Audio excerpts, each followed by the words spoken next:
मेरी फोटो तो नहीं आ रही थी।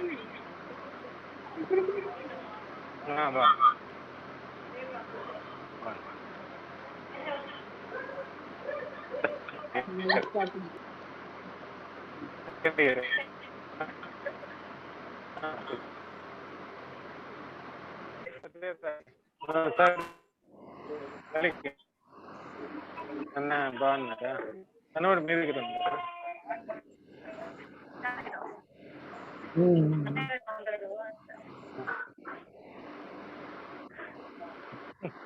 మళ్ళీ వస్తానులేండి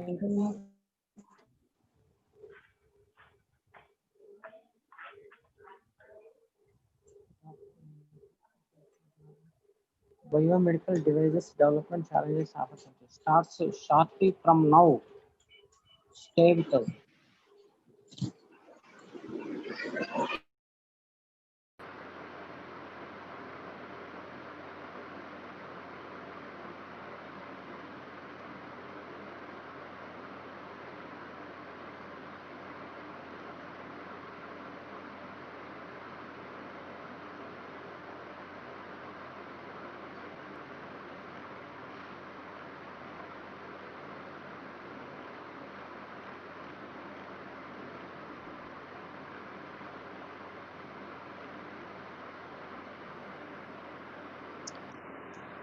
ఎల్లి గారు నమస్తే సార్.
मम्मा लो हो गया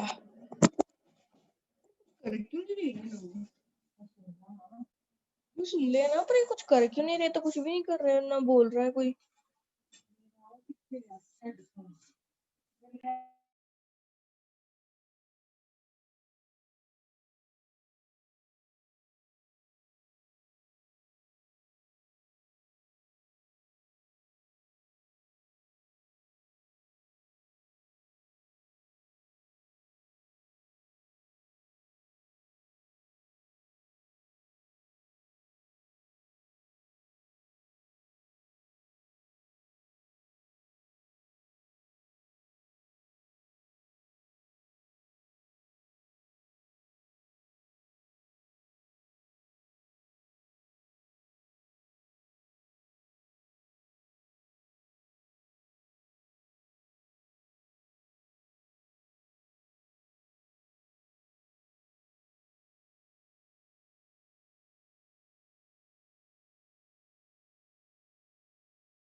Hello?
Huh?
Sir, good evening, sir.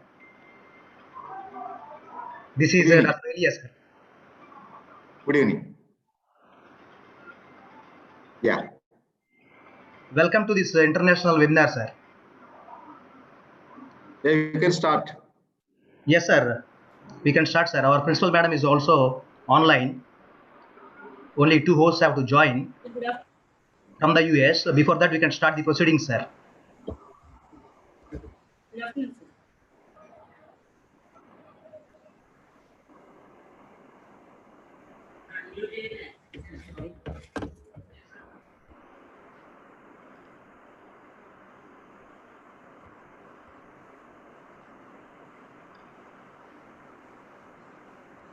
Yeah, one of the resource persons, Purushottam Reddy Gaddam, has just joined. We can start the proceedings. Greetings from Govt Degree College, Pithapuram. We welcome you to this international webinar on biomedical product development, challenges and opportunities. We believe that in this era of digital technology, countries doesn't matter. How far we are doesn't matter. How big our college is doesn't matter. What is the student strength doesn't matter for sharing knowledge. On that note, we started preparing for this webinar, and there was constant support and encouragement from our principal and also from Purushottam Reddy Gaddam from the US, who is the key person behind this international webinar. I now invite our RGD sir, Dr. R. David Kumar sir, to greet the online audience. And before sir greets the audience, for the sake of participants from other states, I would like to just introduce Dr. R. David Kumar sir. Dr. R. David Kumar sir's name is a big name in AP Commissionerate of Collegiate Education. It is well known. Sir is a very good administrator. Sir is an astute administrator. Sir is now principal for Govt Degree College, Autonomous Rajahmundry. And sir was in Commissionerate for many years as Academic Guidance Officer. Sir has a doctorate from University of Hyderabad, and even his post-graduation is also from University of Hyderabad. I invite you, sir, to please greet the online audience. Yeah, thank you so much for inviting me to this international webinar on the biomedical product development, challenges and opportunities. being conducted by the Govt Degree College, Pithapuram.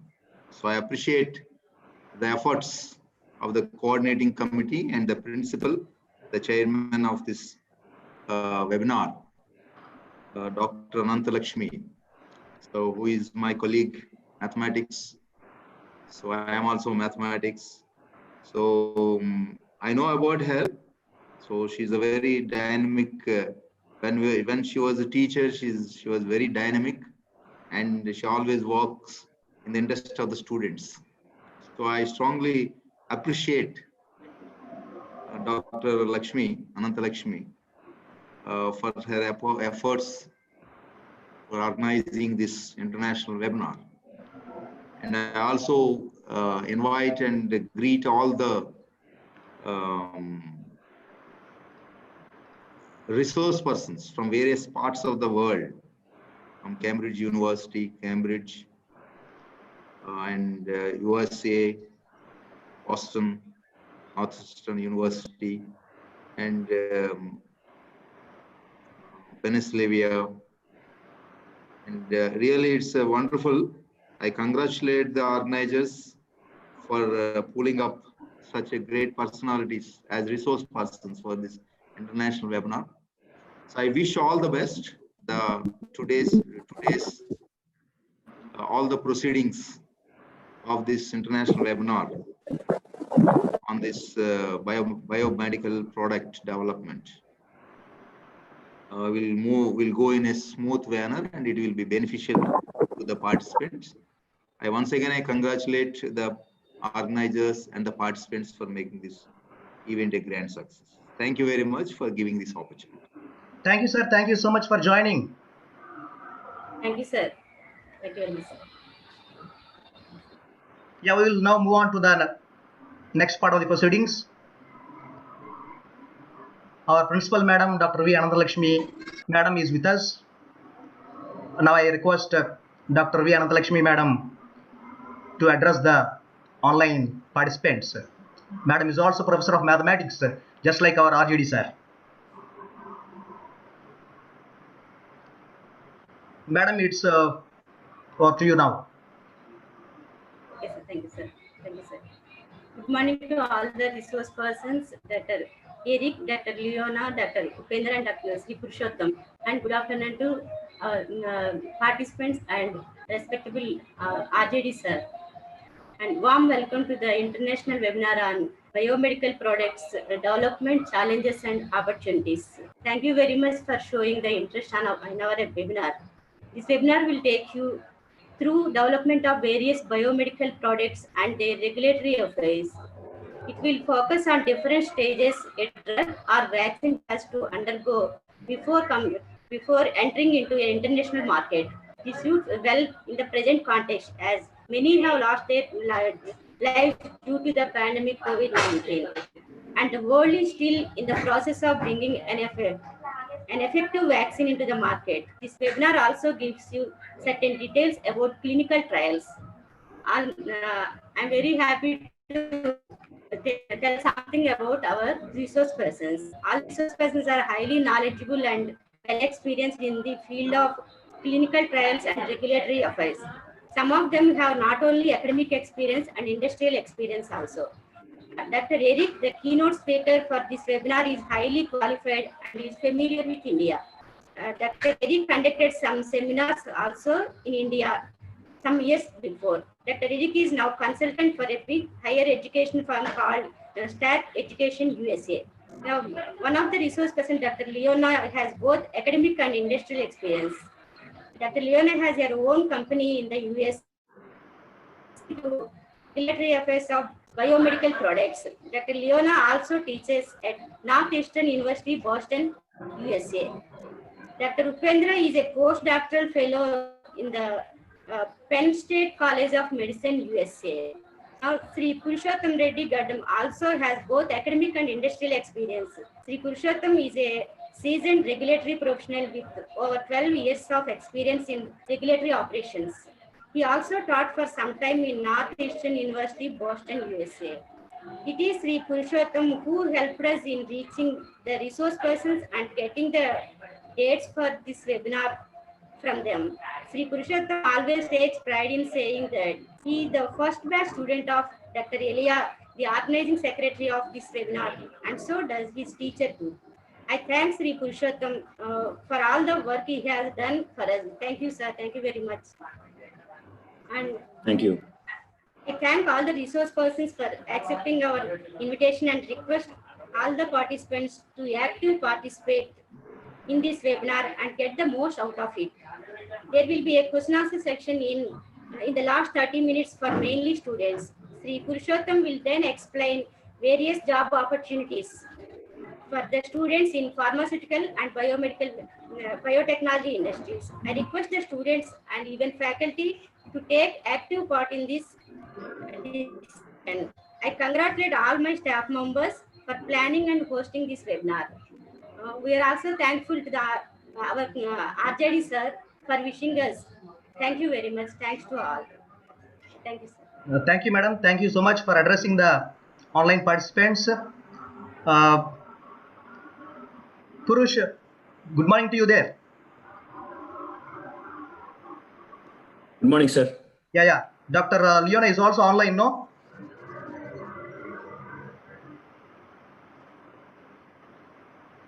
Can you hear us? Yeah. It's very clear. I can hear you now. Okay.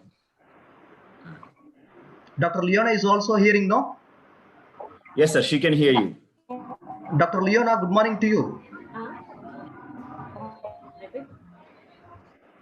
Hello.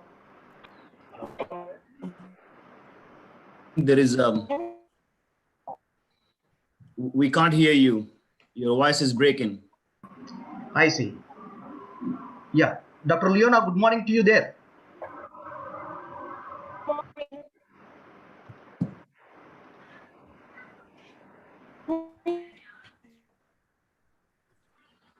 Purush, can you hear me now?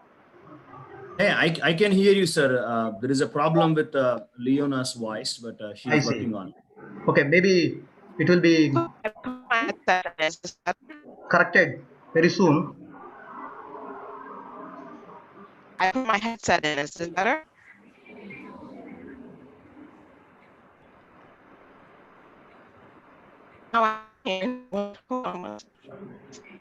Dr. Leona, good morning to you.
So Dr. Leona was facing some issues with her microphone, so logged off and now she's trying to get back on. Yeah, sure. We can then go ahead with your talk. No, sir, she'll be fine. She's rejoining. Let's give her a couple of more minutes. Okay. Because he Thank had you. a hard stop in the next 1.5 hours. She has to leave, so we will. Sure.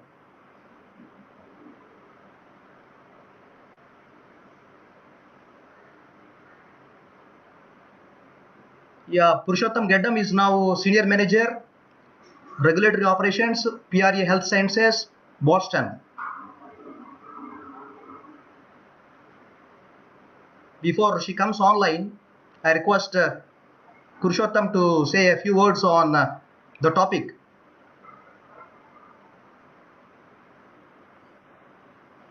Yeah, good evening, everyone. My name is Purushottam Gaddam. So today I'm here with my colleagues, Dr. Leona, Dr. Eric, and Dr. Upender. So the goal for today's sessions is to introduce you to the different sectors in healthcare industry, especially in the biomedical product sector. We'll be talking about drugs or pharmaceuticals. We'll be talking about biotechnology products or biologics. And also we'll be talking about medical devices. We are not going to go in depth into the science of these products. We'll be introducing you to the industry concepts of how they will be brought to market and what is the current industry scenario. And in case if you are planning to enter into these domains, what will be the path for you to look forward, and both academically and also industry related. Maybe we can give you some feedback on your interest. And also, as Principal Madam was saying earlier, current COVID scenario has shifted the focus of the world towards healthcare. I know, from the beginning, all the countries and all the industries were keen on healthcare, but the situation has increased the focus, and especially on certain areas that we were never, careful about. Things like, personal protection equipment, or medical devices, or diagnostics, or hospital equipment. So we were always fascinated with the high-end, high-tech biotech products, or high-end, oncology or other therapeutic areas, but we were not very much keen in developing basic things like, protective equipment, or maybe, diagnostic equipment. But now that with this pandemic, this has become essential to focus in this area. So with that being said, I'll check if Leona was able to join. Can you hear me at all?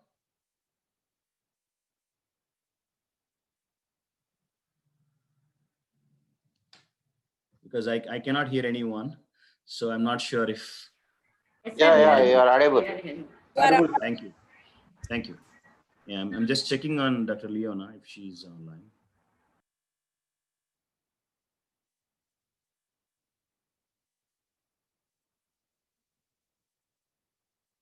So we were not sure how many of you are having background in biomedical product development, or for that matter in biomedical sciences. So we have developed these presentations in a basic manner, just to introduce you to these products. But our experts are having a very good knowledge in these areas. So in case if you have any in-depth questions also, probably they could answer.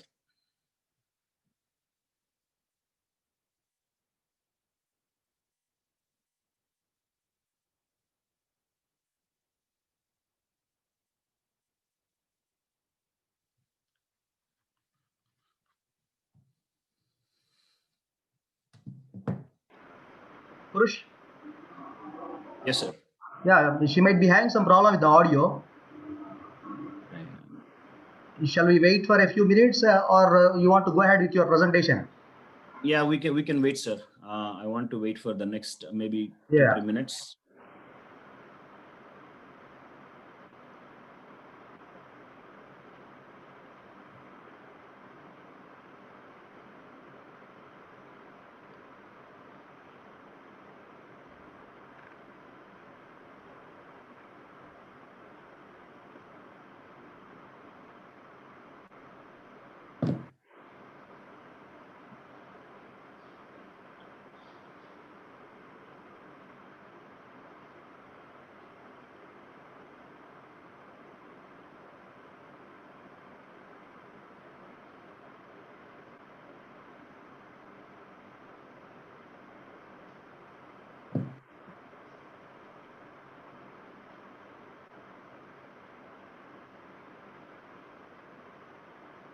Yeah, Pinder.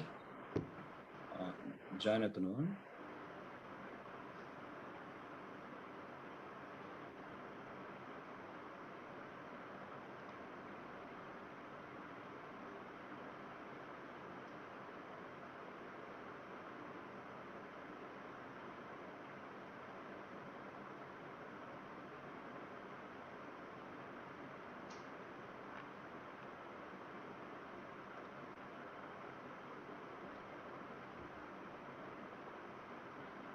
Purush? Purush, can you hear me? Yes, sir, I can hear. Yeah, before she makes her presentation, one of our faculty members will introduce Dr. Leona. Sure, sir. Sure, yeah. Yeah.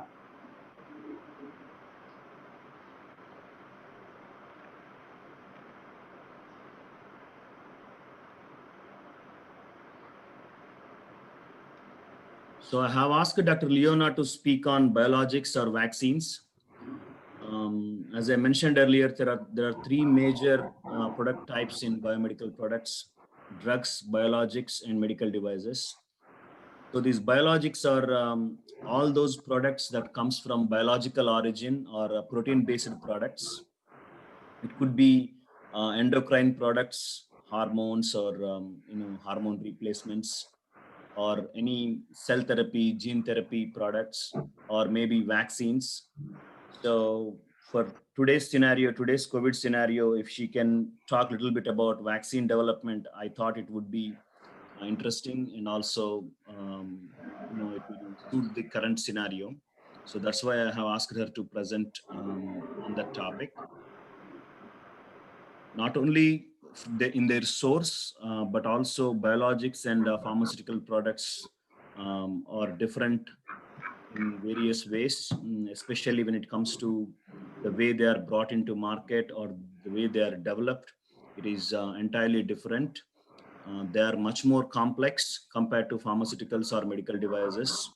And that's why you are seeing all these, biotech companies across the world, spending billions of dollars in bringing these biologic products. But even though their development process is complex and expensive, they're very much dependable than pharmaceutical products. The reason being, they are a version of our own body, our own body's materials. Like, if you take a hormonal replacement, you have no question of whether it will work or not, because it's just going to replace the function that your body was supposed to execute. Similarly, if you take a vaccine, unlike a drug product which has to fight with microbe, a vaccine improves or influences your own body's immune system, and encourages your body to fight with it, with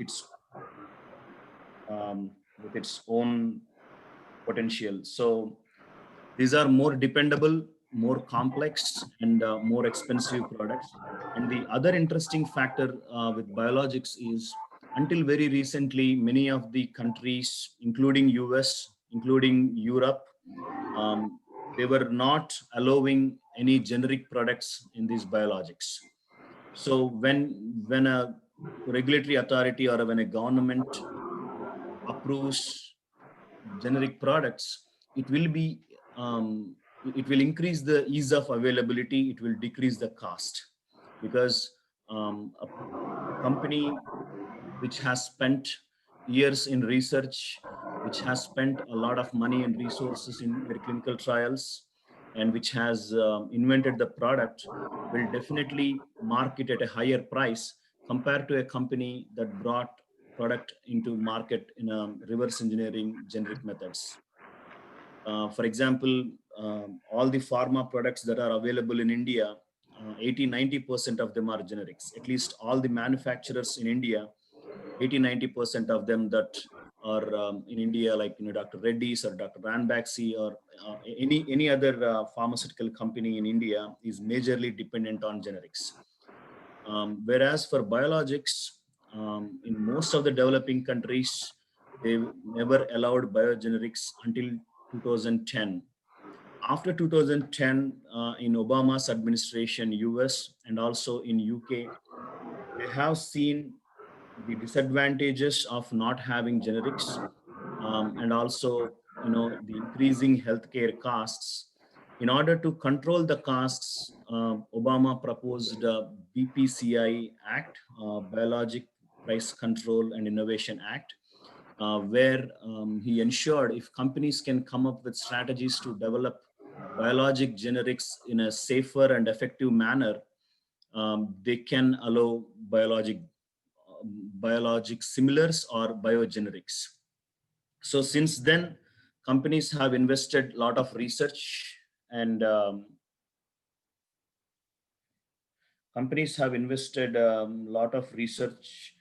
and also their resources into this arena, and they are coming up with strategies to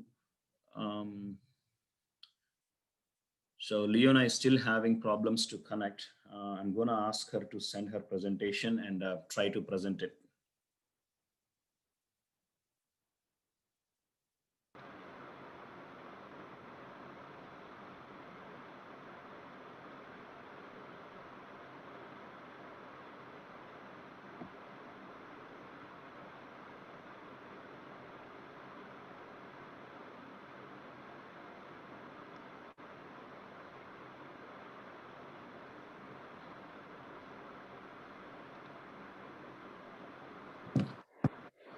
So from the past 10 years, if you have seen, even the biotechnology companies, especially the MNCs presence, have increased in India too.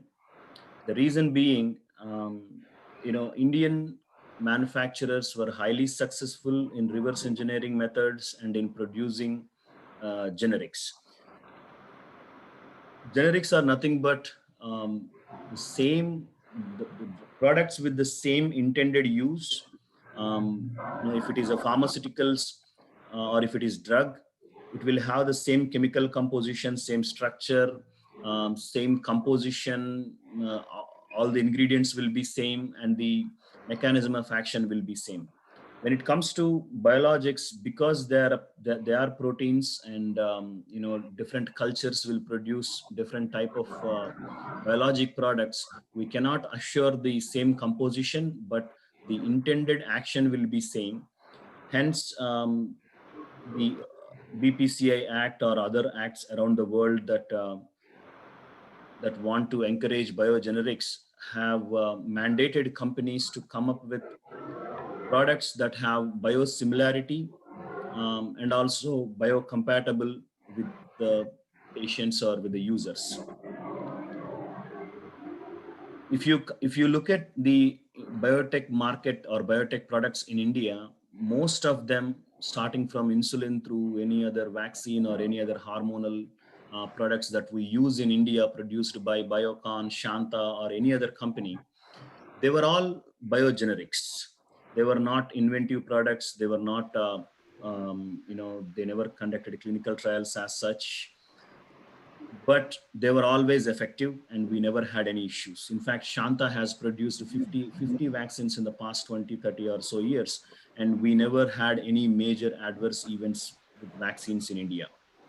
So understanding this experience the Indian companies or the industry overall having in biotech industry, the world industry is looking at India as a source or a place where they can produce biogenerics and supply to the world. And with that intent, many of the MNCs are acquiring our Indian companies. In fact, the major biotech company, Sanofi, they acquired Shanta Biotech. And also Mylan, which is one of the premier pharma companies, they have acquired our Matrix. So likewise, there are several acquisitions and partnerships that are in progress with Indian pharma companies looking at the opportunity in the hand, that is biosimilars. As of now, most of our biotech producers in India, they were only utilized in the Indian market.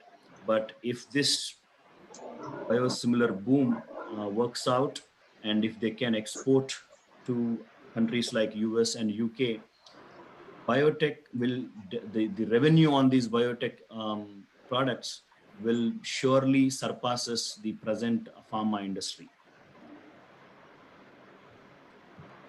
Give me 1 second. Dr. Leona has sent her presentation, so I'm trying to.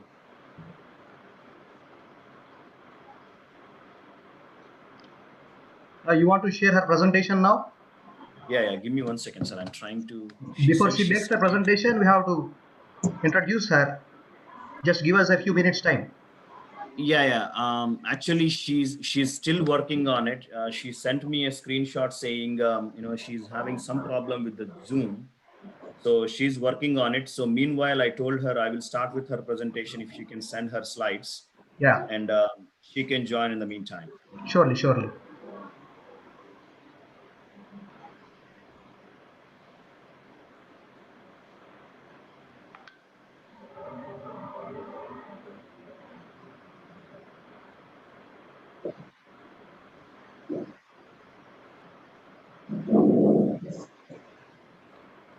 Dr. Leona, good morning to you.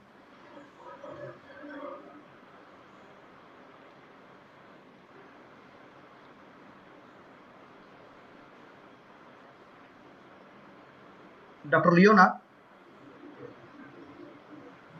Even I saw her in the waiting room. Yeah, she's on. Hi, Leona, can you hear us?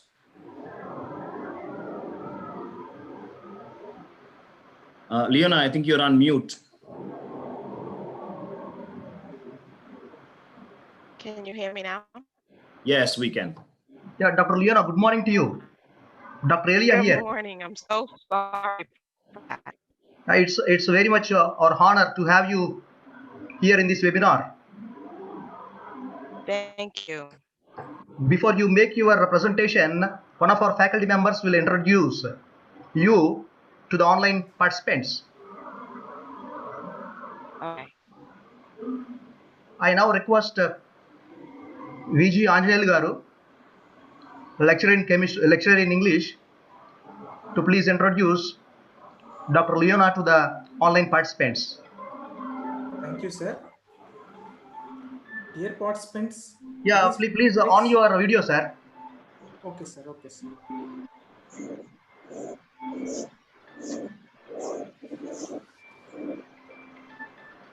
Dear participants, it is my privilege to introduce Dr. Leona Sanders.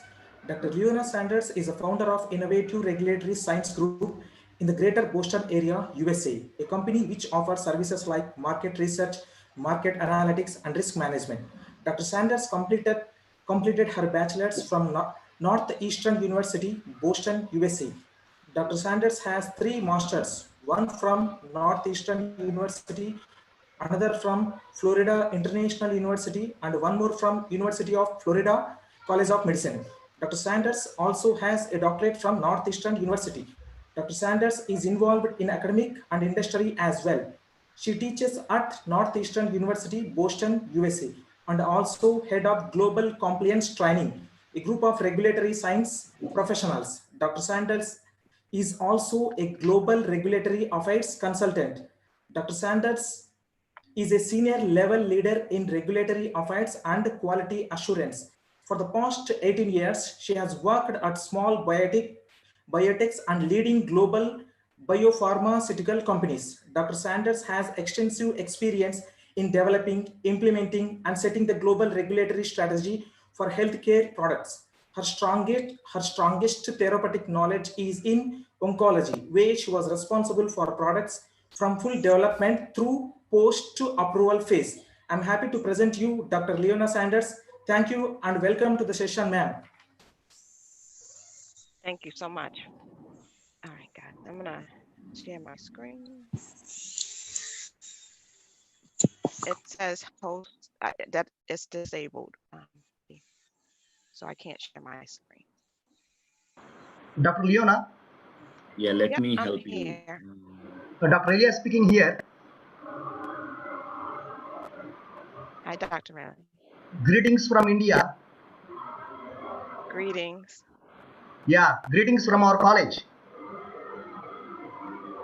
Nice to meet everyone. Yeah, ours is a state government college. Oh, nice. Yeah, located some 400 kilometers away from Hyderabad. Ah, okay. Yeah, it's our honor to have you here. Thank you. Yeah, now you can go ahead with your presentation. It's saying that host disabled participant screen sharing. Meanwhile, Mr. Reddy also will act as a moderator. He is not only one of our resource persons.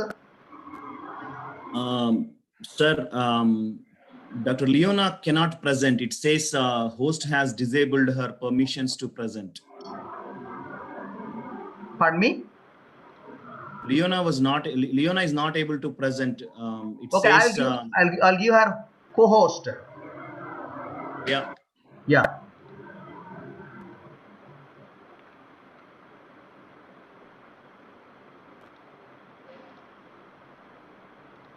Yeah, she is now co-host.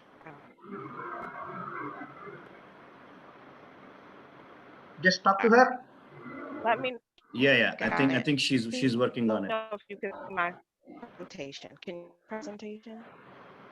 Yeah, she can even share screen, or you can share screen for her. Yeah.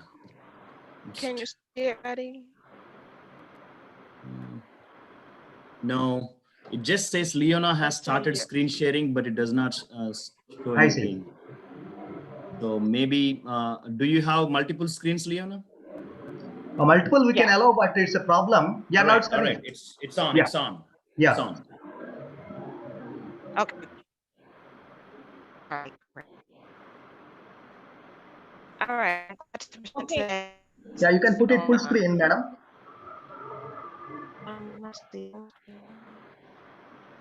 Go to the presentation mode in your PowerPoint. Presentation. Onto the right side bottom of the PPT, you can see presentation mode. Full screen only, sir. Yeah, to save bandwidth, Dr. Leona will attend only through audio feed.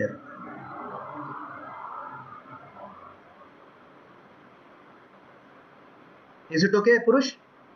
Yeah, that's fine.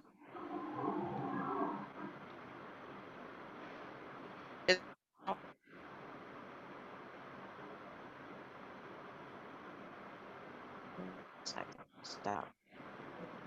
Yeah, it's full screen now, Leona. You can go ahead. Yeah. Okay. All right. Biologics and vaccine development.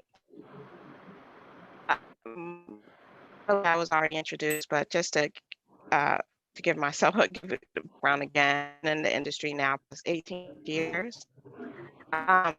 In oncology, I have direct work in immunology and also neurology.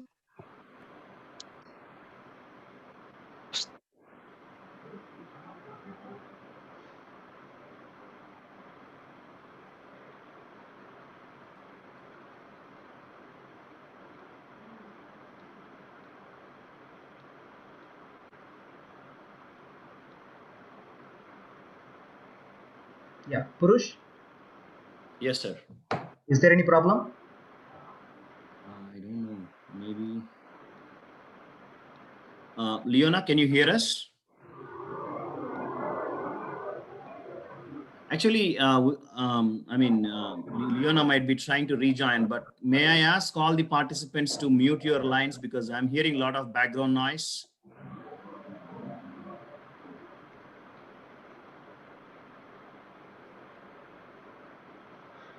Okay, she has lost the connection again. Yeah, just give her a few minutes time. Yeah.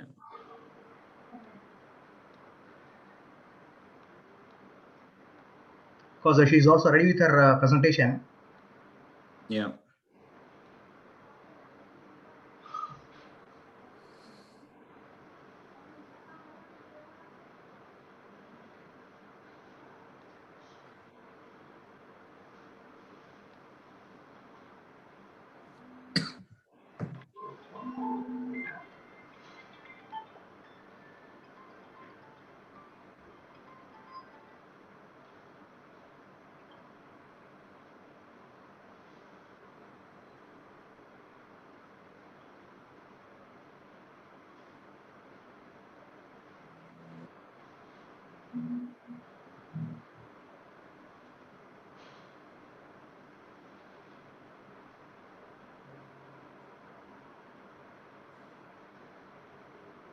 Uh-oh.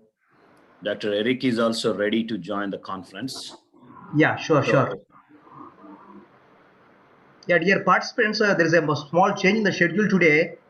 Actually, we should have started with Dr. Eric, but because of a small technical problem, Dr. Eric is joining us the next hour.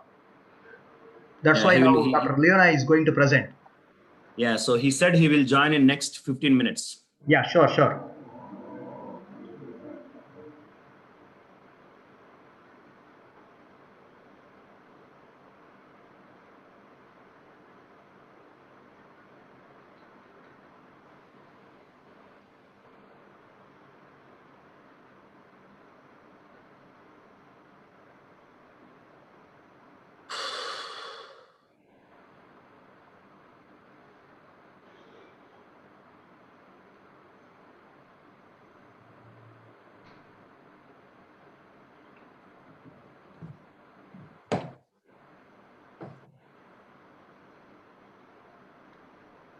Meanwhile, if you want to say something, Purush, you can go ahead.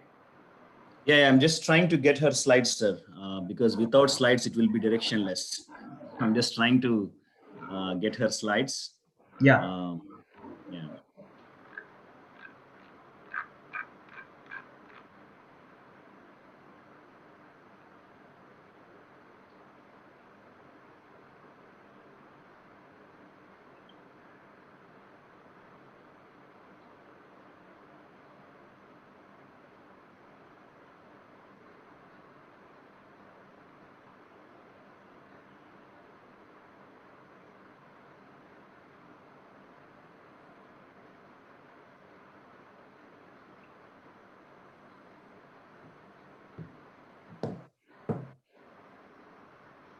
So I'm not sure, we were all talking about regulatory affairs or regulatory pathways since the beginning of this call. And also there were like in the description of the event also we mentioned, we will be talking about regulatory pathways for biomedical products.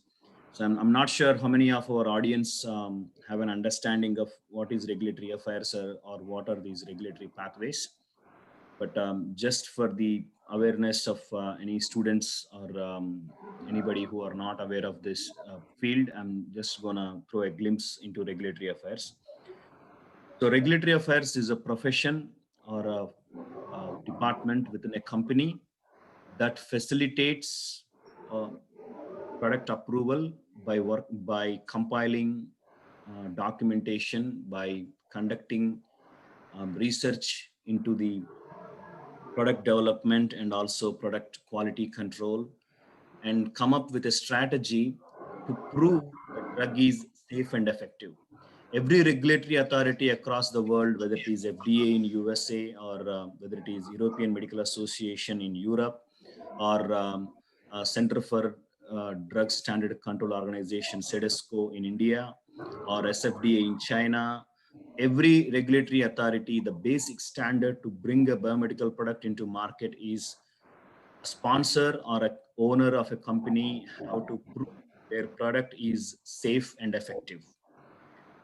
So because every drug product or every biologic product is an exogenous material that is entering into our body, definitely it will have certain effect on our body, and the effect could be like we definitely take it for the in order to benefit our system, but because it is an exogenous material, there could be an adverse effect too. So the health authorities understand that every drug would not come out with 100% safety, and every drug we cannot say that it will have zero safety issues or zero adverse events on our body, but their criteria is the benefits that the product is offering should outweigh the risks posed by the product. So if you are taking a medicine for headache, and if that medicine is causing cancer in turn, it's not worth it. But if you are trying to cure cancer through a medicine, but the side effect is, let's say, a nausea or a hair loss, it is accepted. So the benefit offered by the product should outweigh the risk posed by the product. That's the criteria. And with that criteria, they will look into different aspects of your product and decide whether your product is safe and effective. So we're all discussing about these vaccines, I know all the Indian media, in fact, the international media, everybody is talking about vaccines, and they're saying, it will be released in a month or 2 months, or so on, right?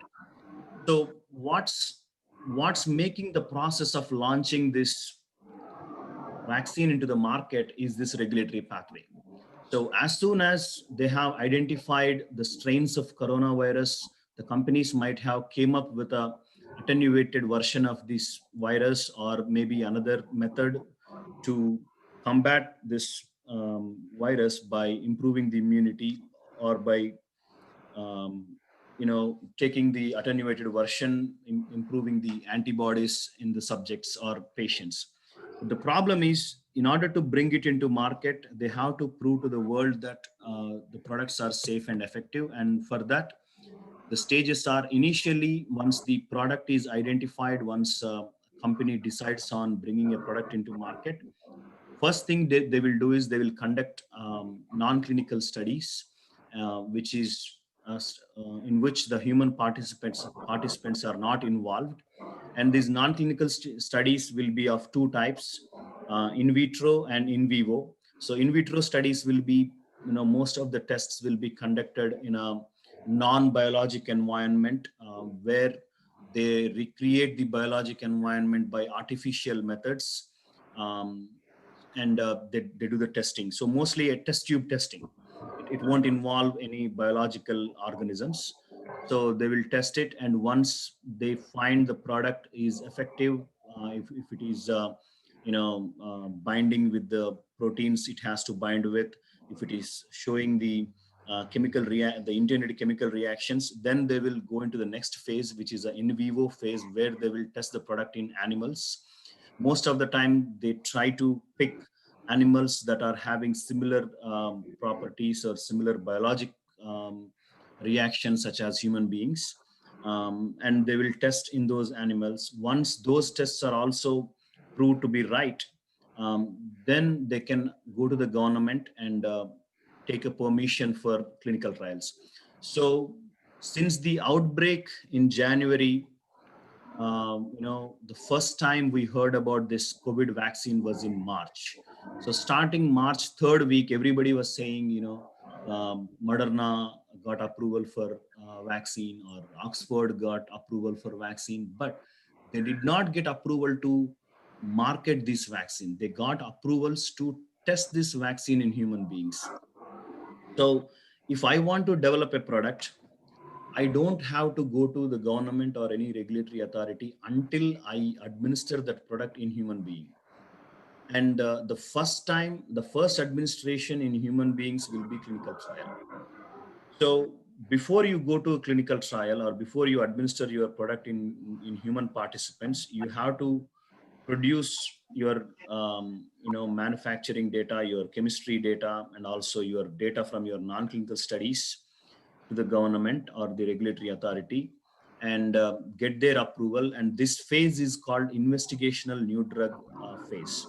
So the first phase was, let's say, R&D, research and development, or exploratory phase, where they will find an indication, they will find a target to cure that indication, and they will find a product.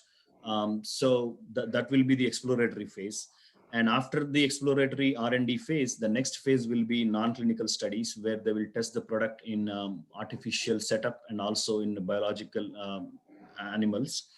And then the third phase will be investigational new drug phase, where they will apply for permission to test the product in human beings. Yes, sir. Dr. Eric has joined. Okay. Just now.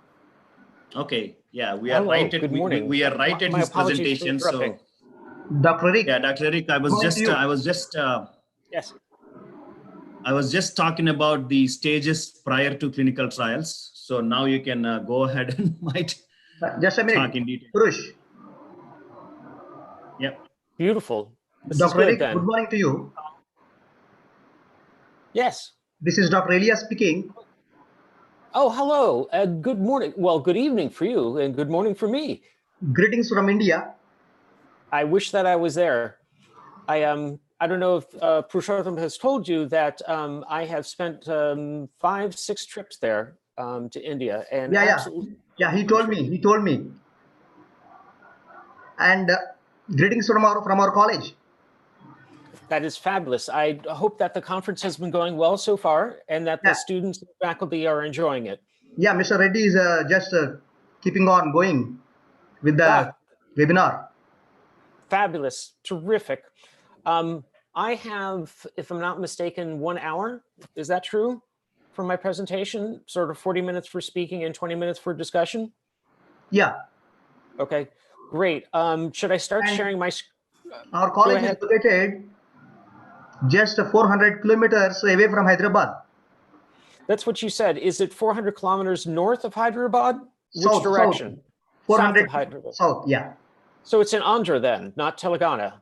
Yeah. Before you make your presentation, we would like to introduce you to the participants. Just give us a couple of minutes time. Fabulous. Thank you. I now request KNVSN Ishwari Madam, lecturer in botany, to introduce Dr. Eric to the online participants. Madam, are you there? Yes, sir. Yeah, please. Good evening, everyone. This is KNVSN Ishwari from the Department of Botany, JDC Pithapuram. I feel extremely honored to introduce the guest speaker of this international webinar, Dr. Eric Kupferberg, to this August online gathering. Dr. Eric Kupferberg graduated from the University of Kentucky and completed his MA from University of Maryland. He obtained his PhD from MIT, Massachusetts Institute of Technology. Dr. Eric was lecturer in the history of science, Harvard University for 1 year and 11 months. Then he moved to MIT as a lecturer in science, technology, and society. He was assistant director, public programs in medical ethics at Harvard Medical School and associate director, trust initiative at Harvard University. He was senior assistant, dean of academics and faculty affairs, Northeastern University, College of Professional Studies for 6 years. He served as a senior fellow, graduate programs in regulatory affairs, Northeastern University, College of Professional Studies, and graduate program coordinator, clinical trials management, Salem State University School of Graduate Studies. He was vice president and director, India Partnership Programs, Cambridge Graduate University International for 6 years. At present, Dr. Eric is a consultant, program development for STAC education, Greater Boston area. We are very grateful to you, sir, for accepting our invitation and making your presence here. Now I invite Dr. Eric Kupferberg to deliver his valuable lecture for us. Over to Dr. Eric, sir. Good morning and good evening. Let me go ahead and share my screen. Yeah, surely, sir. I got it.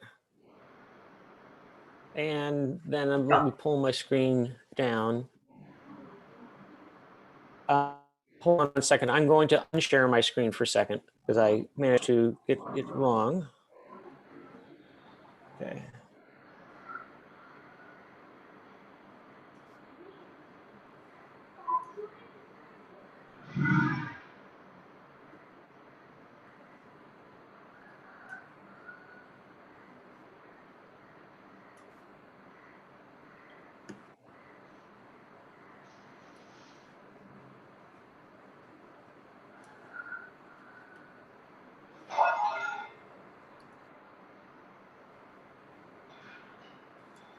Beautiful.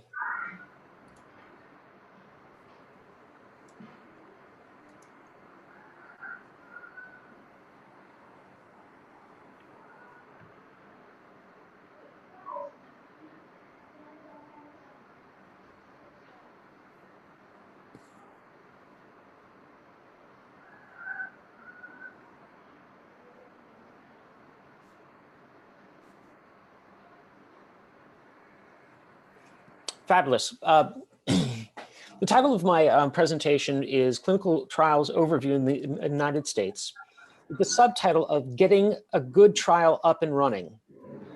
At the introduction, I'm very fortunate to be here. Oh, wait a second, I'm doing this. And as explained, I was trained in the history and sociology of science, and only after I finished my PhD did I move to science policy and healthcare policy. I'm the former director and senior assistant of dean of the program of regulatory affairs, where I focused on regulatory affairs at Northeastern for 7 years. I switched to clinical trials there afterwards at Salem State University, at Cambridge Graduate University, and most recently at Stack Education, where I have built a clinical trials management program for several universities. The universities that will most recently adopt this program are Syracuse University in New York. I have visited and taught at India 6 times and visited Hyderabad, Warangal, Mumbai, Chennai, and Ahmedabad with Dr. Reddy. I was a visiting faculty member at Nirma University in Gujarat for the spring of 2014. So what's my approach today? My approach today is not as a scientist. Rather, it's a sociological approach, looking at how clinical sites get things done. I'm looking at the conduct of clinical trials from A to Z, from beginning to end in my current program at Stack Education. But right now, I'll be talking about the conduct of clinical trials as a startup, how things go from A to say, let's say Z or not C. And it's very similar, I argue, across nations of biomedical disciplines. What's true in the United States is mostly true around the world, in part because around the world they've adopted good clinical practices, which is a series of outlines of how clinical trials should be done, both ethically and scientifically. So what's the definition of a clinical trial?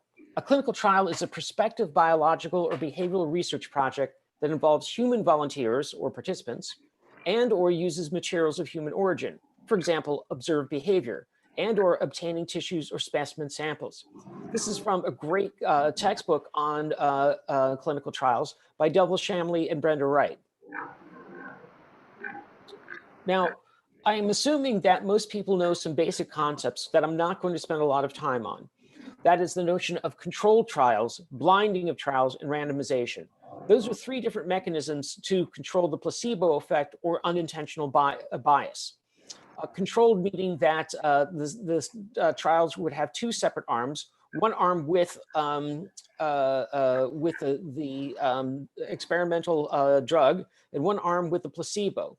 Blinding means that neither the group who are receiving the placebo nor the group that are receiving the drug know that they're receiving individual components. Randomization meaning that the individual who is assigned to the 2 arms is assigned in a randomized way and not cherry-picked from one area to another. I'm also assuming that most people know about parallel design, crossover design, and adaptive design for studies. If they don't, that's okay. But what we do need to know is the notion of the 4 phases of trials. Phase 1, which is preclinical work, which Mr. Reddy has spoken about. Phase 2 is human studies that determined a maximum dose and maximum tolerated dose. Phase 3 is the large-scale studies to determine proof of concept, and phase 4 is after the drug has been approved. Well, who are the actors in my story? In my story, the actors are drug company sponsors, who are the ones who pay for the drug research and also the ones who initiate the drug research. The clinical research organizations, which often serve as intermediaries between the drug companies and the study itself. Clinical research associates, or CRAs, who monitor the studies. Principal investigators, who are the scientists or the doctors for the studies. Institutional review boards, who are the ethics committees that determine whether or not a study is being conducted in an ethical manner. Regulatory bodies like the FDA, the EMA, and clinical research coordinators who get the job done on a daily basis. Now, I'm using an analogy to cooking. And I realized when I created this slide only this morning that my title is "It Takes More Than One Cook to Make a Souffle." A souffle is probably not a dish that is served in India. So I'm trying to think of a very complicated dessert in India, and I couldn't find one recipe for it. Purushottam, what might be a complicated dessert to make in India? Maybe your favorite gulab jamun? Oh, okay, there we go, gulab jamun. We can use a cooking analogy to understand today's class. The stakeholders are involved in making the gulab jamun, from the restaurant owner to the customer at the table. The kitchen staff is by more than one cook, with line chefs, sous chefs, pastry chefs, etc. Our list of stakeholders is simply complex. The protocol is more than just a recipe. It's a roadmap for every party and every aspect of the gulab jamun making, from the purchase of ingredients to the plating of the dish. Okay, what's a protocol look like? Here's one that is for a graft that's used in back surgeries to prevent scarring and therefore prevent reherniation. You know, the details of the study are not that important, just kind of want to show what a protocol document would look like. Well, clinical trial protocols. The protocol covers 16 core elements of a study. It should sound familiar in that we may have covered it in an earlier talk or an earlier class. Some of the contents include background information, such as the summary of findings from non-clinical studies, the justification for the route of administration, the description of the trial population, and the trial purpose. The protocol also includes the primary and secondary endpoints, the type of trial with schematic design for the trial, a description of randomization and blinding, and the expected duration of the subject participation. This description also of stopping rules or discontinuation criteria for individual subjects, parts of the trial, or the entire trial. The system of accountability is also included in the trial protocols. Now, importantly, the protocol includes the inclusion and exclusion criteria. That determines which patients or which subjects are going to be included in the study, with a series of criteria that says, okay, the individual subject must be over the age of 18 or below the age of 45. They must be healthy males who don't have a history of asthma, et cetera, et cetera. The exclusion criteria might say, look, if the subject is diabetic or the subject has respiratory disease, they do not belong in the study. It provides subject withdrawal criteria along with when and how to withdraw subjects from the trial, the type and timing of data to be collected, whether and how to replace subjects with withdrawn subjects, and any follow-up with withdrawn subjects from the IP or investigational product treatment.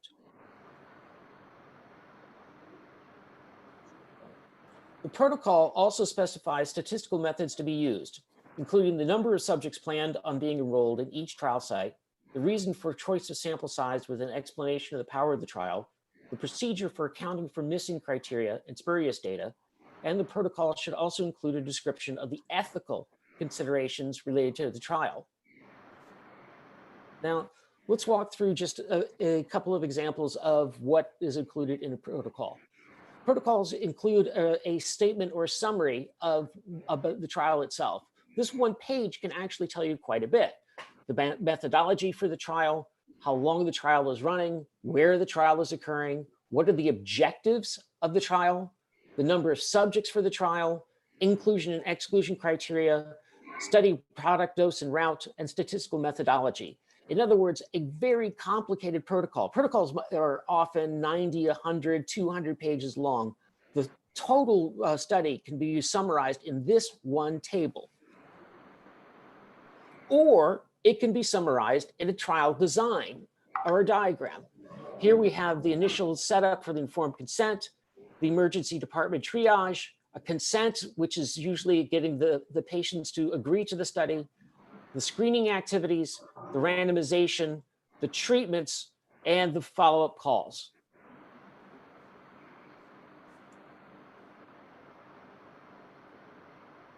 Now, what are objectives and purposes? What are endpoints? The endpoint is determined by what the study is actually looking to find, and when it finds or doesn't find particular data, whether or not it concludes that its hypothesis is true.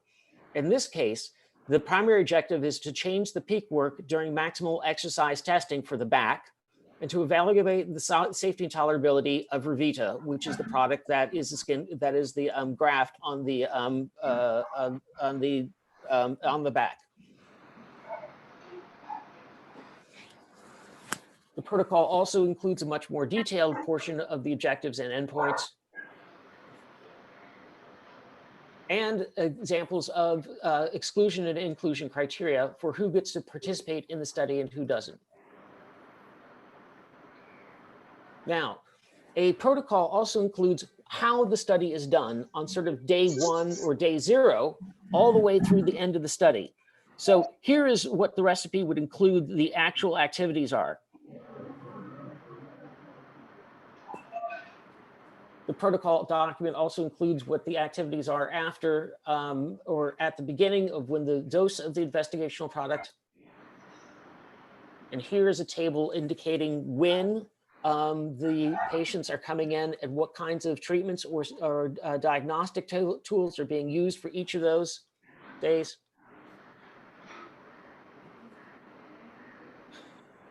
And here is an example of what the adverse events that might be expected from the trial.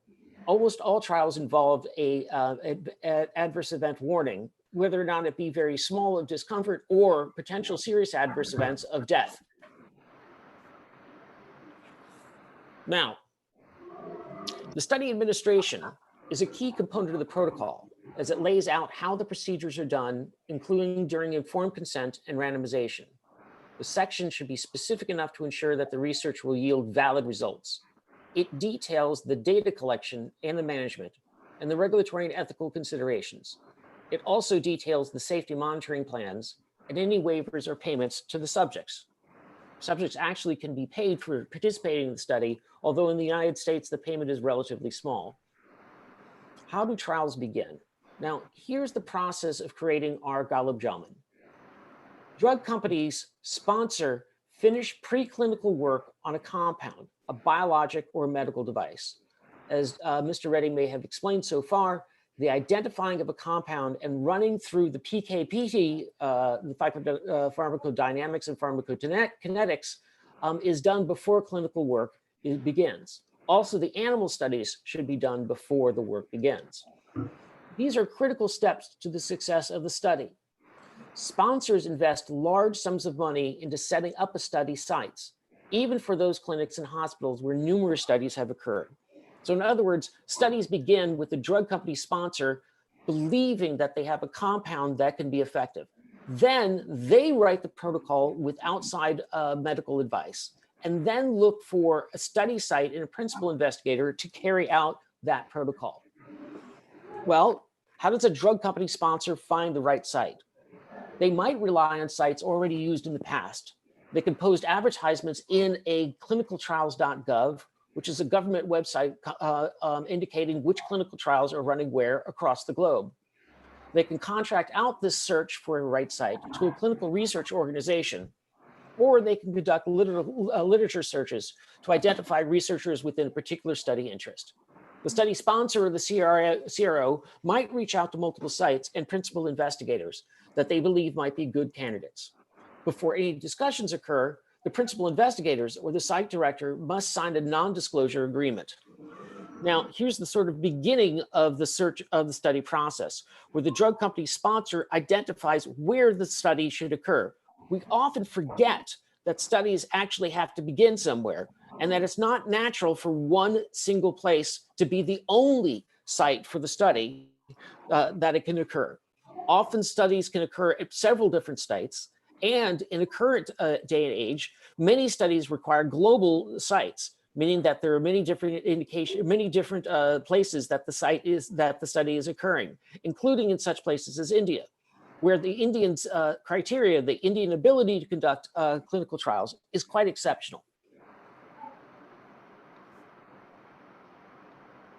After the drug company identifies the site, they send out a site feasibility questionnaire, which is part of a matching system for a sponsor looking for an investigator seeking a new study area.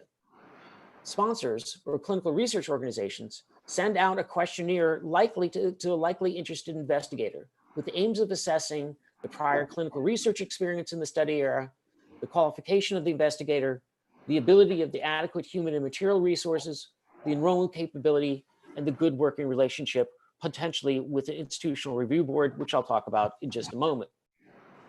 The site feasibility questionnaire also asks, are there competing studies at the same site that might interfere with study timetables? Is there an electronic data collection already in place for the study?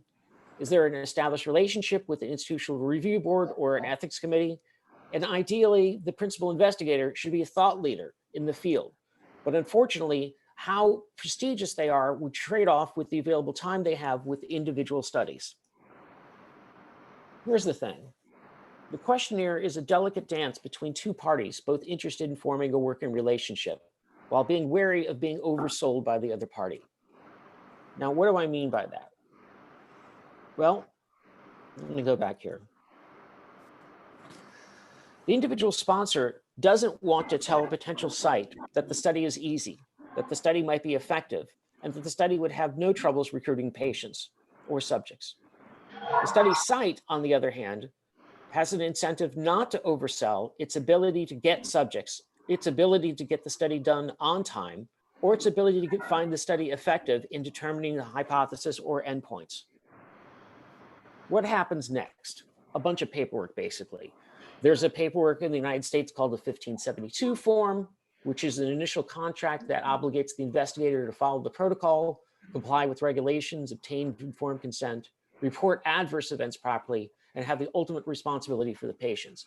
In different countries, there's a different form that specifies these criteria.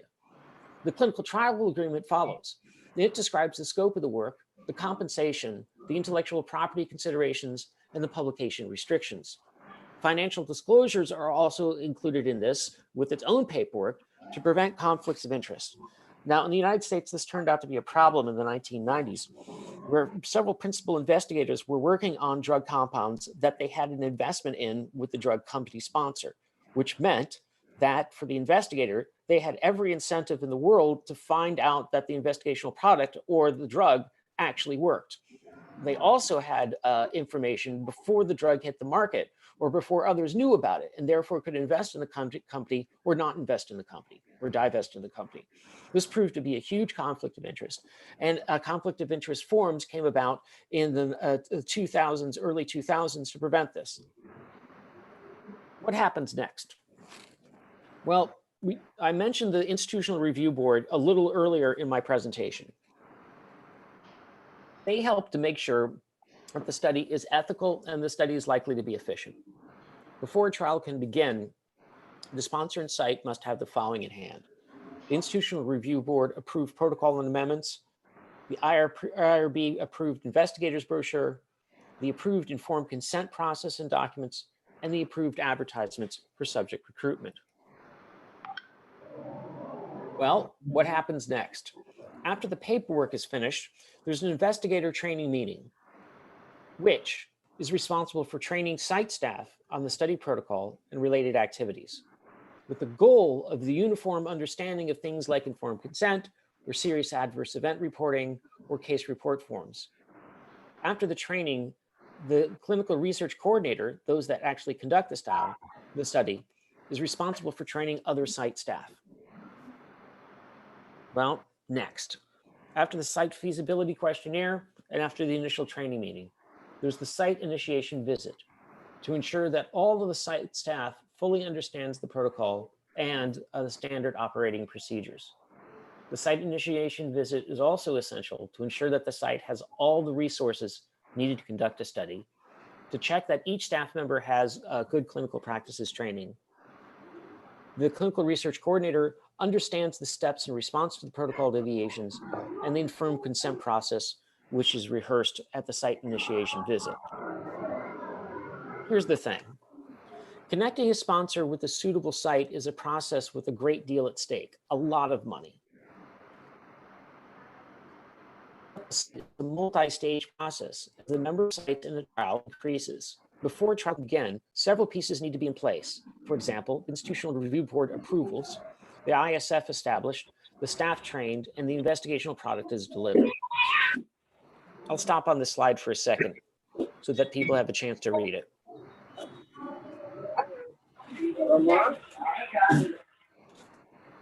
Okay, next.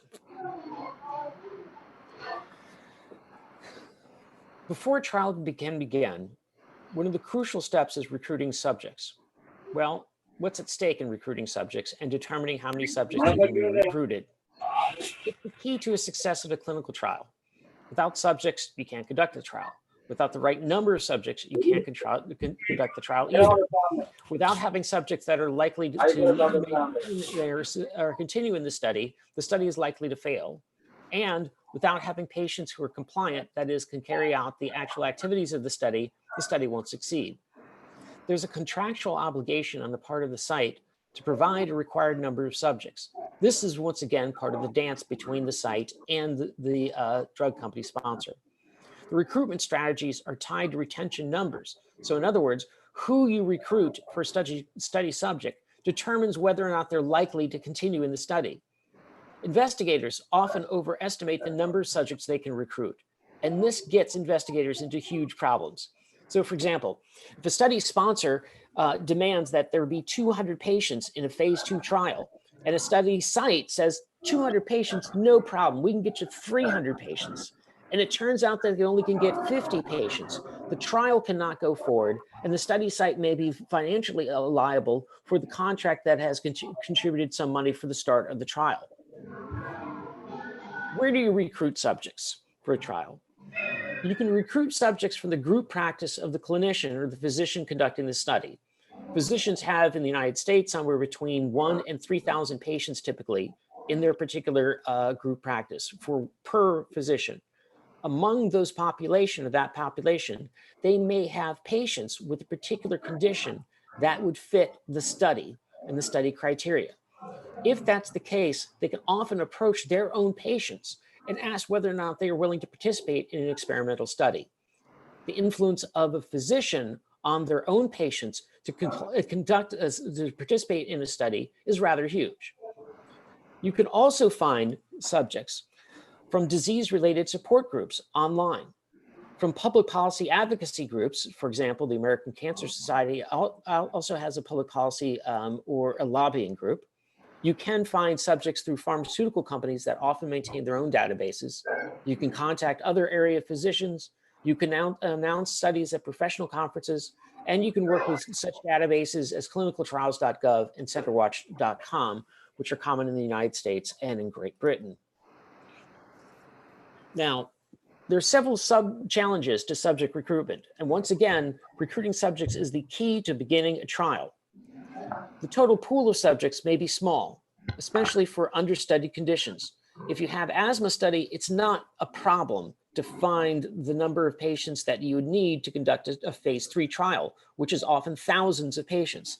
If, however, you are studying an orphan disease or a rare disease, finding the number of patients essential to conduct a phase 3 trial can be incredibly difficult and may require recruiting subjects across the globe.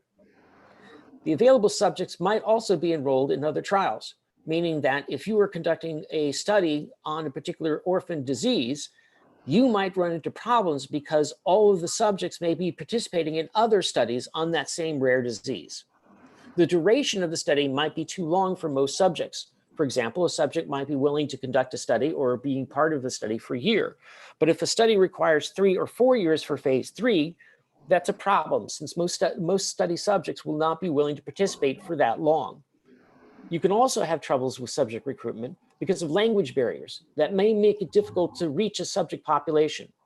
And for global trials, access to hospitals and clinics in foreign nations may be limited.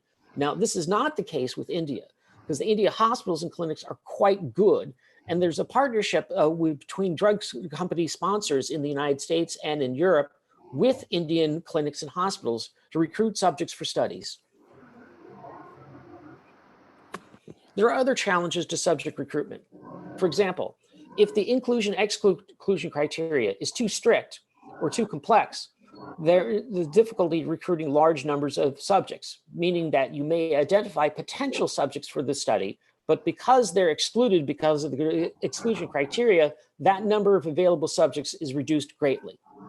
The rule of thumb is that a potential pool of subjects should be halved for every inclusion-exclusion criteria. So if an investigator has a pool of 400 patients with a particular condition that would be used for the particular study, 4 inclusion-exclusion criteria would lead to 25 patients. So for example, each exclusion-inclusion criteria results in a halving of the potential patients. So 4 exclusion criteria would reduce the number between 400 to 200 to 100 to 50 to 25. Now, 25 subjects may be sufficient, particularly in a phase 2 trial, but not all of them are likely to be recruited before the trial begins. Rather, trials will take the risk of recruiting on a rolling basis through the first parts of the trial, hoping that they achieve the 25 subjects before the initial trial phase is completed. Here's the thing. Investigators tend to overestimate the number of subjects they can recruit, and multiple factors hinder the process, including inclusion-exclusion criteria and study complexity. On occasion, a clinical research organization will require the investigator to sign a separate recruitment contract specifying approaches and timetables for recruiting subjects. I should also mention that there are study subject brokers, particular organizations that do only one thing, and that is recruit subjects for individual studies. That's another intermediary that occurs in studies that are becoming incredibly complex. Now, how do you find the patients? You can advertise for study subjects. In the United States and in Europe, ads can be featured on the TV, radio, newspaper, bulletin boards, flyers, and internet postings. I'm not quite sure this is true in India, and I've done a little research and can't find the answer to that. That is, whether or not subjects can be advertised for particular studies. But in the United States and in Great Britain and in Europe, all ads must be reviewed by ethics committees or the institutional review boards, which once again are responsible for the ethical conditions of the particular study. They place restrictions on the content and the style of study advertisements. For example, an advertisement cannot be coercive. It cannot make promises about a cure. It can only describe what is in the protocol or the informed consent document. It can't emphasize the pay that the study subject may receive, which tends to be small and cover only cost, with the exception of phase 1 studies, and I can talk about that later. Advertisement cannot claim that the investigational product is safe or effective and must stress that the investigational product is experimental. So once again, in an advertisement, you can't say, this is a cure, come to participate in the study, it's a safe and effective product, and you get lots of money for participating. Instead, the ad must say it is an experimental product, that it can't guarantee that it will cure, and that there might be compensation for the cost incurred, but no greater money involved. There are new strategies for subject recruitment. For example, you can advertise via Google through organic searches and paid search terms. This is a fairly recent and effective way of doing this. So for example, if someone is on Google and they are searching for particular diseases and treatments for particular diseases, the drug company can pay Google to identify those potential subjects who have used that search term and then send them a particular advertisement the next time they go on Google. Ads in Google can also be geo-targeted, wherein the ad only shows up when the viewer is within a certain geographic region near a study facility. Ads can also be taken out on Facebook, with targeted according to personal profiles, the ads previously clicked and the groups already joined.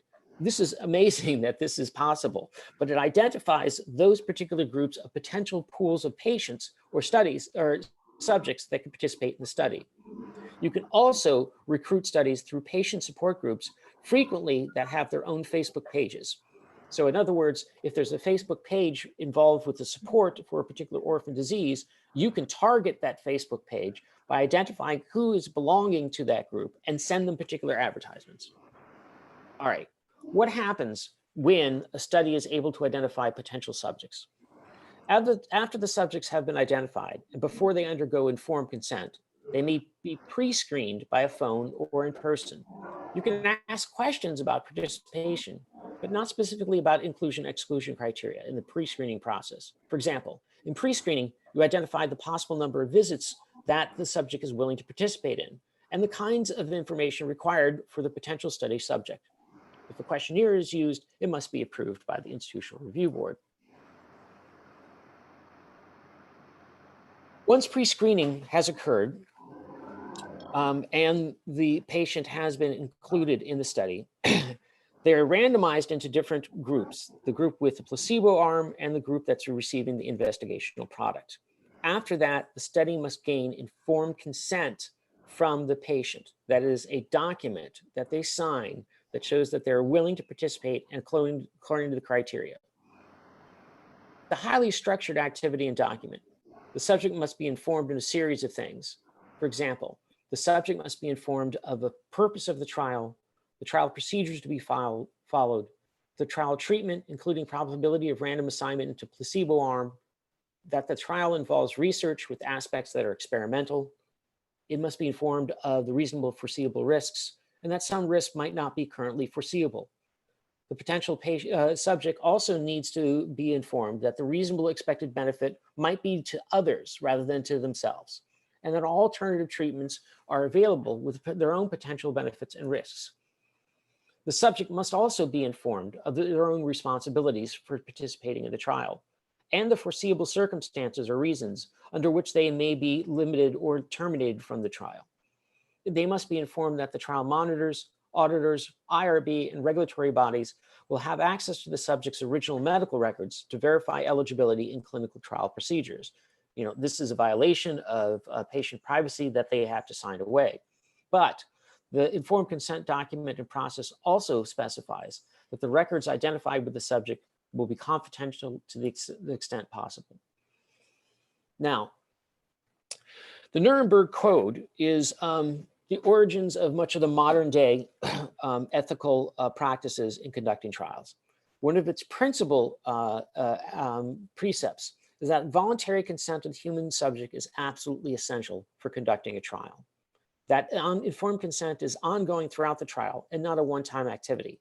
And that gaining informed consent is an act of respecting the autonomy and the dignity of the subject. In other words, it is key in order to conduct a trial based upon subjects that are willing and specifically sign a document that says that they are willing to participate in the trial with all of its conditions and all of its activities. How do you obtain informed consent from a potential subject?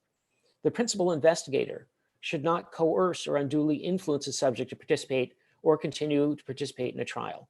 For example, if a subject is participating in trial and decide that they don't like the adverse events or don't like the side effects of the either the placebo or the investigational product, that potential subject can just withdraw from the study.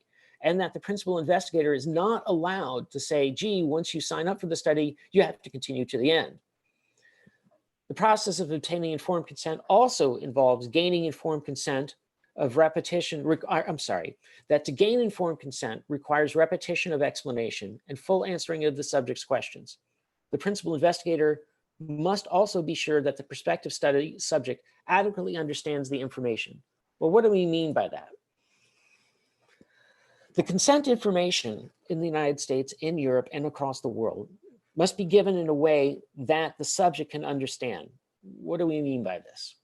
Well, the informed consent document has to involve the careful use of non-technical language. One rule of thumb is that the document needs to be written in such a way that someone with a 6th grade education could understand it. The principal investigator must answer all the subject's questions about the trial to the satisfaction of the subject or the legally accepted representative or legal authorized representative.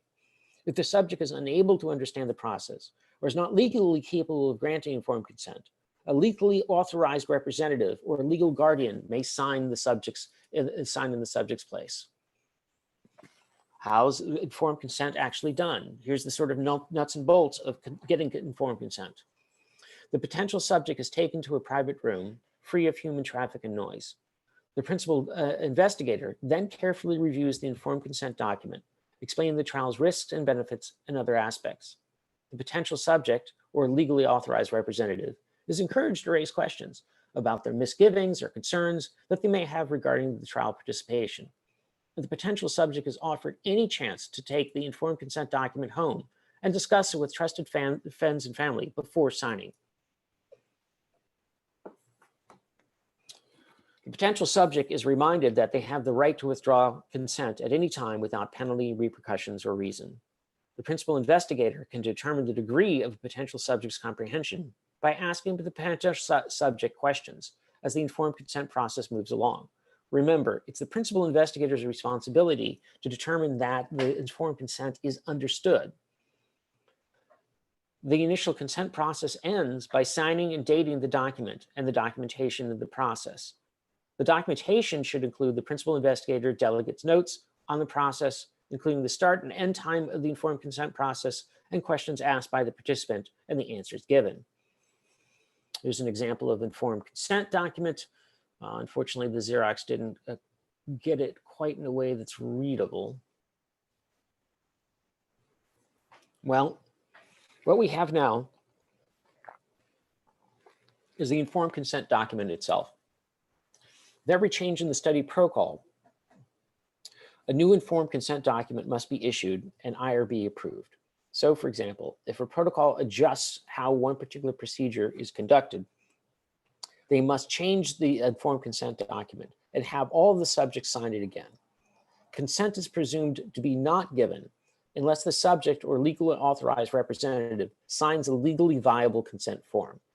The subject must receive a copy, signed and dated per the International Conference on Harmonization and the Good Clinical Practices of the ICD prior to the start of the study. Now, an informed consent document can take two forms. The first is a full written consent with all of its required elements that we talked about earlier. Or there might be a short form of the informed consent document stating that all required elements have been given orally and to the subject or the legally authorized representative. The short form and the script for what's being explained must be approved by the Institutional Review Board. If the short form is used, there must be a witness to the oral presentation. So here's the thing. Informed consent can be viewed in three ways. Informed consent involves principles, it involves a process, and it involves the documents. All three are built into the consenting process of a well-designed study. Mistakes or omissions of the informed consent process can bring regulatory reprisals and possible cessations of the trial. In other words, the trial can be forced to shut down. The informed consent form process and documents are closely watched by clinical research associates who monitor the trials. Well, after the informed consent document is signed, subjects can be screened. Screening can include physical examinations, for example, taking vital signs, collecting blood or urine samples, and interviews. Part of the enrollment process often includes reviewing a subject's medical records. Enrollment also includes the assignment to a number of randomization into one of the treatment arms. There are also strategies for maximizing subject retention. Subjects tend to not be compliant or to drop out of studies, which of course ruins the study potential of gaining information from that particular subject. In other words, to maximize subject retention, you can plan protocol designs that are simple to follow. You can have flexible visits or timings for the subjects to come in. You can minimize wait times once they arrive at the clinic. You can carefully enroll the subjects which are self-motivated and knowledgeable, and you can carefully monitor patients during the screening and informed consent document to determine if they have difficulty complying with the study process. There are other ways of maximizing subject retention. You can treat the study subjects with respect, to provide opportunity for subjects to ask questions, provide proper updates on the disease or the condition, pay for the cost of transportation, follow up with the subject in cases of adverse events, and remind subjects of the important part that they play in the trial. You can also find ways of improving subject satisfaction by providing internet access while they wait for a study visit, by providing reminder calls, text, or emails on the day before they visit, send a cab to pick someone up before the transportation begins to become a problem, sending thank you notes from the coordinator after the time arrival for the study visits. And you can do things like provide free t-shirts, mugs, tote bags, etc., with the name of the study facility on them. So here's the thing. Most outsiders view studies as if they conduct themselves. The principal investigator conducts the trial, when in fact, running a study is the product of work of several actors, each accountable to each other, and each action is well documented. I didn't cover all aspects of the study startup, such as the electronic data capture system, or the regulatory binders, or the investigational new drug forms, or the case report forms, etc. Instead, what I did cover is the start of the study from the initial site determination, for the site setup itself, from the recruitment of the patients, and for finding ways of making sure that the patients are satisfied enough to continue with the trial. In conclusion, I suggest that the trial is trials are only successful or only as successful as the startup process has begun. In other words, a successful trial begins with the beginning of these administrative considerations. Only then can a study succeed. That's the end. Thank And you, it Dr. Eric. turns out that I was given 40 minutes to present my presentation, and I've just taken 40 minutes and 26 seconds. Yeah, Dr. Eric, you can take 5 more minutes, no problem. No, that's pretty much what I need to say. Yeah, but it's a wonderful and impressive presentation. Thank you. We thank you for that. Let me stop sharing my screen. Yeah. Okay. Oh, I just did something unfortunate. Let's go back here.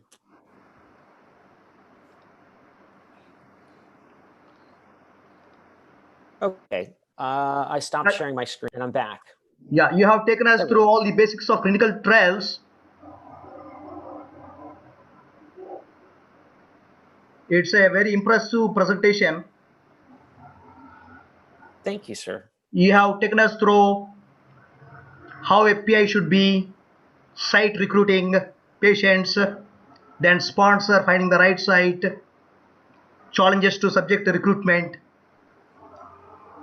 advertisement for study subject, new strategies for subject recruitment, and gaining informed consent, process of obtaining informed consent document, and improving subject satisfaction, and many more points. Thank you, sir. All the basic points about clinical trials. We feel very much honored today for having you here in this webinar.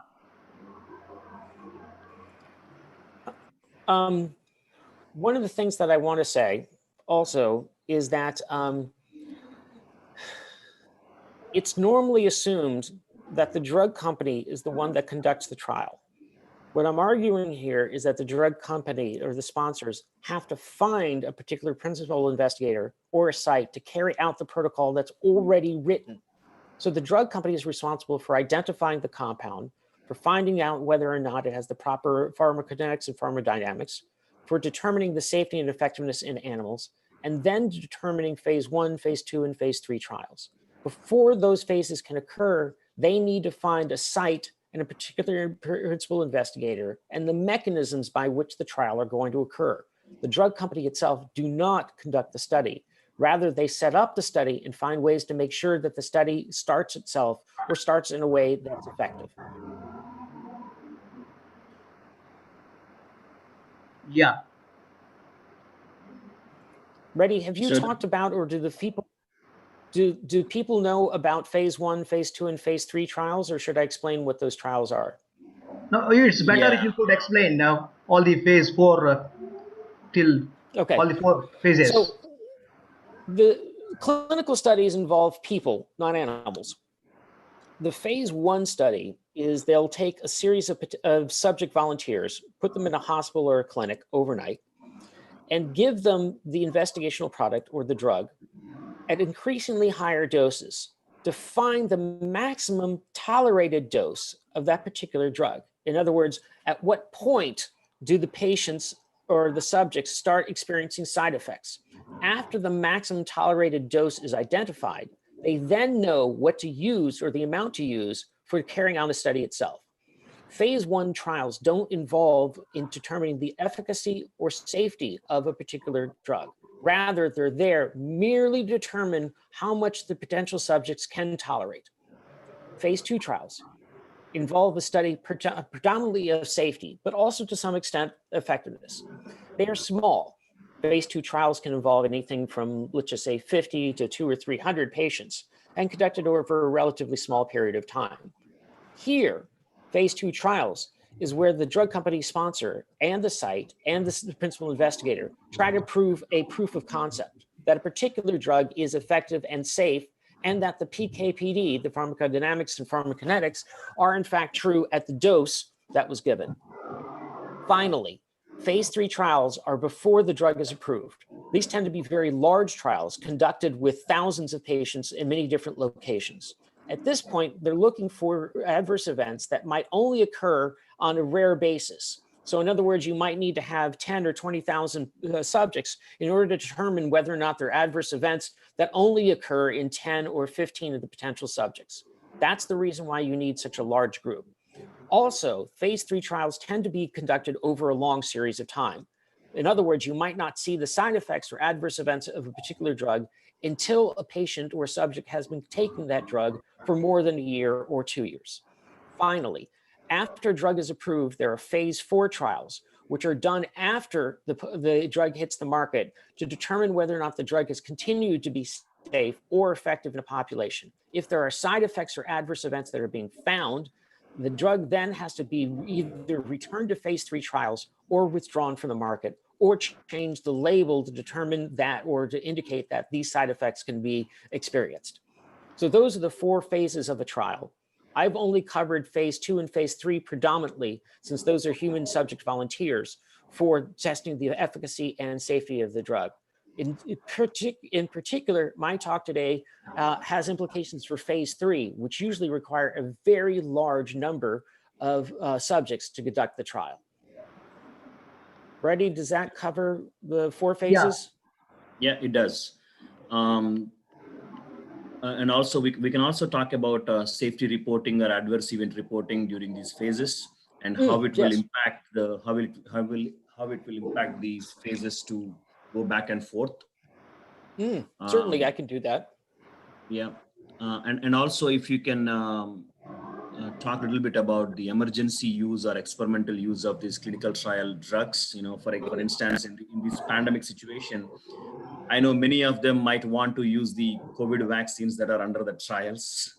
So if you can talk a little bit about the emergency use or experimental use or expedited trials, it would be great. Absolutely. Now, these are, by the way, my internet connection is starting to become a little unstable. So if it appears that I'm talking over you, my apologies. No issues. Go ahead, Mr. Reddy has asked. Mr. Reddy has asked that I might talk about adverse events during the study and what happens to the study when the adverse events are reported.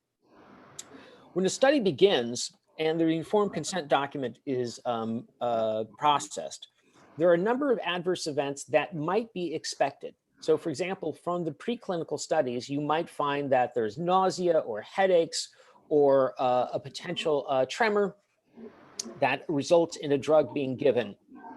And the patient or subject has to sign the waiver or informed consent saying, yeah, I know that these adverse events are likely to occur. What happens though during a study, and what a study is about, is to identify those side effects or adverse events that were unexpected, that were not foreseeable. So for example, nausea or vomiting might not be an adverse event that was expected when the trial began. However, when the trial occurs and all of a sudden the principal investigator starts to see a number of patients or a number of subjects that are vomiting on a regular basis, that has to be reported as an adverse event. It's reported to the drug company sponsor, and depending upon the severity of the adverse event, it might have to be reported to the Institutional Review Board or potentially the regulatory agencies. If the adverse events start to appear in phase 3, the phase may be bumped back down and the study may have to return to phase 2. Once again, the studies are designed to prove safety and efficacy, and that's why it's important to determine what adverse events might occur. Here's what happens though, is that some studies on some drugs are so important that before phase 3 is finished, if the data starts to appear that a drug is safe and effective, there might be an emergency use waiver where the patients, through the regulatory bodies, can determine that, gee, they're willing to try taking this drug even though the drug hasn't been fully approved. In many instances, this is for life-threatening diseases where a potential patient has to look and say, look, my choices are to participate in this study and try this experimental drug or to face death. Now, the reason why this is important right now is there are vaccines being developed for COVID. There are 2 particular vaccines, one by Pfizer and one by Moderna. Excuse me? Moderna What's the name of the- Therapeutics. Yeah. Moderna. Yeah, Moderna, that are conducting two large-scale vaccine studies. They're both in phase 3 right now, and it would probably be several months before the phase 3 trial is completed. Actually, more likely 2 years. But if the data start appearing that the vaccines are effective and safe, the emergency use might be allowed, and then all of a sudden you will see the vaccination of large-scale populations. It's a bit of a risk because they don't know the side effects yet, or in a large population, but the assumption is that the benefits will outweigh the risk for these vaccines, and they will be once again authorized by the FDA through emergency use. So there is a question from one of our audience. Given the pleomorphic structure of corona or different mutations within coronavirus, is it possible to have a vaccine? Yes. A single vaccine candidate that could combat all the mutants or all the variants. Yes. Yep. Well, the variants have very similar structures, very basic structures, and they vary on some of the more complicated structures that are ancillary to the basic structure. So in the vaccine, they're trying to find antibody reactions to the basic, most common structure that is shared by the different variants, and therefore to determine antibodies or immune system reaction that would attack the coronavirus no matter what its variants are. It's a very, very good question. But there's a danger. It's, one of the things that could absolutely determine a failure of these vaccines is if the variants are really, really too great.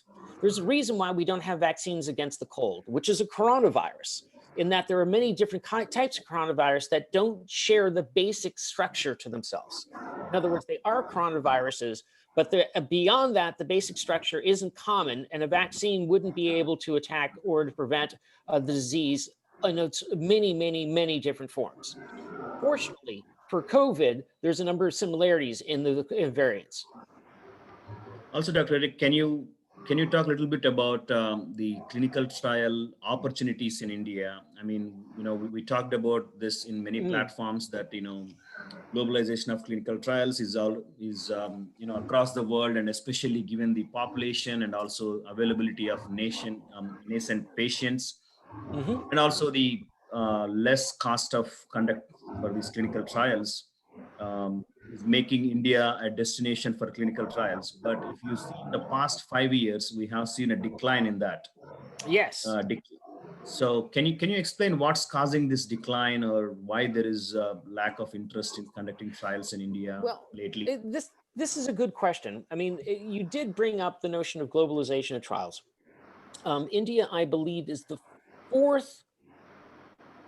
fourth largest country for clinical trials, or region, after the United States, Europe, and, if I'm not mistaken, China is conducting a few more studies than India. They're roughly about the same number.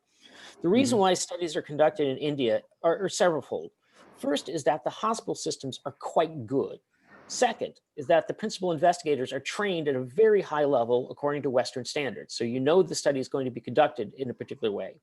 Third, the population is so large that you can identify particular subjects even for rare diseases. Fourth, that these populations or these subjects have not been treated already, which makes them treatment naive and therefore more likely to be able to determine whether or not the drug is safe and effective.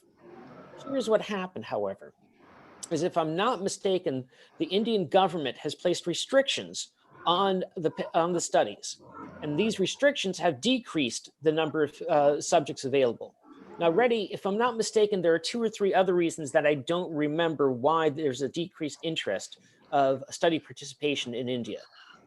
I mean, one of the primary reasons is a couple of studies that were conducted at facilities in India, especially the one study in AIIMS, and also the other couple of studies in some other private organizations. There were some doubts on the data outcome of those trials from the sponsor, and also there were certain mishaps that were never reported.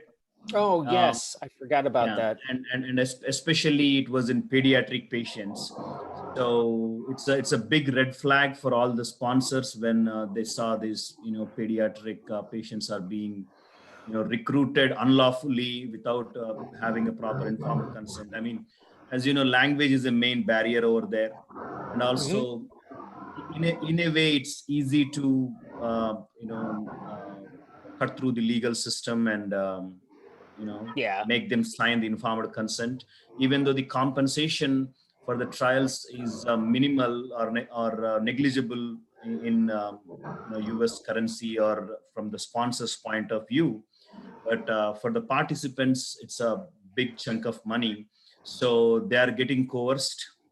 Yes, that way. So for all these reasons, sponsors have stepped back.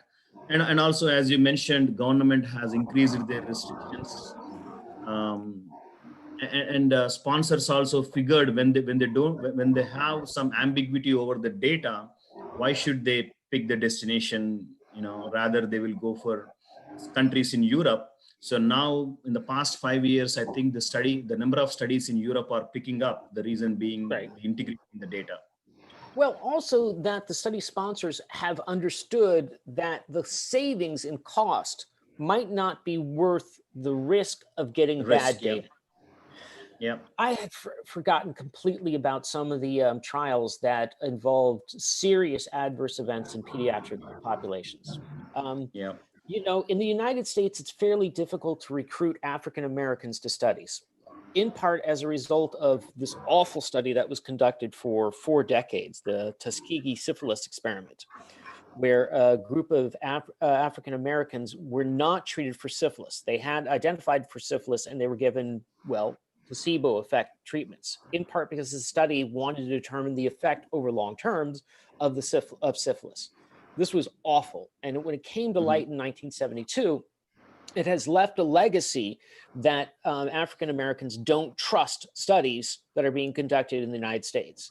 And that means that for studies like COVID, it's very difficult to recruit a full diverse population.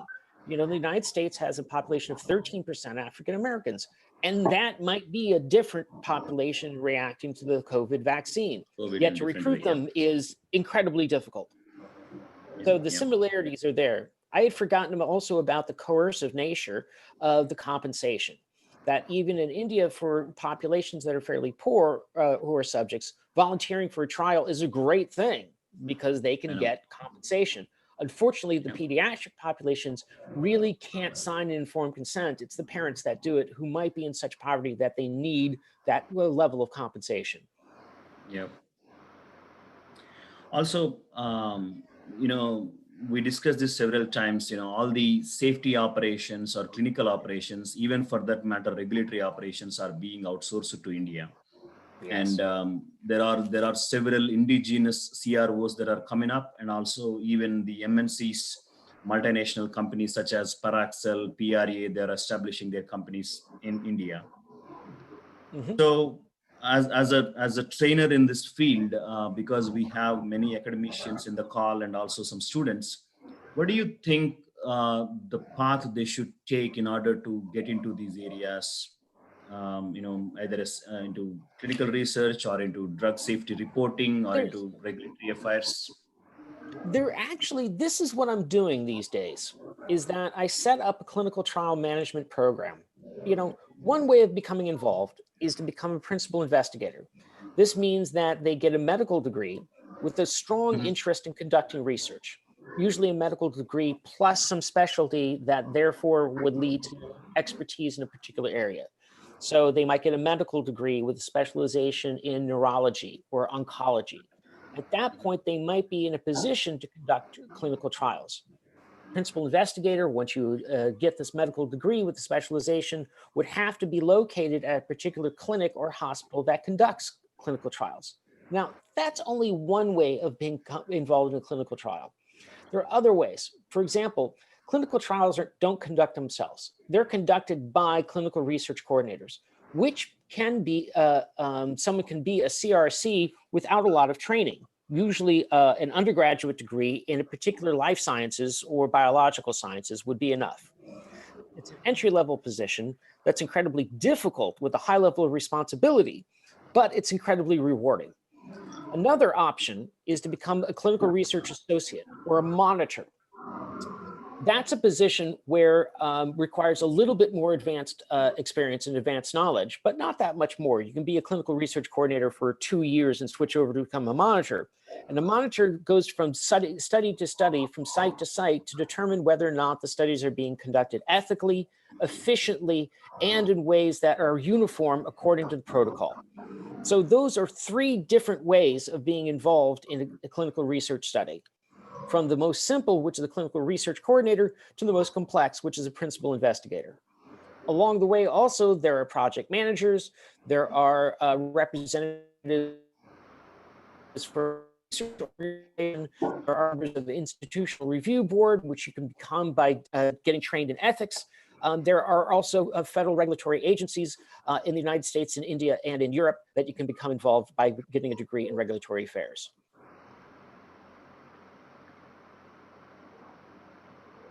Yeah, Purush.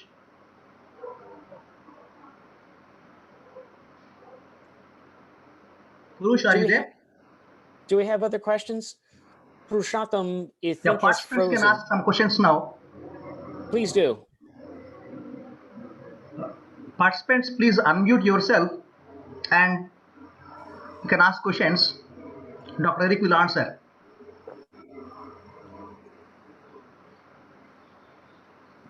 Thank you, Sir, by the way. Sir, good Yeah, evening. please. Go ahead, madam. Myself, I'm Sara Palaparthi from PR Government College, Kakinada. Sir, Yeah. Hello. may I know which process of attenuation which is used for preparation of COVID vaccine, sir? May I know? Please ask that question again. I had troubles hearing you. Yeah, madam, please repeat the question. Am I audible? Hello, am I audible? Hello? Yes, I know you are now audible. Okay, sir, attenuation process is there now. So Oh, yeah, which, the attenuation process, yes. okay, which attenuation process is used to prepare COVID vaccine, sir? Unfortunately, I don't know that. I have not been following the actual process, the technical details of the COVID vaccines. My understanding is that it's not an attenuation process, it's a fracturing of the virus, and that you find particular elements of the virus that then are known to produce an immune reaction. The virus itself does not contain whole, it's not live. Instead, it's portions of the virus that are being used to elicit the immune response. Sir, another question I have. Sir, another question. Sir, which part of the virus is used for vaccine preparation, sir? Either genetic material or the protein code? Genetic material is what they're working on right now. And I don't know why they didn't use the protein code. But my understanding is that both the Moderna and the Pfizer trial are using the genetic code methods. If I'm not mistaken, there are 2 or 3 studies in Europe, particularly in Great Britain, that are using the protein code. But I don't know how successful they are.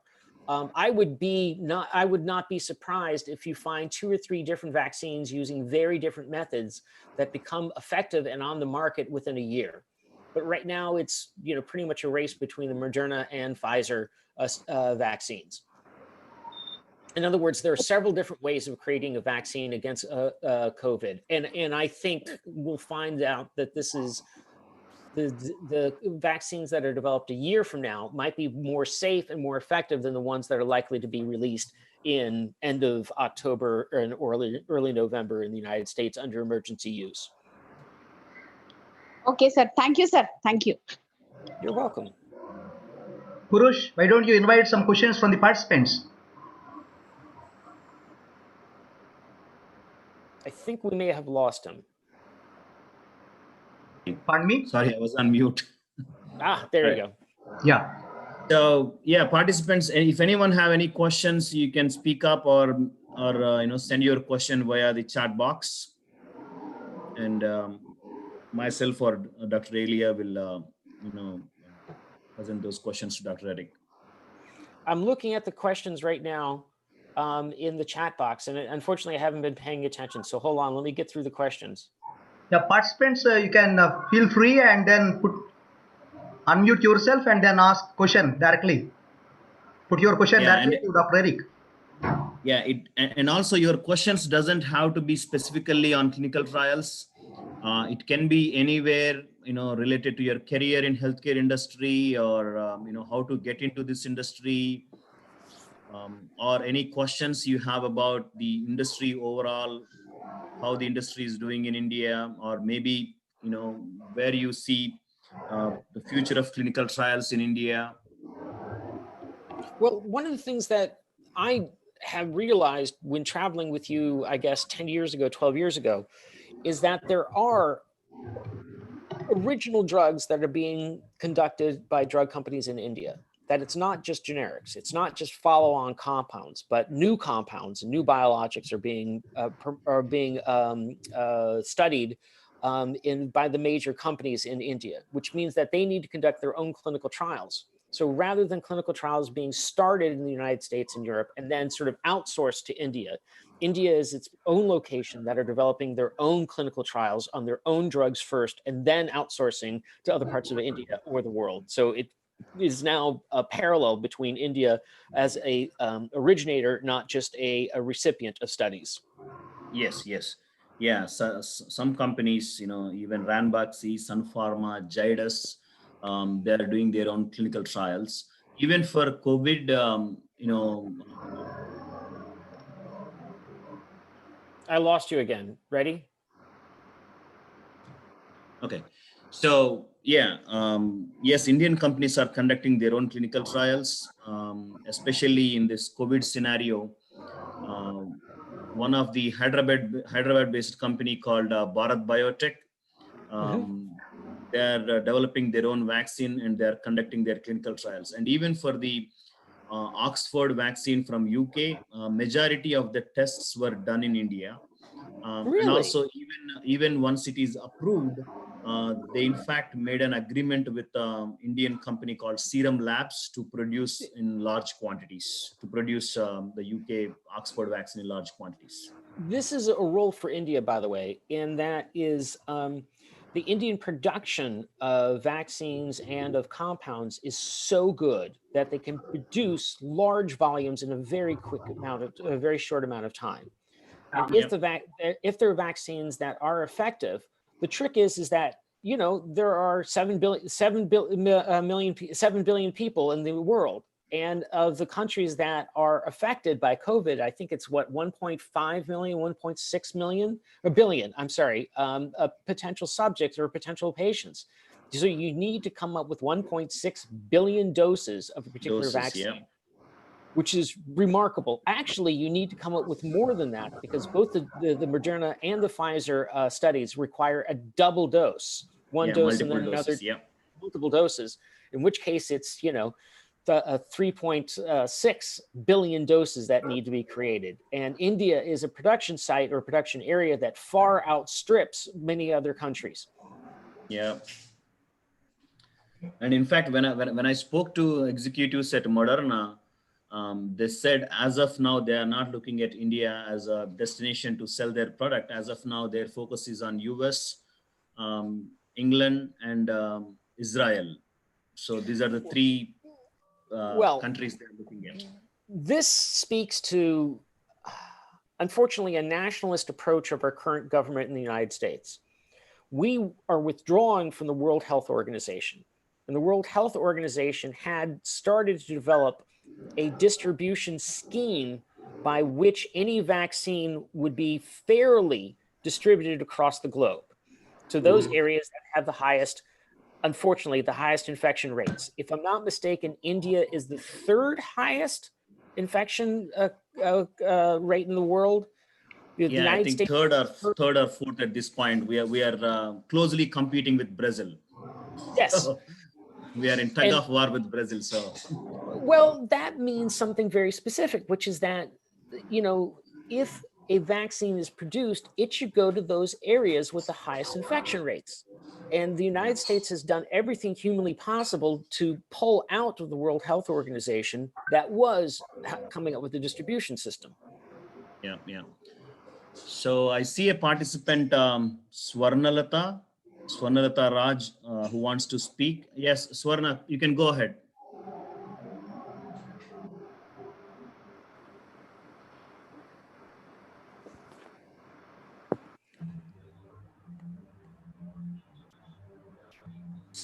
Junapudi Swarnalata Raj, ALC, please go ahead with your question.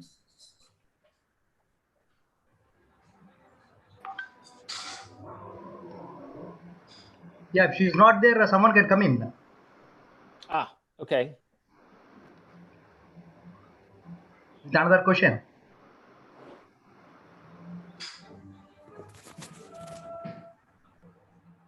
Excuse me 1 second.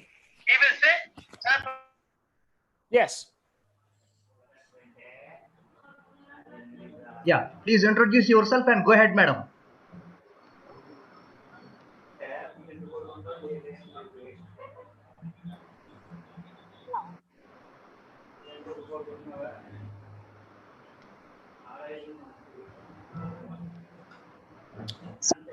Swarnalata Raj from Andhra Laila College, sir. Does Yeah, one please. vaccine works for coronavirus? Yeah, Purush, this is the question here posted in the chat box. Yeah, it is not known clearly yet, but that is the idea that the companies are proceeding with. They want to develop a vaccine. As Dr. Eric mentioned earlier, between different strains of corona, there are only some differences, but the primary structure and the primary properties of the virus is similar across the board. So the attenuated virus might be able to generate antibodies that can fight with all strains. That's the idea, but we have to find out in future, when they release the virus. But as of now, in all these studies across the world, like almost 100 sponsors are conducting studies with almost 500 vaccine candidates. But everybody is trying to get a single vaccine candidate to fight with all the virus variants, but whether it will be successful or not is not known yet. What's interesting is that the United States, once again, there are 3 or 4 common variants. If I'm not mistaken, there's actually only 2 common variants in the United States, whereas across the globe, there tends to be many other variants. Unfortunately, the 2 vaccines that are being developed for those 2 variants right now, because once again, there is this priority that the nationalist US government has said, gee, we come first. The research is great. Unfortunately, the policy is terrible. And one of the things that I'm always interested in is not only how studies get done, but the context by which the studies and the drug sponsors work. And for me, the context matters as much as the studies themselves. And being ethical is not just how to conduct the study, but where to conduct the study and for what purposes to conduct the study. Those are ethics too that need to be considered. And so, how about the virus, like the vaccine which was released by Russia? Like they say it's successfully released into the market, but what kind of? I don't know yet. I've heard of that, the same sort of information that you may have. Unfortunately, I haven't heard much more about it. What we're getting is these publications, or rather publicity across the globe of this vaccine or this approach or that approach that show promise or great promise. But what does that mean, great promise? I mean, essentially it means that, look, we can prove that this particular vaccine develops antibodies in vitro and in vivo to the particular virus. But that doesn't mean that it's effective and safe in human and in large populations. So great promise is a wonderful thing. Actually proving that a vaccine is safe and effective is something quite different. And phase 3 trials usually occur 3, 4, 5 years in populations of 30,000 patients. We're not going to get that immediately. Instead, we're going to get proof of principle and enough of determination that a vaccine has benefits that outweigh the risks and will have emergency use authorization.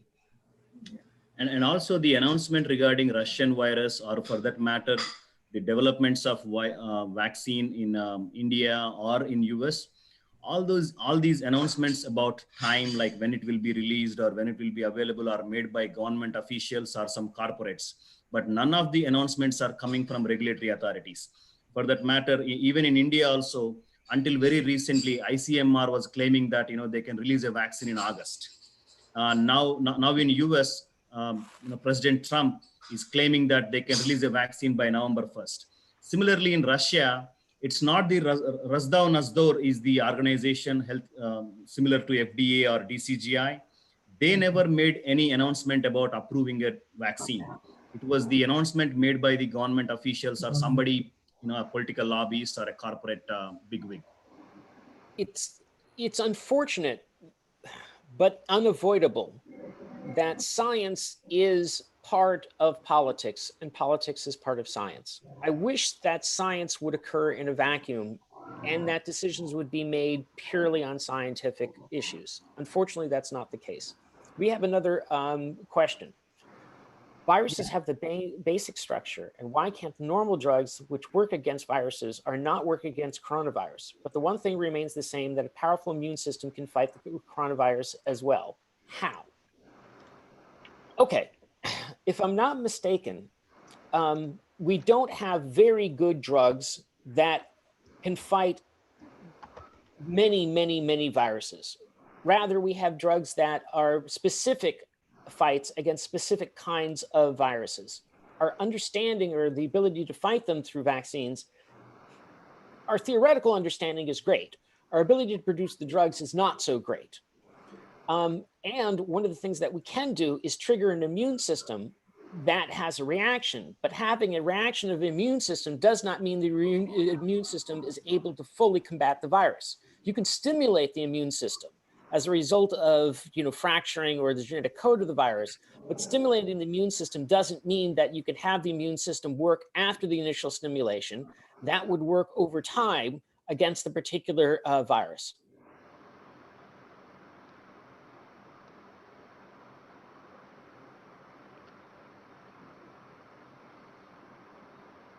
Oh, and I'm glad it looks like in the chat that there will be a talk later that will talk about this particular topic.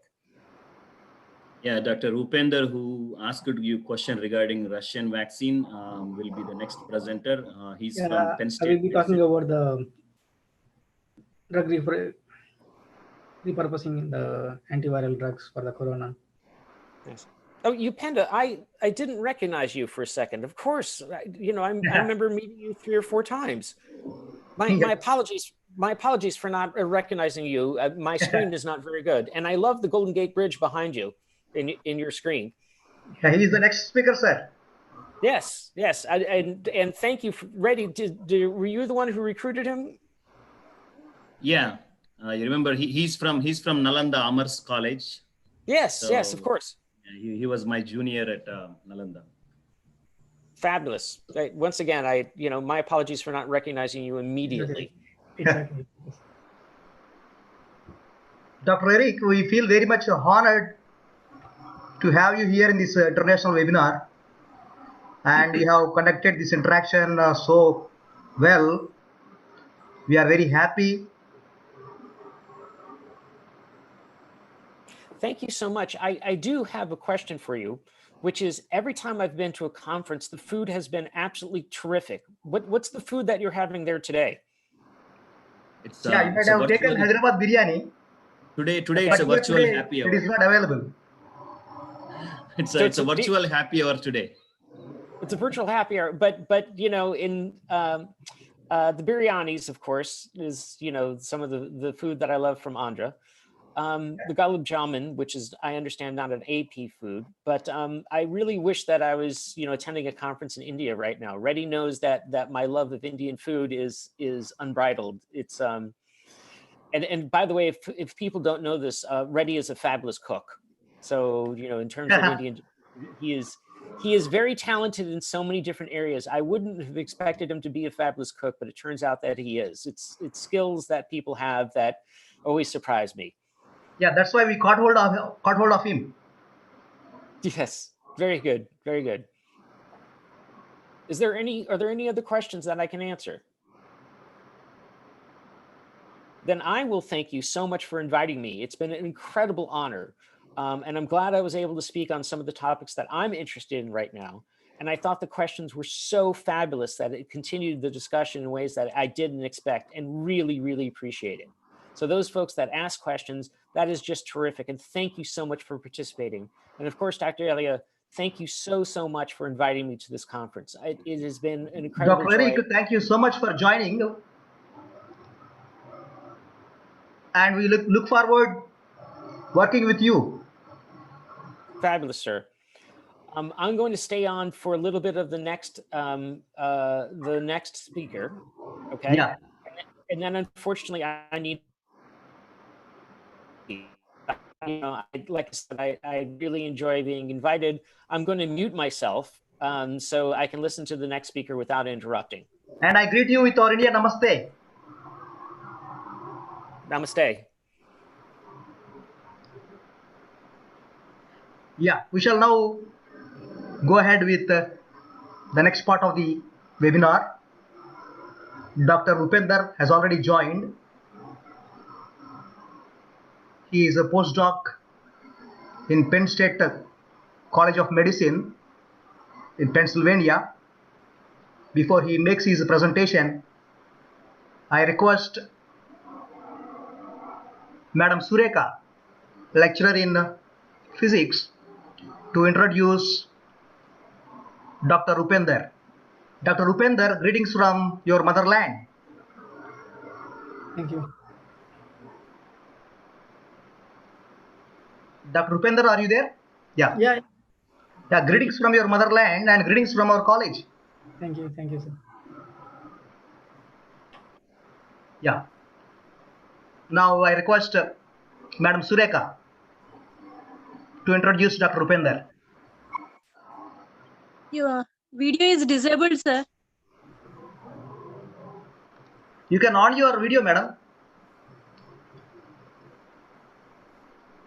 Yeah. Thank you. Myself, Sureka, lecturer in physics, Govt Degree College, Pithapuram. It's my pleasure to introduce Dr. Upender Rao, sir. He is the one of the greatest resource persons of today international webinar conducted by Govt Degree College, Pithapuram. Dr. Upender Rao, sir. Namaste, sir. Dr. Upender Rao graduated in pharmacy from Osmania University, Hyderabad, and PG in pharmacy from JNTU, Hyderabad. He is the PhD from IASER, Indian Institute of Science, Education and Research, Bhopal. At present, Dr. Upender Rao, sir, is the postdoctoral fellow in the Department of Pediatrics, Penn State College of Medicine, Hershey, USA. He is now working in the topic regulation of chromatin architecture in hematopoiesis and leukemia. Dr. Upender Rao, sir, up to 25 international publications with an I-10 index of 12. His research interests include biochemistry, cell biology, cancer biology, drug design, epidemics, and chromatin regulation, molecular pharmacology, and toxicology. Dr. Upender served as a peer reviewer for more than 50 manuscripts from 25 international journals of repute, including from Springer Nature Journals, Quarantine Journals, Taylor and Francis Group, Austrian Publications Limited, and Science Domain International Publishing Journals. Dr. Upender was recipient of Conference Reviewer for Young Scientist Grant by organizers of 27th International Conference on Yeast Genetics and Molecular Biology, Italy, 2015. And also recipient of Senior Research Fellowship from Ministry of Human Resources and Development, International Travel Support Grant from DPT, CICS, Government of India. Awarded prestigious Pratibha Award by Government of Andhra Pradesh, India for securing highest marks in secondary school at district level selected. Thank you, sir, for giving this opportunity. Thank you. It's really a wonderful profile, Dr. Upender. Thank you, sir. Thank you for In the future, we would like to see you as scientist there in the US or in your motherland. I'm trying to back home, like motherland. That's good. Yeah. To serve your motherland. Sure. I'm Yeah. just getting expertise here now. Dr. Upender will take us through drug development and recent advances in COVID treatment.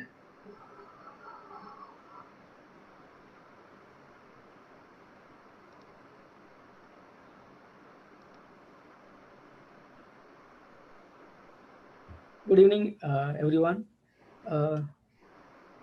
Today, my title of topic is drug development and repurposing and current advancements in the treatment of COVID-19. So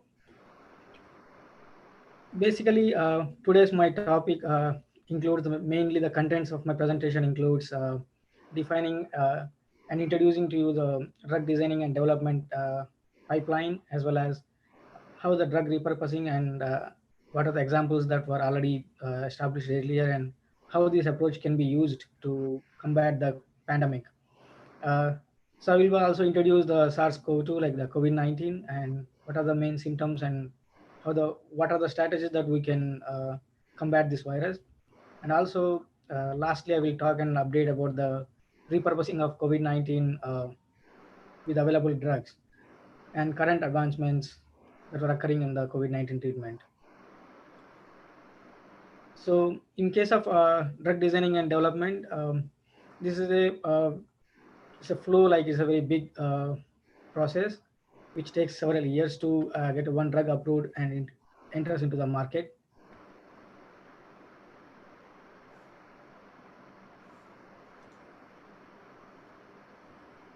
So if it comes to the pipeline, like it is a several step process as shown here. So it starts with identifying a drug target that can be efficiently used for treating some diseases. And then later on, the next step followed is hit identification. And after the identification of the hit for the development of the drugs, we will use the lead optimization method to get the drug like suitable into the human body. And we will optimize the lead so that we can get a very efficient and less toxic drugs. And then these moieties will be tested in the preclinical trials, mostly in the in vitro, in the lab system, as well as in the mouse models. And later on, once we get sufficient results and good outcome from the preclinical trials, the next stage will be the clinical trials in the human beings. And once it got found to be safe and efficient in the humans, then it will go to the drug approval process. Mainly the regulatory authorities will take over this drug approval process and then release it into the market. So it looks quite simple, but when it comes to the total pipeline, how it takes, how long, and how much costly it is to develop one drug and bring it into the market. So as we can see here, it has a several step process as indicated earlier. So it takes almost 10 to 15 years, more than that, to get a one drug which is approved and should be entered into the market for the human use. So as I said, the first initial stage has to be designing the drug and optimizing it, so that the first initial 3 to 4 phases like takes to 7 years, close to 7 years, to identify a target which is good, efficient for focusing for the development of a drug. And then we'll identify lead molecules that can target our interest. And then it will enter into the optimization and then preclinical trials, which takes almost 1 to 2 years again. And the clinical trials are already explained by Dr. Eric previously. It has 4 phases totally, but phase 1 starts with a very small number of humans to be tested for its safety in the human patients in the small level. Once it get into the past, and then enter into the next phase, that is phase 2, which will occur in good number of patients, like more than 100 to several thousand patients, to find its efficacy in the humans. And later on, once it get a sufficient results and encouraging results, it will enter into the phase 3. It will be multi-center trials, like it will take in several parts and several centers and several patients, like several thousands of patients, and to see its efficacy and its safety. Sorry.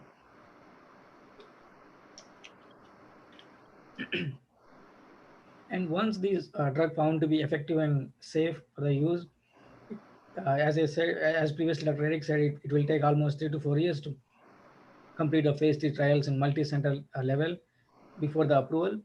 So the approval, like in the phase 4, like it is again the drug will be under surveillance in the market, even after entering into the market. What are the side effects and new symptoms and new adverse effects are reporting to the doctors, and also new drug interactions with already available drugs, what kind of adverse drug reactions are happening, and all those reporting will be done, and then whether drug will be retracted back if it is having very more severe adverse effects which are not seen in the phase 3 trials, and drug will be continued if it is like having a good safety and efficacy. So this is a process, like it's almost a very long process of doing more than 15 years of research to launch one drug into the market. So first of all, like as I said, the main part of the drug development is identifying the target, which is has to be validated, and it has to be selected for its efficiency. So this will be like people have several approaches for identifying good target, which is based on its disease relevance as well as, and also its existence in the experimental models. And also these people also compare the expression of the target in the gene level and protein level in different expression patterns in the disease conditions as well as healthy conditions. And also people use the compound set, like several compounds, to target these targets, and found to be effective in the try to find the predictivity analysis so that the target validation can be done. And this can be done by several professionals, like based on the literature as well as some computer aided drug designing, like the using artificial intelligence technology to get us more knowledge about the target and its suitability for the being selected as a target for drug development. So this is a slide where I'm talking about in general, like the key therapeutic areas have several number of targets. Like if you talk about one diabetes, like there are 190 targets that can be used as a druggable candidate. So one disease has several number of targets can be selected for the developing a new drug approaches. So this is a chart showing the number of associated targets in each disease. So this indicates that one disease can have multiple druggable targets, and also some of them can share the similar targets, such as like some proteins which are some targets which are common in bacterial infections can be common in infection with HIV, such as like immune boosters and all can be used. And several cancers can share some of the common targets which can be used like vice versa. So generally, when you see the target-based drug discovery, as per the literature, we think of targeting something like R1 and R4 proteins as a like two drug molecules, like drug 1 and drug 2. We think that something it should work as some pathway, something like this. But what we don't know is the reality. The cellular process is like very complex. We don't know how the real picture is. So if you see the real picture, like in the cell, it could be like something more complex, and that which will not predictable in the normal the discovery process. So we should be more careful, and we'll be looking at more of those effects on these molecules and the side effects and the safety, all those things. That's why the study takes almost several years to approve a drug, because we thought something else, but the real picture is different. And once it enters into the system, it can have multiple targets and it has a wide variety of reactions in the system. So that's why the process of approving a drug is very complex and very systematic, so that we will not face any adverse reactions later on. So the phenotypic observations like that we do is, like, as I said, some of the diseases have multiple targets, and some of them will be common in different diseases. So some of the pilot study, they have screened almost the profile 400 compounds to show new beneficial biology for the existing compounds. Out of uses for the existing drugs. So up to 90% of the new indications are driven by on-target activities. So as I said, biology is complex and there is a tremendous amount that has not understood. So the phenotypic screening provides an opportunity to identify new clinically relevant uses of existing molecules driven by action on known molecular targets. So this kind of approach is called as drug repurposing. So that is what, like the phenotypic screening, like when you know what kind of phenotypes some disease has and what are the common diseases previously once the drugs are approved, and which can be used in an alternative to the existing molecules can be used for the new uses in the system. So I will be introducing the drug repurposing technology. Like this technique is emerged in 2004. So this can be defined like drug repurposing, also referred to as drug repositioning, also reprofiling, redirecting, or switching, like etc. Like, so it is one of the repurposing is the use of an active ingredient in an indication other than the one for which it was initially marketed. So it is a growing trend and appears to have like very recent emerging, like from last 15 to 16 years. The first examples of successful drug repurposing mainly came about through something like aspirin and thalidomide and sildenafil or dimethyl fumarate. So drug repurposing relies on mainly two scientific bases. One is the discovery through human genome elucidation that some diseases share sometimes common biological targets. So as I said in the previously, so they have one disease can have multiple targets, biological targets, and these can be common different between different diseases. So if they have some common biological targets, so we can use the drug which is approved for one condition can be tested in some other new disease. And also the concept of pleiotropic drugs, like some drugs have multiple effects, like as you said, like the target based drug designing, sometimes we thought the drug can have one target, but when it enters into the system it may have more than one target in the biological system. So these kind of pleiotropic drugs can be useful for the repurposing approach and can be used for a new condition. So some of the classical examples of drug repurposing. So one of such molecule is aspirin, that we all know very well that is a over-the-counter medicine. So this was approved in 1899 as an analgesic, and which was repurposed in 1980s as an antiplatelet aggregation drug because of its effects on some of the known targets. And recently, the second repurposing of this aspirin can be done in sooner as an anti-cancer drug. There are some studies are already proving its efficiency as an anti-cancer drug. And another drug of choice like is a thalidomide, which was in 1962 World Health Organization banned the thalidomide because of its teratogenicity and severe adverse effects on the pregnant women. But later on in 1998, this was repurposed and found to be an effective agent for treating the comprehensive symptoms associated with the leprosy. And it was approved in 1998 for the leprosy treatment. And in 2006, and it was again repurposed as a treatment for multiple myeloma, which is a kind of a tumor. So this kind of drug repurposing has given you new properties for the old drugs.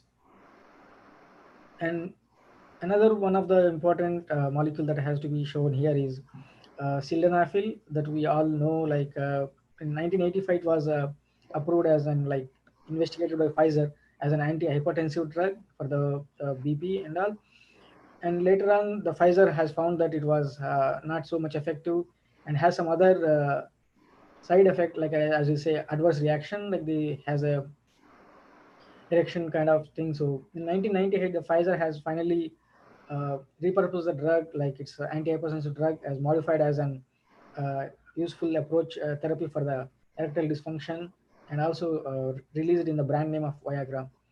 And later on in 2005, it was also approved for the pulmonary hypertension treatment in the 2005. So drug repurposing has proven to be a very efficient and good way of finding new properties for the existing drugs. So as I said, like in the clinical development, it has a 4 phases as discussed by Dr. Eric. And first few phases, like the phase 1 is mainly focused on identifying its safety in humans. And later on it was found to be non-toxic to the humans. And later on it was found in multi-center trials in the large number of patients to found its efficiency. So the clinical trials on repurposed drugs. So as I said, like if you want to investigate a new property for the existing drugs, it has not to be done like so much rigorous back to the stage. It can start somewhere in the phase 2 to identify its efficiency in the phase 2, because the existing drugs already proven safe in the human use in the phase 1 and all the phases. So these drugs which are supposed to be repurposed for the new use can directly enter into phase 2 or phase 3 to show its efficiency and safety in the phase 3 and trials, and then directly can enter into the phase 4. So this kind of approach can shorten the time the drug can enter into the market for the new uses. So something such as a pandemic situation, something like a coronavirus. So we have don't have the time like 10 to 15 years of developing a new drug from beginning. So the drug repurposing is the one of the good approach during this pandemic to get a approval of new therapies for the antiviral drugs, directly enter into the phase 2 and phase 3 trials using this repurposing approach. So the history of infectious disease is something like we are coming up every time, like from several decades, with a new infectious disease every 5 to 10 years, a gap. So it starts with something like in 1890s, like diphtheria, tetanus infections, and later on rheumatic fever, and then followed by scarlet fever and Spanish flu and pneumonia and chicken pox, and later on we found anthrax. And so this is rabies and Ebola in 1976, and then SARS in very recently, like MERS in 2003 and 2012, and even the avian flu in 2003, and very recently like Ebola in 2013, and at the end, like we got a coronavirus in 2019, like end of the 2019, like December. So this kind of infections are something like we have to get ready with those approach to combat these infections. So, and this coronavirus emerged as something like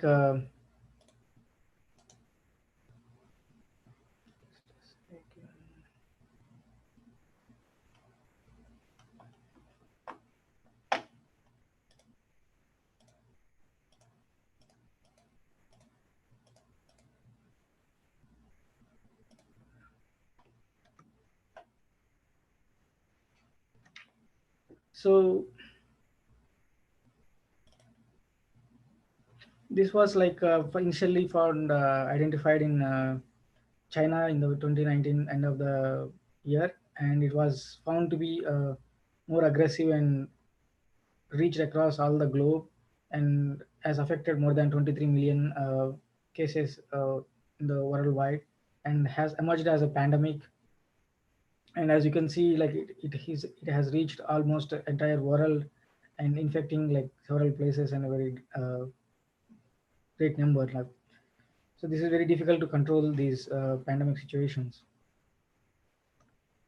So the common symptoms that SARS-CoV-2 has been reported to have a fever and tiredness, and a continuous cough with a loss of taste or smell in some cases, and breathing difficulties mainly in the lung system.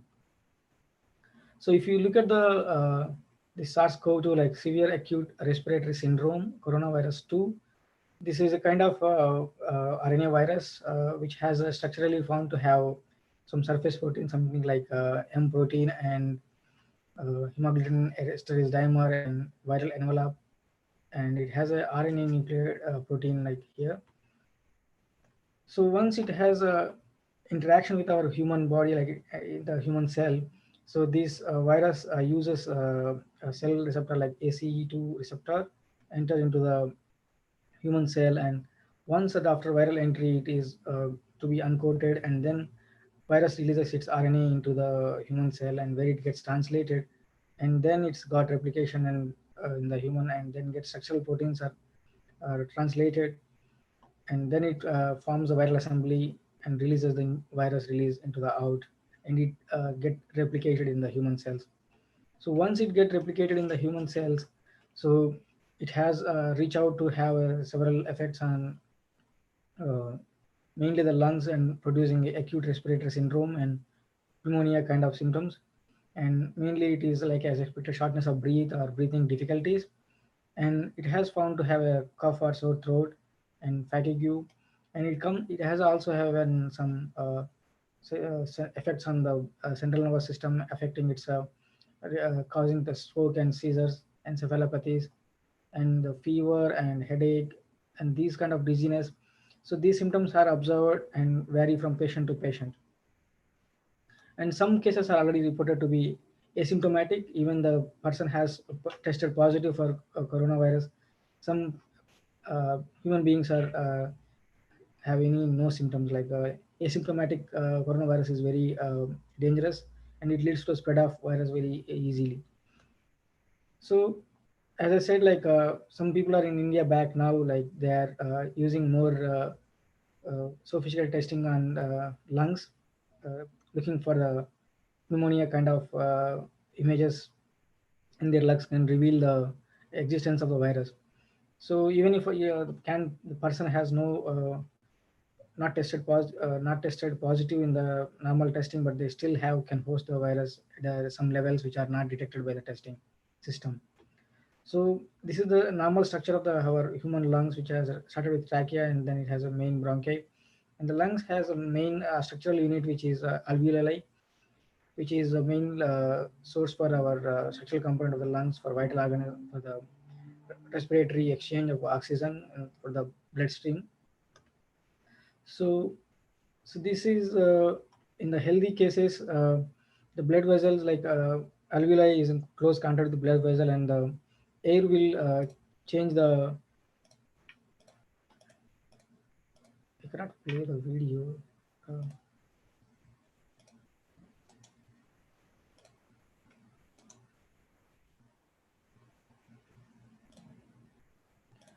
So in the healthy patients, the air coming in the alveoli close contact with the bloodstream, and then it is a very thin membrane. It easily exchanges oxygen and also takes the carbon dioxide from the blood.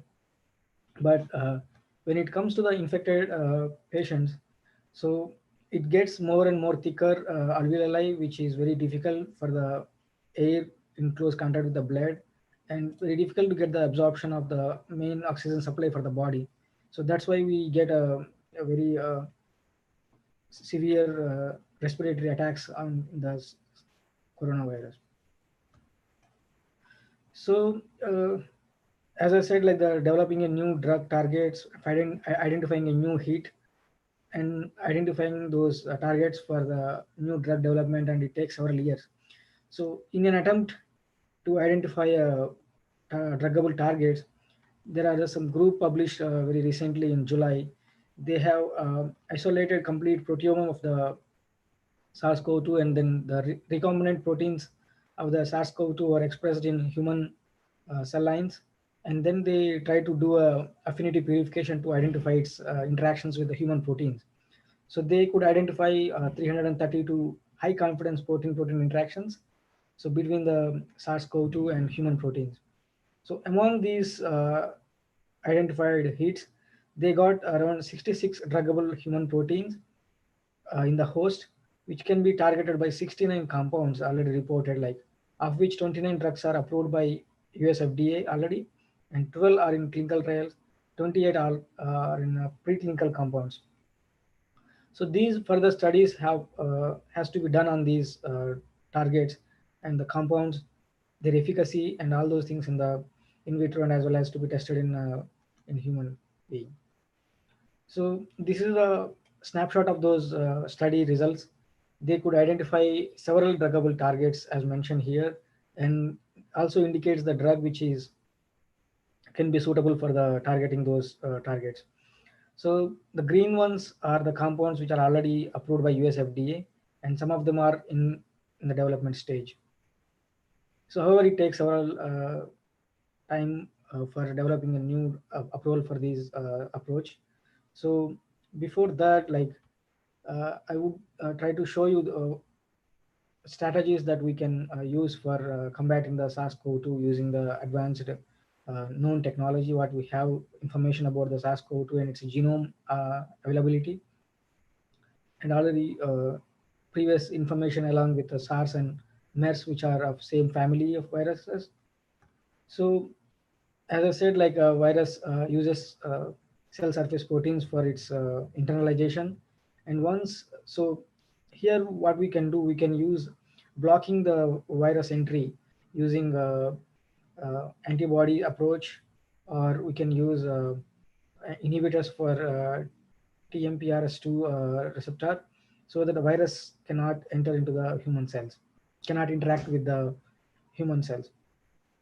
In the next phase, like after internalization, the virus releases its components into the human cell, and then it gets translated, get amplified by the human proteins, and then later on these proteins will be translated into the viral proteins, which will be assembled into its virus, separate new virus. So here the immature virus can be attacked, blocked here. So another approach for blocking the viral replication is targeting it's a RDBP, RNA dependent, replication dependent RNA polymerase that is used for its amplification in the human. So, and there are viral protease inhibitors that can be tested here for stopping its replication in the human cells. And at the another level, that what we can use is innate immune response, like our immunity levels can be activated using several interferons or cytokines boosting. Or another approach is like using the enhancers of antiviral innate immunity, such as like interferon inducers or blocking of interferon antagonist, so that it can have a doesn't have a cytokine storm into the human reactions. So I will be talking some of the approaches that are widely used using the drug repurposing approach, as well as which are found to be effective in the SARS-CoV-2 treatment. So the first one is prone positioning. This is these two widely supportive treatments that are helping COVID-19 patients greatly during these pandemic situations. So one of such supportive treatment is prone positioning. So this one is generally we use the patient in face up position using the ventilation system, so that heart and lungs are something like this. But it was found that if you are tilting the position, like lying the patient on his belly, can increase, open up the lungs and can take up more oxygen supply to the patient. So this kind of simple changing in the patient position can help greatly in the found to be very useful in the COVID-19 patients, giving more oxygen supply for the treatment. And another life-saving supportive treatment that was in approval was using ventilators, providing oxygen supply and respiratory support devices are useful in the situations. So these kind of ventilators and mechanical respiratory devices, they provide the supply, like delivers the breath in a positive pressure, so that the patient always have a positive pressure in the when he exhales. And also in the controlled breathing, like the machine completely delivers a scheduled breath every, it is a scheduled monitoring. So this breathing is like, and ventilators is very important, and this is can take up more pressure in the, can lead to damage of the lungs. So the patients have to be must constantly monitor during the ventilation therapy. So one of the drug that I will be talking is RDRP inhibitors. So RNA dependent RNA polymerase enzyme, which is used for viral replication in the host cell. So there are 3 antiviral drugs that are being used from this class. So these RDRP are already approved earlier, like remdesivir and favipiravir and ribavirin. So these are already approved earlier for something like Ebola virus and influenza virus previously. And ribavirin was used for hepatitis C and other respiratory viral symptoms. So these molecules have done in very good, found to be effective in vitro, as well as several clinical trials have proven more efficiency of these molecules. And then this was found to be one of the more promising evidence in the recent studies that these RDRP inhibitors can be used as an efficient therapy for SARS-CoV-2. So generally this remdesivir and this class of RDRP inhibitors, as I said, the once a SARS-CoV-2 enters like internalized into the human cells, this RDRP like RNA dependent RNA polymerase is required for its replication in the human cells. So once we use the remdesivir, which is a prodrug, which can be converted into active moiety in the human cells, that is GS441524, can directly bind to RDRP and block its activity, so that the viral proteins cannot be replicated in the human cells, so that we have stopped the viral replication and its propagation in the human system. And this was the one of the clinical trials which has been done in a large number of patients, and which was published in New England Journal of Medicine very recently. So this was found when they have cumulative recoveries compared to placebo, which is no drug, and compared to the group which has taken the remdesivir. So this is overall, it has a better surveillance compared to the placebo, good recovery rate compared to the no treatment conditions. And there are this kind of, when they compare the patients with non-receiving oxygen condition, there was not much strong evidence for the remdesivir activity in these kind of patients. But it was found very effective in patients which are who are receiving oxygen supply. So this remdesivir acts very great in those patients, found to be more effective and efficient in these kind of conditions compared to the no treatment control. So we need a large number of clinical trials to found to estimate the efficiency and safety of these trials.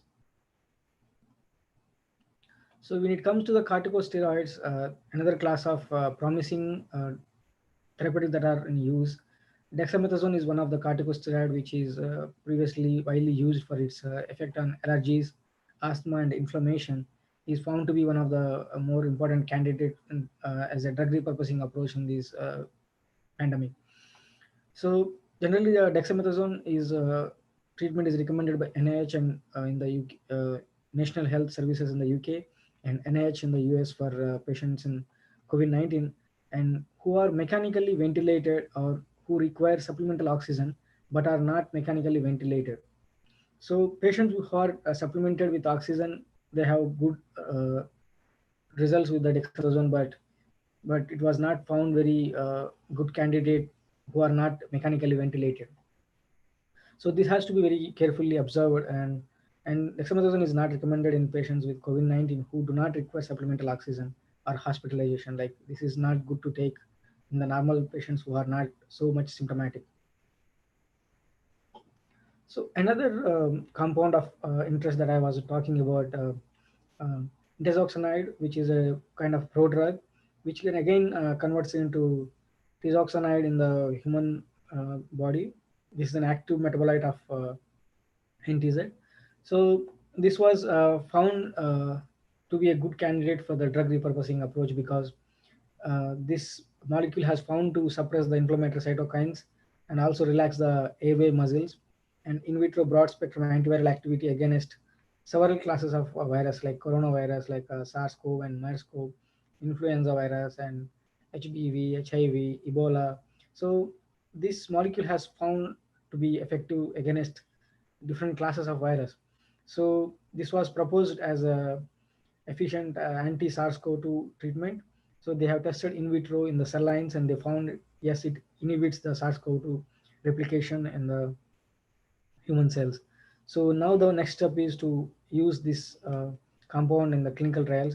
And there are several clinical trials already registered and recruiting patients for studying its efficiency in alone or in combination with other therapeutic molecules.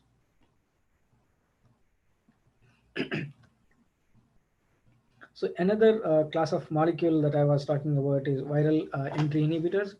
So which are have found to be mixed evidence. Like they have some of them found to be effective in some cases and found like ineffective in some other places. So these viral entry inhibitors are drugs that inhibit the entry of viruses into host cells. So one of such molecule is umifenovir, that is Arbidol, like also pharma standard. So prevents the fusion of viral protein with the target cells, thereby preventing the entry of virus into cells. So it shows very desirable effect against the influenza virus. So this was approved only for the influenza in Russia and China. So this was tested against SARS-CoV-2 in vitro and has shown to inhibit virus at a very micromolar concentration and showed encouraging results in clinical trial, but it has lead to have more phase 4 trials, and in the phase 3 trials has to be done in large number of patients to approve this drug. Another one, like the study, as I said, this was a mixed evidence. So one of the study found to be like this was not associated with any improved outcomes in patients with coronavirus in a very recent study. So some studies have showed its efficiency. Some studies have reported it was not showing any efficiency in some of the patients. So these kind of drugs, like using these mixed evidence drugs, is like should be very careful. And another approach that was recently coming up is convalescent serum or plasma therapy for COVID-19. So generally, as I said, like the donor is a person who recovered from COVID-19, has no symptoms like more than 14 days, and having a high antibody titer in his body against the SARS-CoV-2. So generally what we will take his blood and then we isolate the plasma without any blood cells from the blood, and then we isolate the clear liquid that we call as convalescent plasma. So once you use this plasma in healthy human beings, so these patients with no previous exposure to SARS-CoV-2 receiving this plasma, and then once this person, if has exposure to SARS-CoV-2, upon exposure, the antibodies in his body will neutralize the virus, and then it will prevent the disease. So this is generally used as this CP therapy can be used as a prophylaxis treatment approach. And there is another way of using is like therapy progression. So the treatment is like if we use the CP for patients who are already exposed to plasma at a level where it is not so extreme. So this found to be neutralize the virus in the person who are already exposed to virus, and then it will clear the infection with a sooner time. So this approach was found to be which was coming up, like it was not something new, but this plasma therapy can be a good approach for during this pandemic situation. And several states in India as well got the regulatory permissions for using this plasma therapy as a treatment approach for COVID-19. And another approach that was that using monoclonal or polyclonal antibodies. So these results also have mixed evidences in the studies reported. So generally the monoclonal antibodies, like we call as MABs, so are generally first developed in 1970s, and it was approved, FDA has almost approved for the MABs for 79 diseases ranging from cancer to AIDS. So generally, as I said, the convalescent plasma from people who recovered from COVID-19 have mix of antibodies. So companies like Eli Lilly and Regeneron recently began the clinical trial studying the monoclonal antibodies against the SARS-CoV-2. So there are two monoclonal antibodies that was namely serelumab and tocilizumab are the best tested for their efficiency and safety in COVID-19 patients. So both of these MABs were approved, like it was expressed in against the lung inflammation induced by interleukin-6, and this was also for against IL-6 receptor, and it was used for the treatment of rheumatoid arthritis and conditions. So these monoclonal antibodies can be repurposed for the use against SARS-CoV-2 treatment in the humans in this pandemic situation. And the several studies have reported some efficiency in the phase 2 studies, and some large number of phase 3 trials has to be conducted to test their efficiency and then approval for these molecules for COVID-19.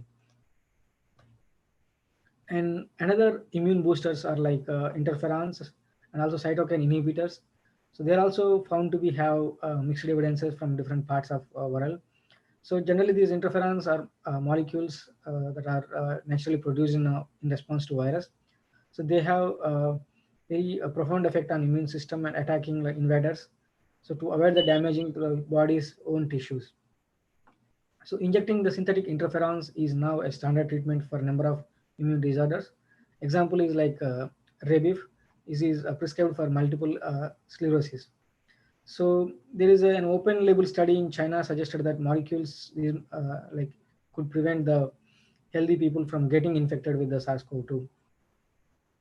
And in come to the cytokines, like the body produces these signaling molecules called cytokines to fight the diseases, but manufactured in excess, like cytokines can trigger the immune system to wildly overreact to infections in a process sometimes called cytokine storm. So this is what happening during the SARS-CoV-2 exposure. So our sometimes body reacts like overreacted and then produces a lot of cytokines. So cytokine inhibitors can prove effective against arthritis and other inflammatory disorders. So these CIs can be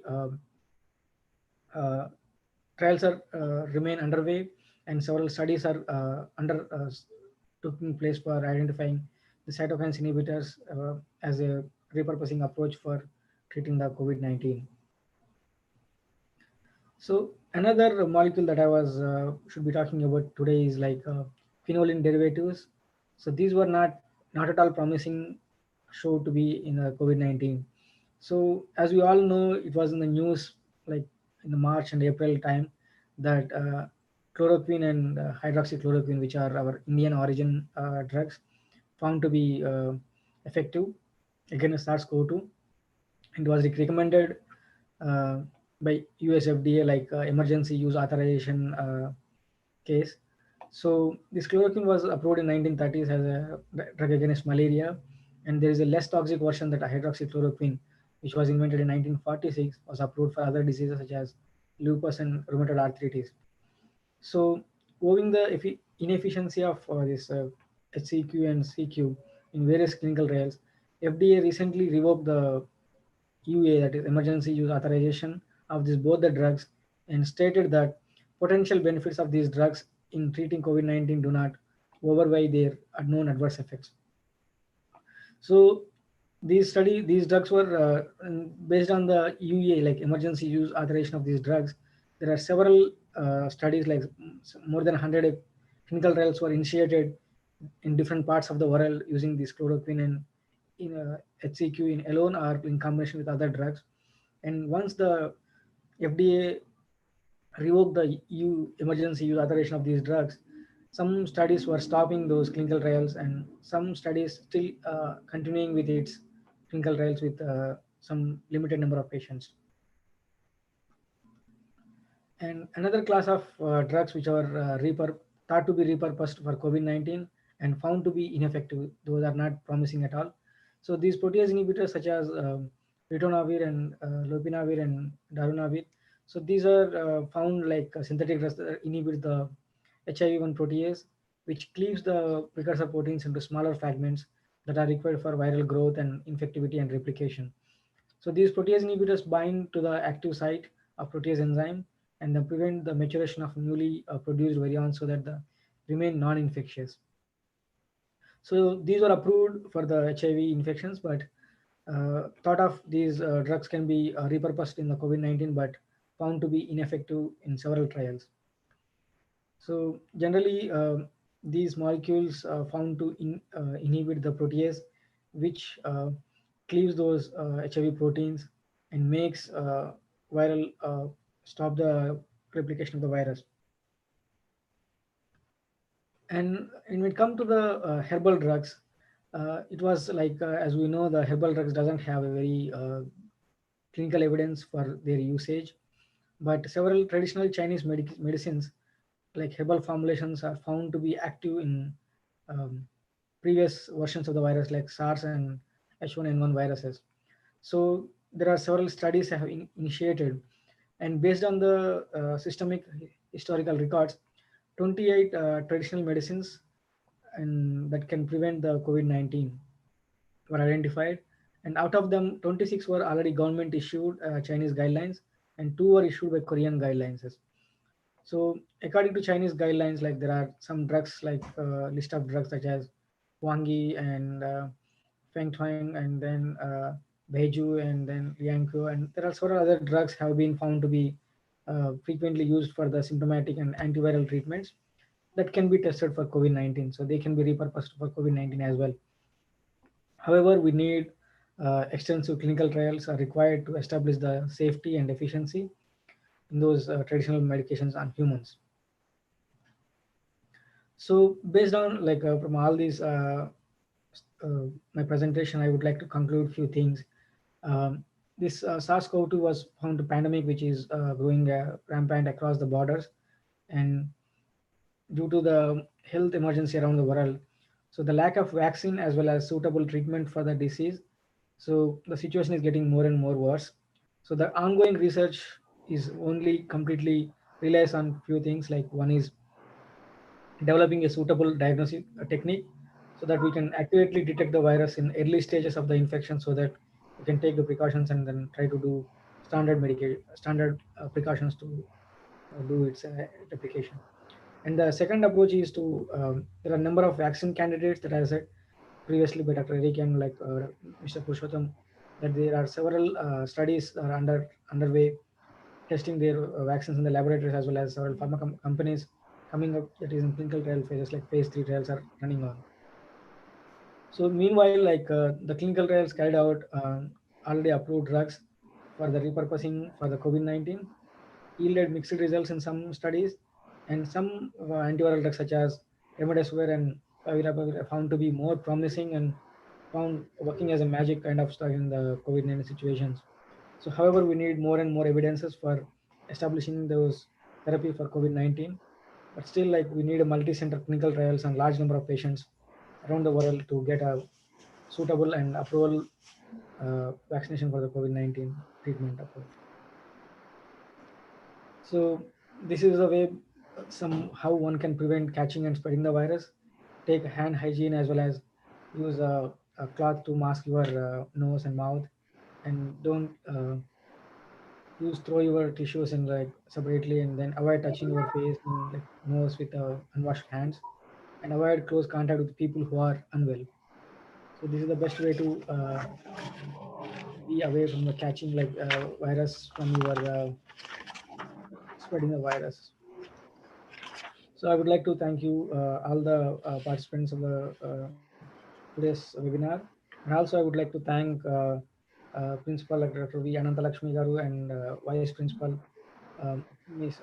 Y. Padmaja Garu and Webinar Organizing Secretary Dr. Elia for giving this opportunity and to be one of the part of this today's international webinar. And I would like to take any of questions if you have. Dr. Upender. Yeah. Dr. Upender. Yeah. Can you hear me? Yeah, yeah. Thank you so much for your time. Thank you for joining in the early hours there. Thank you so much. Thank you for the wonderful presentation. It is very impressive. Lucid also in style. Very lucid. Very simple language to understand. Thank you. I have a question for you. Yeah, sure. Is there any prediction from scientists about this COVID, when it is going to end? As such, we don't have a prediction, sir, but it still goes on. Like we are coming up with new variants of the virus, like found to be in different parts of the world. Even in India, we have found some mutations in the virus which are coming up. So it's not something like we are going to end up with this condition, but we have to be taking care of this situation. Yeah. But because getting a treatment and therapy, like it takes several, at least for the repurposing approach, at least we need at least 1 or 2 years for found to be its efficacy in the phase 3 trials. So at least it takes 1 or 2 years for approving the drug. Yeah. But still, like, people are using the standard antiviral drugs like remdesivir and like found to be more efficient. And people are also using anticoagulants along with the supplemental therapy, like as a corticosteroids are found to be more and more life-saving drugs actually during situations. Yeah, thank you. So even scientists are not able to predict when it is going to end. No, it's not in our hand. Yeah. It's all in the virus, how it is going to Yeah. end. In spite of this intense research, we are not able to predict. Yeah, people are like trying to develop, as I said, like there are some studies are coming up with identifying the druggable targets and all, but still like we need to test them in the lab and like in the humans so that they found to be efficient and safety. Like the regulatory process like is so long that it takes few years to approve a drug. So that's what we need to worry about. Yeah, here there is a question in the chat box. I think this is for Dr. Eric. Yeah. Question is from Sharon Pradhan. During trial procedure, if the volunteer starts showing critical symptoms during phase 1, then whether that newly formed drug will be discouraged or whether it will continue into phase 2. No, yes, it will be discouraged. No. Discouraged. Upender, so she was asking if there are some critical symptoms shown by a participant in phase 1 trial, whether the trial will be continued or not. Firstly, it will depend on the severity of the incident and also occurrence, like, out of certain, let's say out of 100 participants, how many of them are getting it? And is it particular to a certain population? Like, some patients could be vulnerable or some races could be more prone to an interaction or an event more than others. So is it in a specific individual or a specific type of subject, or is it across the board? And if it is determined to be across the board and if it is an unexpected severe event, yes, at any stage, whether it is at phase 1, phase 2 or phase 3, the drug will be discouraged. There are out of 1,000 drugs that enter into phase 1, only a few of them will get to phase 2. Yeah, I hope the question is answered. Or if participants have some more questions, just 1 or 2, you can just unmute and then ask. So there is one question that says, as of now, many claim to have come out with the vaccine. How do we authenticate? Yeah. So the only way to authenticate is not to trust YouTube, not to trust any other platform, just to rely on the information announced by healthcare authorities. For example, in India, we have Center for Drug Standard Control Organization, CDSCO. So if we hear any announcement or approval from them, yes, it is trustworthy. And also in US, if you hear from US FDA, or in Europe, EMA, in Brazil, Anvisa, likewise, every country has their own healthcare authority. So that's the only source of authentication.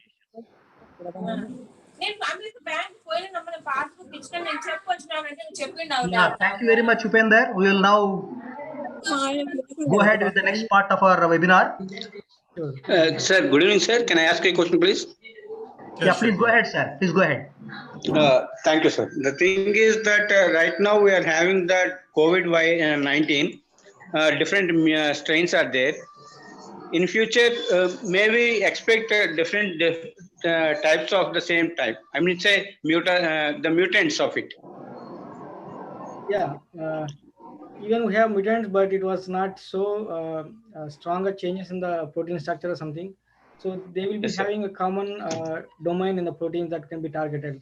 Something like RDRP inhibitors can inhibit the protein like moiety.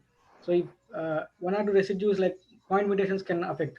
So those can be Again, vital. Yeah. They may be vital in future also. Yeah. That's what my prediction is that right now we are not having any problem with the. I mean, say so far this is somewhat this will be stable in few years. But what happens again after that particular period of time? Again, some more viruses can be generated, maybe through the mutants or like that. That's for sure, because this SARS-CoV-2 is one of the variant from the emerged from the SARS-CoV virus which was in 2003. Yes, sir. Yes, sir. So this was yeah, so we are expecting to be like getting a new viruses soon, but we have to get ready with that. So with all these types of different developments around the world, how long can be to be taken for a vaccine? Any polyvalent type of vaccine can be generated. Is there any possibility for a polyvalent? Yeah, there are more than like 100 candidates already in the studies like from the vaccines across the globe. Like there are several companies are doing those studies. So we have to wait and see the results like from those studies and see what kind of safe vaccines can come up into the market. Thank you, sir. Yeah, thank you very much for that question there, sir. And Dr. Upender, thank you so much. I look forward working with you.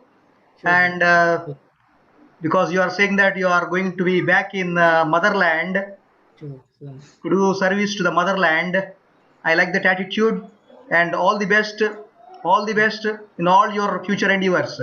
Such an young age you are there as postdoc in US. Thank you, sir. All the best for you. All the best. Thank you. Thank you. I hope you would stay till the end of this webinar. Right.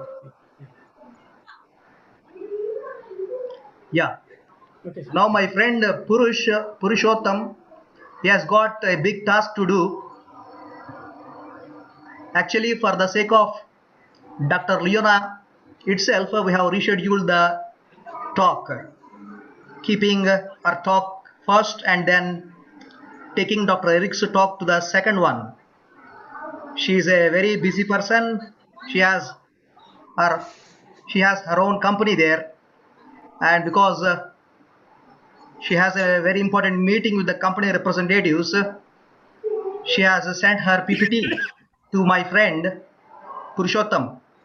So he will be presenting the gist of Dr. Leona's presentation, and then he will take some time for his own presentation, and then he will also discuss the opportunities for students in biotech and pharma industry. And before he makes his presentation, I request Madam Pallavi, lecturer in political science, to introduce Mr. Purushottam Reddy Gaddam, popularly known as PR Gaddam in the US. Over to you, madam. Good evening, one and all. I am Pallavi, lecturer in political science, JDC Pithapuram. It's been a pleasure attending this webinar, and now I would like to take the opportunity to introduce Mr. Purushottam Gaddam. Mr. Purushottam Gaddam, popularly known as PR in the US, who is a seasoned regulatory professional with over 12 years of experience in regulatory operations, serving in the biopharmaceutical companies including PRA Health Sciences, Takeda Pharmaceuticals, Shire Pharmaceuticals, Epizyme, and Biogen. PR also served as a director for a US-based consulting company, Vivid Stars, and as a consultant at pharma and microtech medical device companies. In the past 12 years, PR has contributed in bringing several biomedical products into market and in the academic sector involved in many productive ventures, including establishing Indo-American Pharmaceutical Regulatory Symposium, which has helped several Indian pharmacists to succeed in regulatory careers. PR also has significant experience in academics. He worked as an adjunct lecturer teaching regulatory affairs courses at Northeastern University, Boston, Massachusetts for 5 years and served as assistant director for international programs at the same university between 2012 to 2015. PR hails from Nalgonda, India. He completed his pre-university course at Andhra Loyola College, Vijayawada, and bachelor's in pharmacy at Usmania University, Hyderabad. Then he moved to the US to complete his Master of Science in Regulatory Affairs from Northeastern University, Boston, MA. One interesting fact is, PR is a proud first batch student of Dr. Elia, who has played a pivotal role in hosting this webinar. I would like to thank you all for giving such a wonderful opportunity. Thank you. Yeah, Purush, thank you so much for joining us there in the early hours. Purush, can you hear me? Hello, Purush? Hello? Purush, are you there?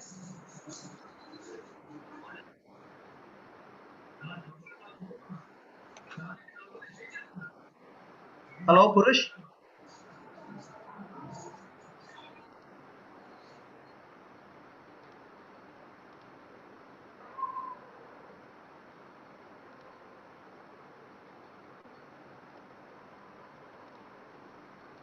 Hello, Purush?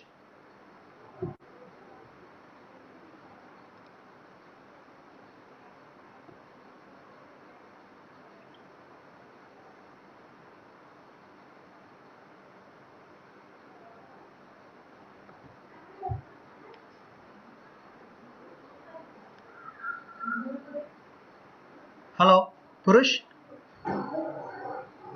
Hello, Purush, are you there?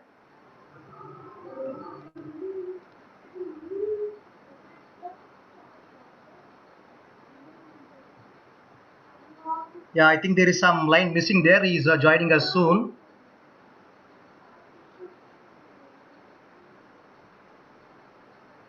Yes, sir, I'm back. Can you hear me? Yeah, I can hear you. Yeah. Purush, thank you so much for joining in the early hours there. No problem, sir. Thank you. Yeah, you got up for us early in the morning and joined us. Yeah, no problem, sir. It's a pleasure. And you have a big task to do now, summarizing Dr. Leona's lecture and also your own presentation. Sure, sir. Yeah. And actually, Mr. PR is the one who is there in the industry. Dr. Leona is also there in the industry. We cannot get appointments from these people, but somehow we could manage. And he is the one who has brought all of us together here. Now I request my friend Purushottam Reddy, he is known as PR in the US, to make this presentation. Over to you, Purush. Sure, sir. Thank you. So, hi everyone. So I'm going to cover two topics today. I'll be covering regarding biologics and vaccine development on behalf of Leona. And I will also be talking about medical devices. As I mentioned in the beginning of the webinar, I'm not going to go in depth regarding the scientific aspects of these two products. In fact, I'm not a scientist. I come from a regulatory background, so I'm more familiar with the industry laws and the ways Purush, to bring. Purush, Yes. Can I? Yeah, just tell them what is a regulatory affair means.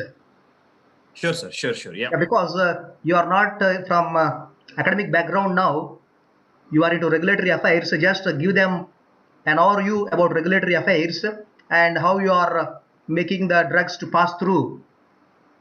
Sure, sir. Yeah.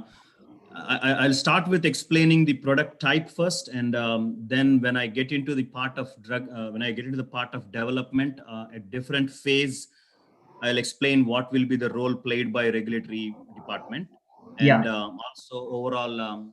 So to put it in a perspective, in a small summary, regulatory affairs is a department that coordinates between healthcare authorities or government and the sponsor or the company. So let's say, for example, Dr. Reddy's came up with a product, and if they have invented a product, and if they have tested it, and if they believe that product is successful, they have to submit a certain documentation to the government to prove that their product is safe and efficacious. So our department, regulatory, will come up with strategies to identify what tests need to be done to this product to prove its safety and efficacy.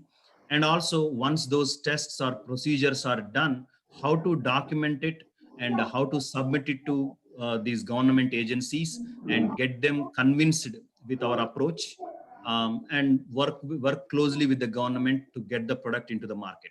And once the product is into the market, company has to promote the product. So while promoting the product also, there are several regulations. I mean, we just cannot say whatever we want about our product. We just cannot claim everything. Our claims should be balanced and they should be authentic, and we should follow the, whatever the label that was approved by government. So we should follow all the criteria mentioned in that label.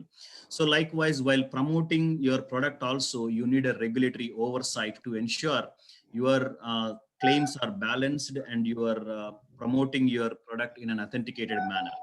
And also, once your product is in the market, there could be some safety events, there could be some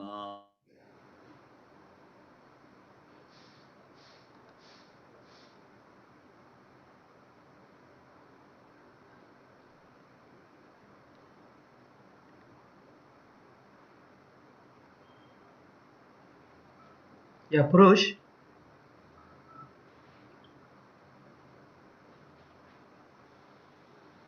Yeah, any problem there, Purush?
Hello, Purush.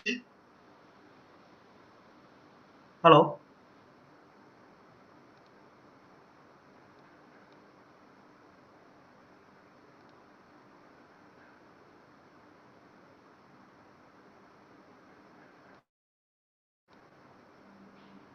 Hello, Purush, can you hear me?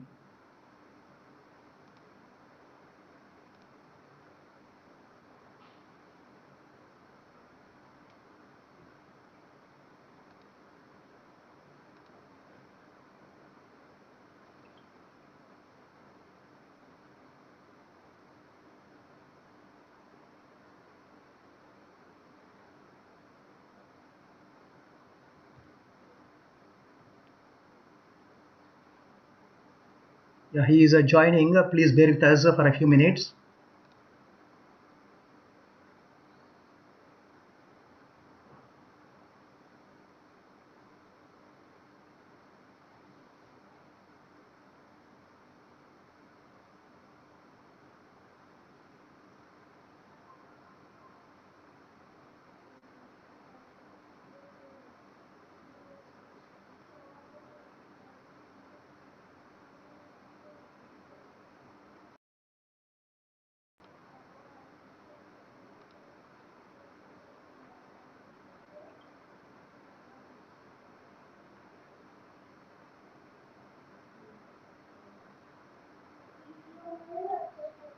Dr. Upender, are you there online?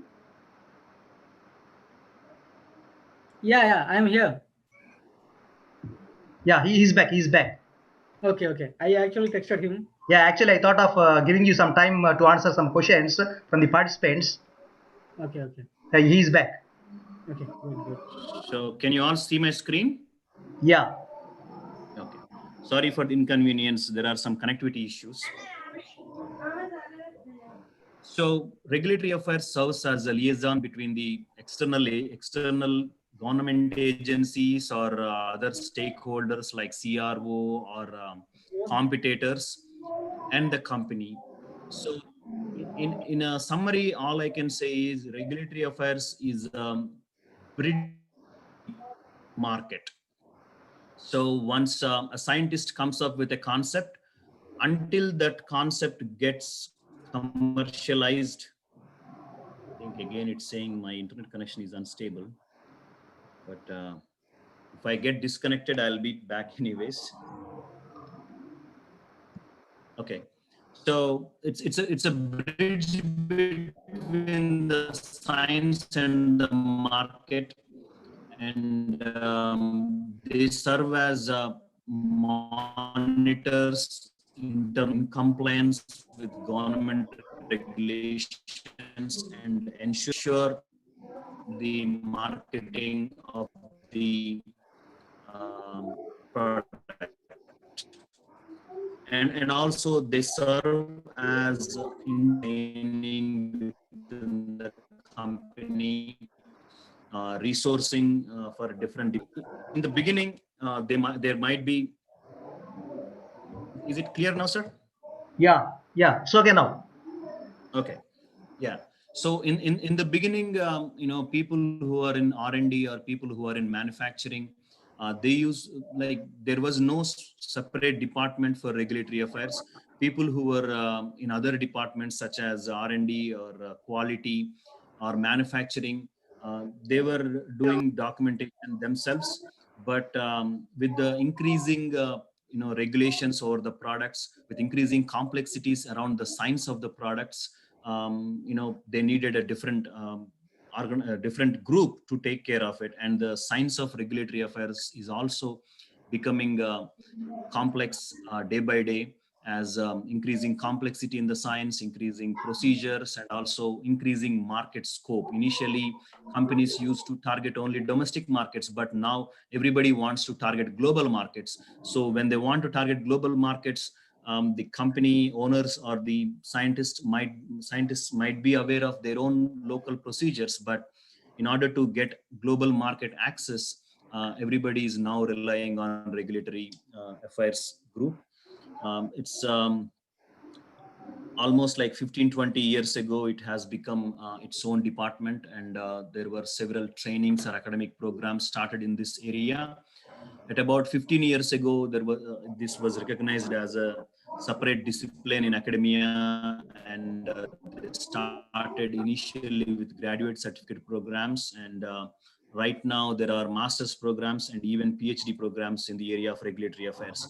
In India also, around 2012 or 11, they started offering master's level programs in regulatory affairs. Initially, while I was in college, while I was doing my B Pharmacy, we never knew what was regulatory affairs, but now it is very popular, and it is offered as its own master's program in almost all the universities in India. So that is regulatory affairs in a gist. Now let's get into our product type, and while I talk about the product development path, wherever it is applicable, I will mention the regulatory affairs department's role also.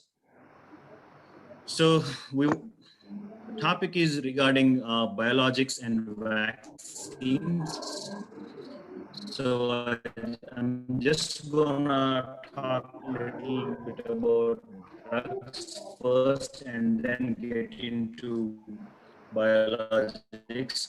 So as you all know, drugs are really very small molecules, and the source is these drugs compared to biologics are simple in nature.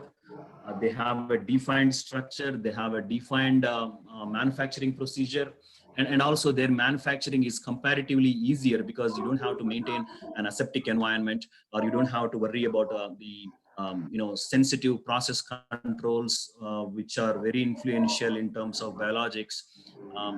They are not that much influential in drugs. And also when it comes to assessing the safety and efficacy also, it is easy to assess the safety of a drug compared with biologic. I will explain in a moment, how it is different.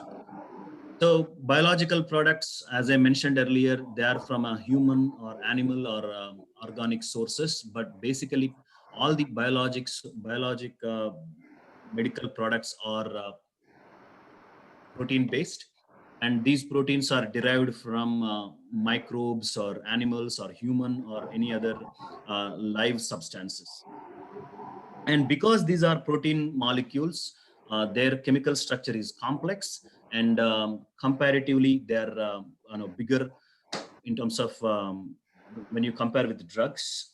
And there are a wide range of products, including vaccines, blood and blood components, allergenics, somatic cells, gene therapy, tissue therapy, and recombinant therapies. There are different products in the biologic spectrum. And biologics are used widely to treat, most of the times they are used to treat life-threatening diseases. And the widely spoken topic in these days, vaccines, is also a biologic product. So let's now compare the differences between biologic and drug.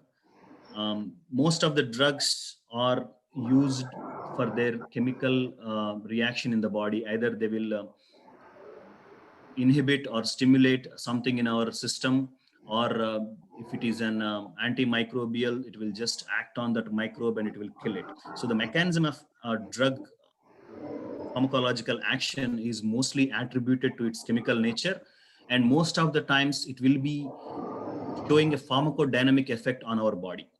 When it comes to biologic, because it's a protein, and it is most of the times it will be specific to a species, and it will either replace a function in our body, or it will improve a certain function in our body by acting as an antigen. It will create its own pharmacological effect.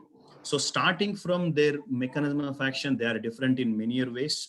As I mentioned earlier, drugs are small molecules, whereas biologics are larger molecules. And drugs generally have a well-defined chemical structure, and a finished drug can usually be analyzed to determine all its various components. In contrast, it is impossible to characterize the complex biologic by the normal testing methods that are available in the laboratory. So that's where the part gets very tricky. And as I mentioned earlier, drugs are very stable because they are synthetic compounds. Most of the drugs do not need any storage. Most of them do not need any special storage conditions or special process controls during the manufacturing, whereas most of the biologics are labile, and they need special circumstances to manufacture or store or distribute them. And all these differences that drugs and biologics have will impact the development procedure, and also the regulatory pathway to develop them, and even post-market various things such as their patent and also their availability of generics, and all other things are impacted by the virtue of their differences.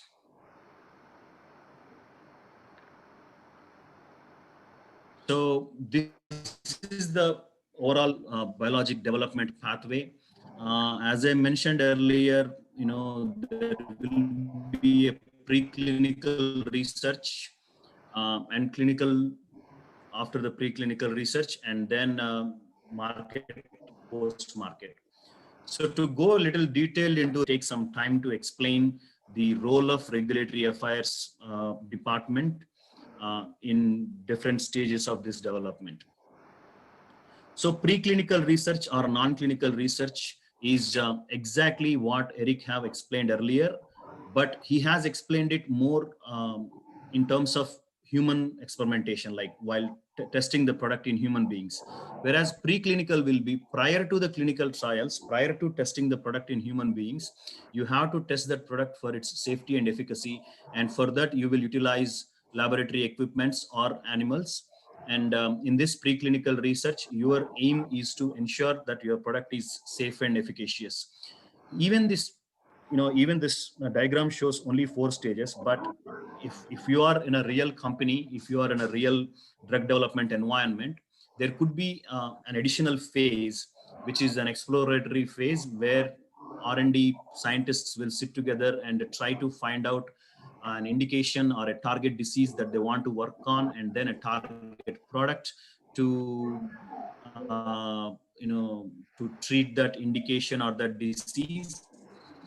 And then while they were searching for a drug candidate, there will be simultaneous research going in the executive marketability of that product, regarding the competitor analysis, and also regarding any patent infringements that their research could impose on them. And also, let's say you have a great product, and also you have a great life-threatening indication that you want to target, and you know that it's going to be a blockbuster drug, but you have to have resources, the right regulatory path to get your product into market. And depending upon the usefulness of your product, you could take different approaches. I mean, let's say, for example, current corona situation. Every company, whether it is a drug company or whether it is a vaccine company, everybody is able to get an expedited review or expedited pathway to get their product into market. The reason being, it is a pandemic, and it is causing a severe disturbance to the world, and governments are hopeful that once these products are into the market, it could change the scenario. So likewise, depending upon the usefulness of your product, you can get expedited review, or you can get a breakthrough category designation, or you can get a fast track designation. Sometimes for some products, you can even get some fundings from government. For instance, there is a category called orphan drug category, or humanitarian device or humanitarian drug category. So this category is given to those drugs that do not have a great patient population. So let's say, for example, there is a disease which is life-threatening, or which is causing disturbance to a human life, but if it is prevalent only in a few people, if it is prevalent only in a population that is not enough for the companies to make money, so you just cannot leave that disease alone, or you just cannot leave that patients alone. So in order to help those patients who are suffering from these rare diseases, our government has come up with a program called orphan drugs. So if you can create a product for these rare diseases, you will get government incentives, and also you will get extra time on your patent, and also your reviews will be done in a faster approach. So if you do not have a regulatory, or if you do not have a strategy team in your company, even though your product might be able to apply for any of these categories that could help the marketability of the product, but you won't know. And there is a criteria to meet if you want to get categorized as any of these special designations. For example, in order to get categorized as orphan drug, you have to show them that your product do not have a patient population that you are targeting, not more than 200,000 in over the designation in India. The incentives might be different, and the criteria also might be different. To strategize a path to get the proper classification for your product, to approach proper office, and also in US, even in India also, for a different type of products, there are different offices that you need to approach. Different type of regulatory pathway you need to take on. So you need to have somebody who can classify the right pathway. So while your product is in the exploratory phase, you need to have you need to have scientific people to come up with a product. You need to have medical people to identify the indication and to understand the mechanism of your product. Similarly, you need to have people who can strategize your product's marketability or regulatory pathway. So the regulatory role starts along with the R&D. And once the R&D is done, in the preclinical research, I can say, in preclinical times, the role of regulators, but they can work on something else. So in preclinical research, as Eric mentioned earlier, initially, the products will be tested in vitro and in vivo to understand the pharmacokinetics and pharmacodynamics of the product. So here, pharmacokinetics means absorption, distribution, metabolism, and elimination of the product. Like once the drug is absorbed into your body, how your body is absorbing that product, how it is getting distributed within your body, and also how it is getting metabolized and how it is getting eliminated. These aspects are very important because if your drug do not get properly absorbed, it won't show the intended action. If it won't get distributed, the same thing. And if it is not metabolized and excreted properly, the remainings of the drug in your body could cause different interactions and different adverse events. So understanding the ADME, absorption, distribution, metabolism, and excretion process is pharmacokinetics. And understanding the mechanism of your drug's action or your drug's performance in your body, how your drug is affecting your disease or the condition that it is being administered for, is called pharmacodynamics.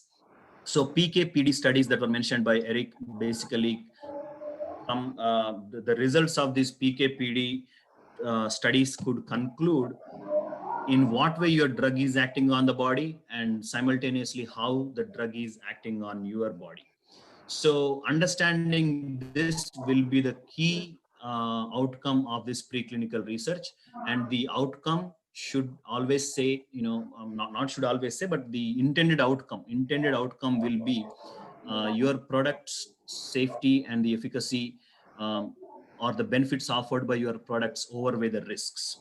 So once you determine that, you have to approach, if it is US, you will approach FDA. If it is India, you will approach CDSCO. So you will approach the regulatory authority to start to experiment your product in human beings. So here in US, it is called investigational new drug application, or the regulations under it called IND regulations. In India, it's called Form 44 or something, and the regulations controlling this clinical trial practices are Schedule Y. So you have seen the clinical trial practices mentioned by Dr. Eric, but in order to get there, you have to submit this application, and in this application, you have to submit CMC information, which is the chemistry, manufacturing, and controls of your product. So basically, you will mention what are the components of your product, what is the analysis that you are conducting to confirm the product, what are its properties, and also what is the manufacturing process, and what are the controls that you are maintaining throughout the process of manufacturing this product. So CMC information is basically your product's quality information, and then you will submit preclinical research information, which is non-clinical studies that you have conducted, showing that your drug is safe and efficacious in animals or in the test environment that you have created. So these two informations that you have is going to serve as a basis to get FDA or any other regulatory authorities approval to get your clinical trial, to start your clinical trial. But along with these two key scientific informations, you also have to submit your proposed clinical trial plan or protocol. As Dr. Eric mentioned, you have to submit your protocol, which describes how you are going to conduct your trial, what is the inclusion and exclusion criteria for your subjects, and how long you are going to conduct it, what kind of informed consent practices you are going to maintain, who are your IRB, and how your IRB will interact with you and regulate your trial, and also who are going to be the primary investigators or the monitors in this trial, and who are your associates. As Dr. Eric mentions, not all the time, like it's not drug companies who conduct the trial all the times. It could be a CRO, contract research organization, that will be conducting clinical trial on behalf of a drug company, or it could be a research organization like ICMR or AIMS or other university centered labs. It could be anybody on behalf of a sponsor, as long as all this documentation, protocol, informed consent, and also all the other practices around the clinical trial are under GCP guidelines. GCP is good clinical practices. So as long as you have all these procedures, proposed procedures in place, and the CMC information and the preclinical, you can apply for investigational new drug application, which will get you an approval to conduct clinical trial. So until this phase, until your drug gets identified, once you identify a product to work on and to get it to a stage where you can test it in human beings, until this phase, normally it takes about 5 years. And out of tens of thousands of, out of hundreds of thousands of products that are identified in R&D phase, only maybe 1,000, and I would say 1 or 2% will get to this phase, and 1 or 2 approval to conduct the clinical trial. And while you are conducting this clinical trial, you will be under the close watch of regulatory authority, because you are conducting a trial for an experimental drug and you are conducting it in human beings.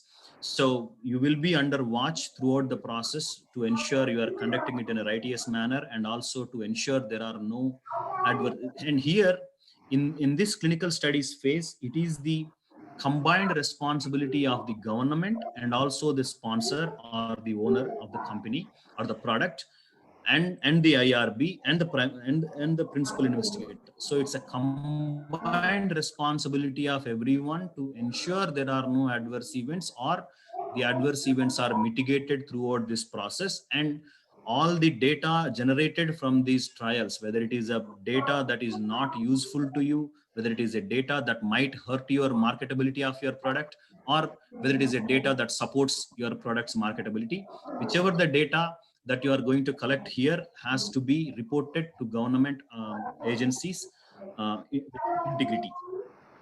So it will be conducted in 3 different phases.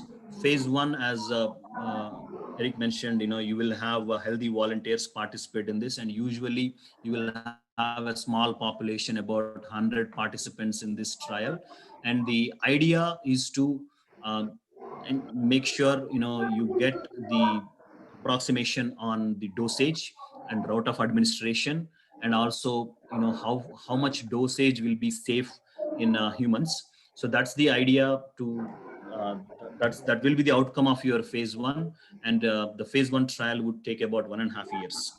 And then phase 2, where you will dig a little bit more into the efficacy, and also you will try to identify the adverse events of your product in a much more closer sense. It will take about 2 years. And then phase 3 will be a wide study, and it will be a pivotal study in terms of getting market approval.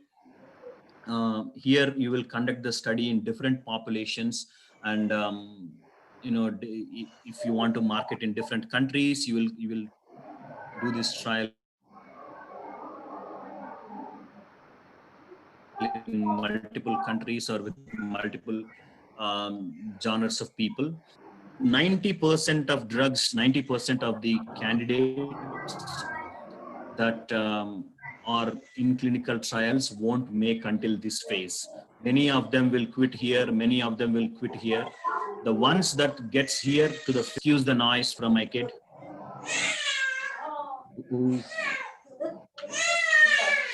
There is some disturbance from the participants. Request them to mute.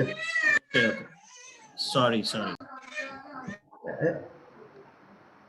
Yeah, you can continue, Purush. Purush, please go ahead.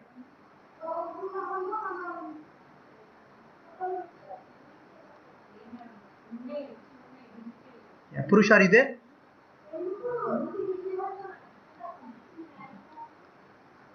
Yeah, I'm here, sir. 1 second. Yeah.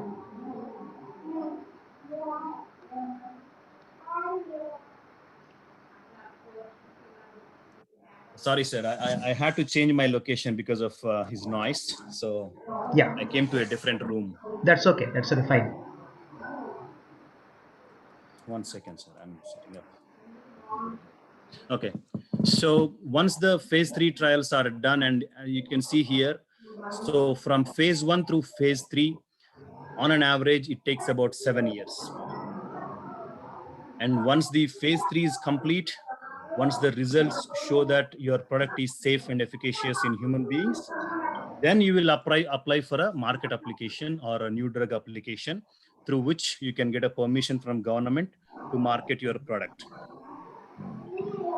So depending upon the country, depending upon the regulatory body they have, this the title of the application might vary, and also the review procedure might vary. Review times also might vary, but by far US FDA is considered as a standard regulatory authority across the world. So at US FDA, it takes about 1.5 years to review a product. So we are talking about 5 plus 7 plus 1.5. So we are talking anywhere between 12 to 15 years to get a product into market from its initial R&D. And in the initial R&D, as per Dr. Upender, there are different mechanisms, different approaches they take to identify a candidate, like drug repurposing or other practices. So that's additional 1-2 years. So there could be, on an average, 15 years that a drug company spends in bringing a product into market. And if a company fails to bring, fails at any stage, even at this stage, or there are certain companies, even after getting this market approval, they could not market it because of the lack of strategy, or because of strong competitors already out in the market. So all the money that they have spent here is a wastage. To give you a perspective, the company shares were almost at $30 per share while they applied for their market application. And after getting approval, while they have to market the product, at that point, because of their inability to market the product rightly, their shares came down to $1 per share. So they lost almost by 90%. So it's a very expensive and very time-consuming effort to bring a product into market. And once the product is into market, also there will be a post-market surveillance where companies are responsible to collect all the adverse events reported by the users. And all those adverse events need to be reported to drug authority. And based on the severity of the adverse event, you have to either modify your product, or you might have to recall your product, or you might have to stop administering product in certain populations like children or pregnant women or elderly people. So there is a lot of effort that goes through. It's not just identifying a molecule in the lab and testing it and bringing it to market. So usually it takes about 15 years, and there are a lot of restrictions around it. So now I'll go a little deep into the thing. So this is preclinical research. So as I mentioned, to see the potential effects on humans, the tests will be conducted in an artificial environment, artificial biological environment, or it could be in animals. And clinical trials, we just saw there will be 3 phases of clinical trials, and the goal is to establish safety and efficacy of your product. So this is phase 1. As I mentioned, it will be 1 to 3 years, less than 100 patients. So there will be only 30% of the products that will pass phase 1. So for someone's question earlier, so if they see any adverse events in the phase 1, yes, it will be stopped at that level, and companies will be discouraged to proceed further. So only 30% of the companies make through phase 1. And as we discussed earlier, it will be observed to, it will be like the pharmacokinetics of the product will be observed here, how much is getting absorbed, metabolized, and excreted. In phase phase 2, it will be conducted average for 2 years, and the sample size will be anywhere between 100 to 300. So here you can recruit the actual patients of your indication or the disease. So mostly the products which get to this stage, 60% of them will pass this stage. So we are talking about initially, if there are 10 candidates, 3 will get through here. And out of 3, 2 will get through phase 2. And in phase 3, your chances are 70%. So out of 2 candidates, there might be 1 that gets there. So out of 10 candidates that gets into clinical trial, on an average, only 1 gets through phase 3. So sample size in phase 3 will be more than 1,000 patients. And here you will also assess long-term effects. And also one more thing, especially this is applicable for biologics or vaccines. You are not just done with phase 3 or even phase 4, that is a gap between bringing it into market. You are also supposed to monitor all the participants in your clinical trial. Like even after they complete the trial, you have to monitor their health for another 6 months. And based on their health report for that 6 months, there could be some changes to the approval criteria for your product. Okay, so vaccine.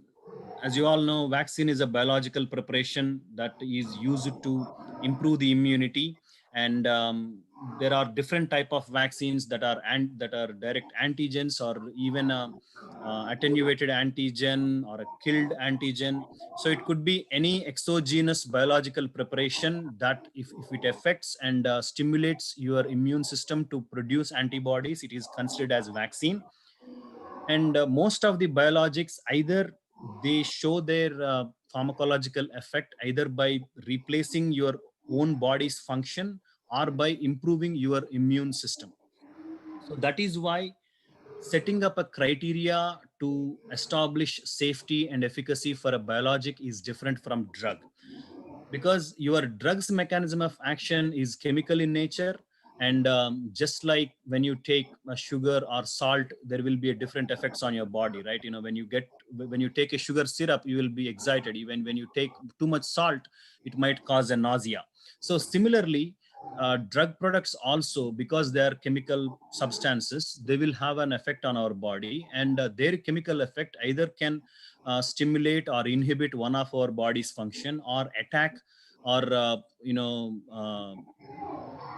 attack on one of the exogenous microorganism or our own body structure. Like in terms of oncology treatment, actually the drug is affecting our own body cells, our own body cancerous cells that were generated by our body. So its mechanism of action is different, whereas biologic is, as I mentioned, it will be either replacement or by affecting our immunity. So if you have to establish the safety of a drug, it is comparatively easy, because you will just evaluate what are the components of the drug and how safe are those components, and at what quantity these components need to be mixed, and what is the effect, what is the chemical effect of each one of these ingredient on your body. And overall, it's because it is a exogenous material, you are going to observe the biocompatibility of that product or those ingredients on your body. That way you can establish the safety and efficacy, which means you are focused on chemical composition of the product and its biocompatibility. So if you understand these two things, you will be able to establish the safety and efficacy of a drug.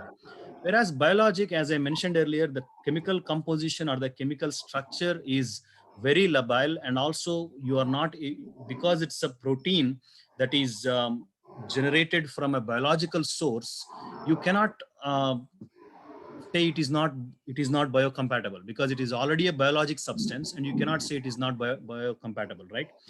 So biocompatibility is not the issue, and you won't be able to establish the chemical composition as easily as you can do it for drugs. So what will be the criteria to establish safety and efficacy? as I mentioned earlier, the mechanism of action is either by replacement or by showing the effect on immunity, right? So the criteria to test their safety and efficacy will be, if you are replacing a body's function, or if you are administering it from a different biologic source into your biological system, you have to make sure it is compatible with this species. A protein that is beneficial in one organism, one biological source, might not be beneficial to other organism. Like, just like, this coronavirus, it has its own protein, right? If it is administered into your body, it will act differently compared to how it is acting in that virus, right? So species specificity, how it is acting in human species, is one criteria to test this product. And the second one is immunogenicity. Every protein that enters into our body will affect the immune system in one way or the other. So if you are administering a vaccine, or for that matter, any biologic or any protein, either it will stimulate or it will inhibit your immune system. And sometimes that inhibition or stimulation could be intended, sometimes it is unintended. So for example, if it is a vaccine, yes, you are administering that vaccine in order to show some effect on the immune system to increase the immune power, or to increase the number of antibodies. But let's say if it is a growth hormone you are administering to a patient, and if it is showing an unintended effect on your immunity, then it's a side effect. So assessing the immunogenicity, in what ways that product can act on your immunity, and at what extent it is showing the effect, will be the criteria to assess the safety. So for drugs, to assess the safety and efficacy, the basic criteria, there could be 1,000 different tests, there could be 1,000 different approaches to prove it, but the basic criteria is the chemical composition and the biocompatibility of the drug.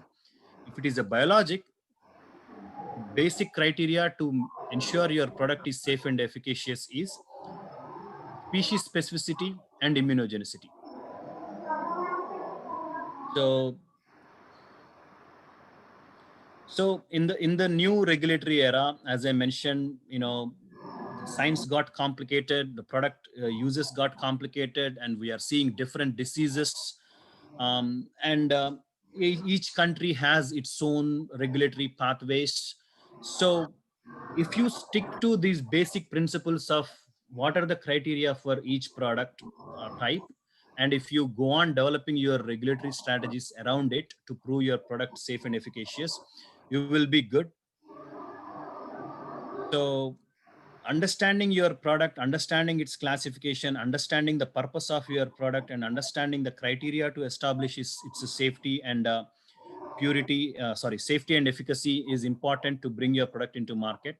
But in general, the phases are initial R&D, preclinical research, clinical studies, and then market application, and then post-market surveillance. And across the board, in all these phases, regulatory will have their own role, because every aspect of this cycle has to be documented and has to be submitted and approved by the local regulatory agencies. And not only the government agencies, but also you need to work with your partners, your CROs, and your competitors. So regulatory, it can be considered as the legal and strategic support to a drug development process. So that's all in this presentation. Let me know if you have any questions. I know I didn't go too deep into the science of it, but anything to do with the development path or the regulatory structure, you can ask me. Yeah, for the time being, there are no questions in the chat box. Okay. You can talk for a few minutes about the opportunities in the US and also in India in pharma sector and also biotechnology industry. Sure. And then we can wrap it up. Sure, sir. So the biggest advantage that many of the economists and also industry leaders claiming for India in the biotechnology sector is, because of the complexity of biologics, most of the developed countries never encouraged biologic generics. They thought because of their complex nature, companies won't be able to recreate the same product with the same intended mechanism of action. So they never encouraged companies to produce biogenerics. But lately, starting 2005 or so, they started to understand two aspects. One is the inventor companies who were owning these biologic products are going out of patent. And also, it is causing a severe economic impact on the patients because of the expensive rates that these inventor companies are charging. Yeah, Purush, So why don't you stop sharing and then come in full view? You mean video? Yes. Yeah, there is a screen sharing PPT. Yeah. You can end that there and then come in full view. Yeah, I can come, sir. The problem is I switched my location, so I'm not sure how apt my current location is for screen sharing, but I'll try. Yeah, no, it's okay, fine. So many of the countries were never keen on encouraging biogenerics. So companies in US or Europe never produced biogenerics. But Indian companies, out of necessity, because we did not have innovator companies such as Pfizer or such as GSK or Biogen, so we never had these great companies. And if you look into the life story of people like Varaprasad from Shanta Biotech and other biotech company owners, they basically got fed up with the expensive biologic treatments and also the unavailability. So initially, until 20, 30 years ago, India was struggling to produce, or India was struggling to supply vaccines to rural areas or basically throughout the country. So observing this phenomenon almost 30, 40 years ago, Indian manufacturers, by you can say copying or you can say getting inspired, whatever you want to call it, but by taking the same methods from these innovator companies and by reverse engineering them, they started to produce similar biologic products in India, especially vaccines.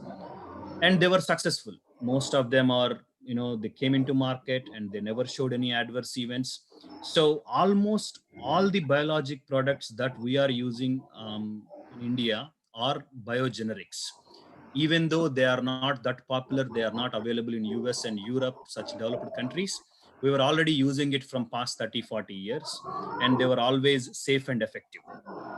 So now that the developing countries are looking to develop biogenerics, they are struggling to identify the practices that they want to approach, that they're struggling to find methods to bring these things into market.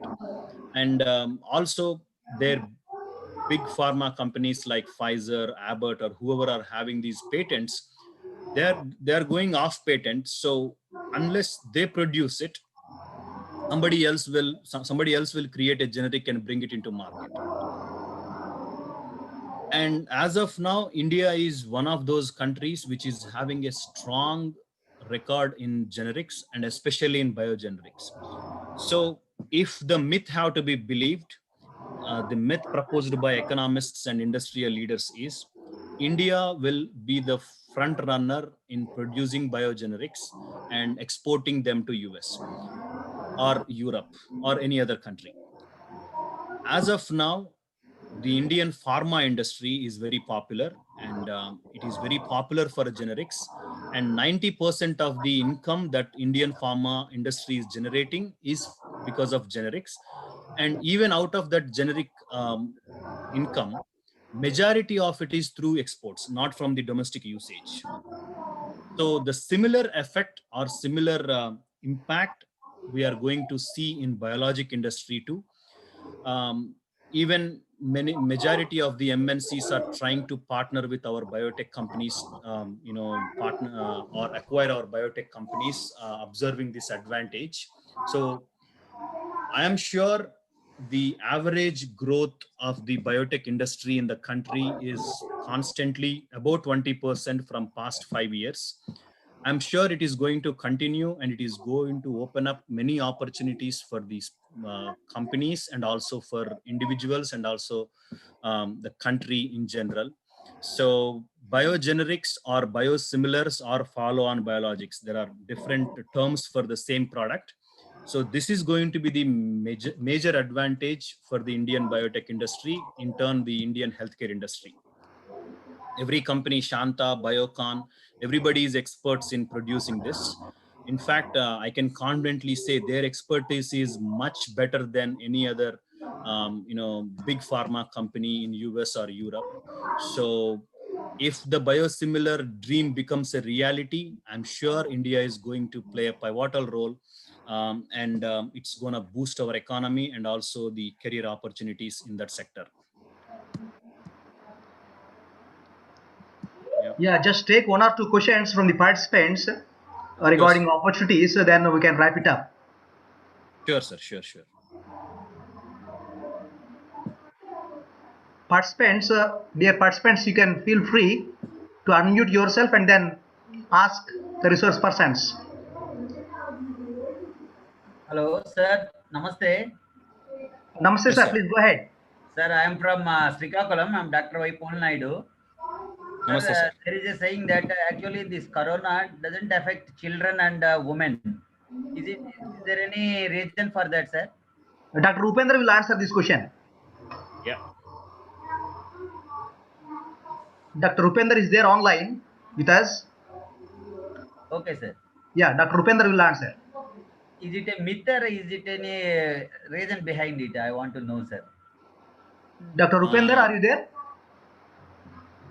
From my knowledge and observation, I can say it's a myth, sir. It's not true. It's not true. It is not established that it is not going to affect children or women. I mean, there could be more prone to this corona, but why is there any other reason? Maybe estrogen level, or maybe they are vaccinated. Children are more. No. Initially, there was a belief that it is not going to affect Indian population as much as it affected US or Europe, because we were all vaccinated with tuberculosis vaccine, and tuberculosis virus or tuberculosis microbe is also falls in the same category, and the effects of it are also similar. So initially there was a belief that people who got vaccinated with the TB vaccine might not be affected with this corona, but it is also proven to be wrong, and people are getting affected. Maybe, depending on their nature, whether they are children or female or elderly people or pregnant women, there might be different degrees of, getting prone to this disease, but it's not proved that it won't affect any population.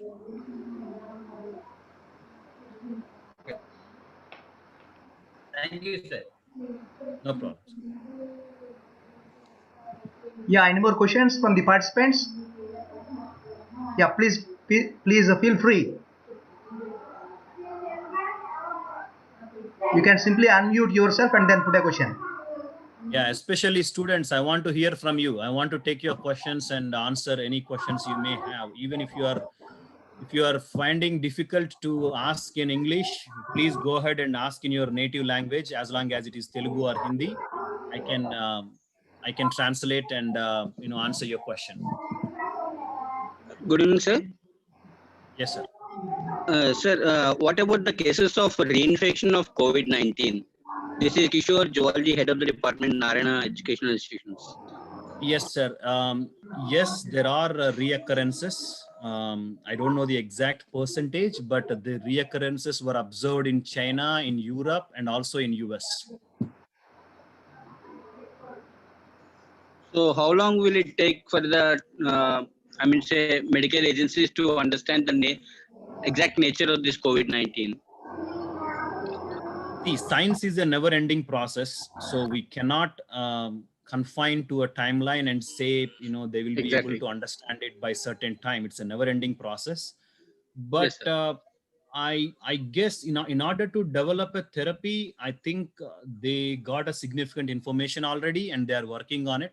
But as you have seen in my other presentation, the development path is not that simple, and there are several hurdles they have to cross through. And also there is a certain time that they cannot expedite.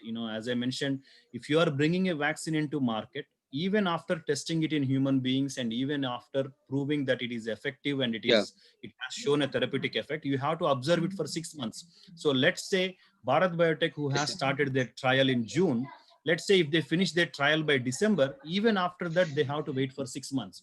So in all reality, the company Moderna, who were the front runners in coronavirus research, who has launched their clinical trial in March 3rd week, according to their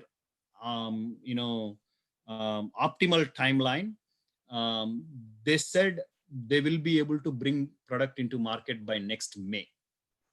And as of now, they did not even enter into their phase 3. They are towards the end of their phase 2. Last week only, they proved that their product is acting similarly in elderly patients also. So there was a question raised.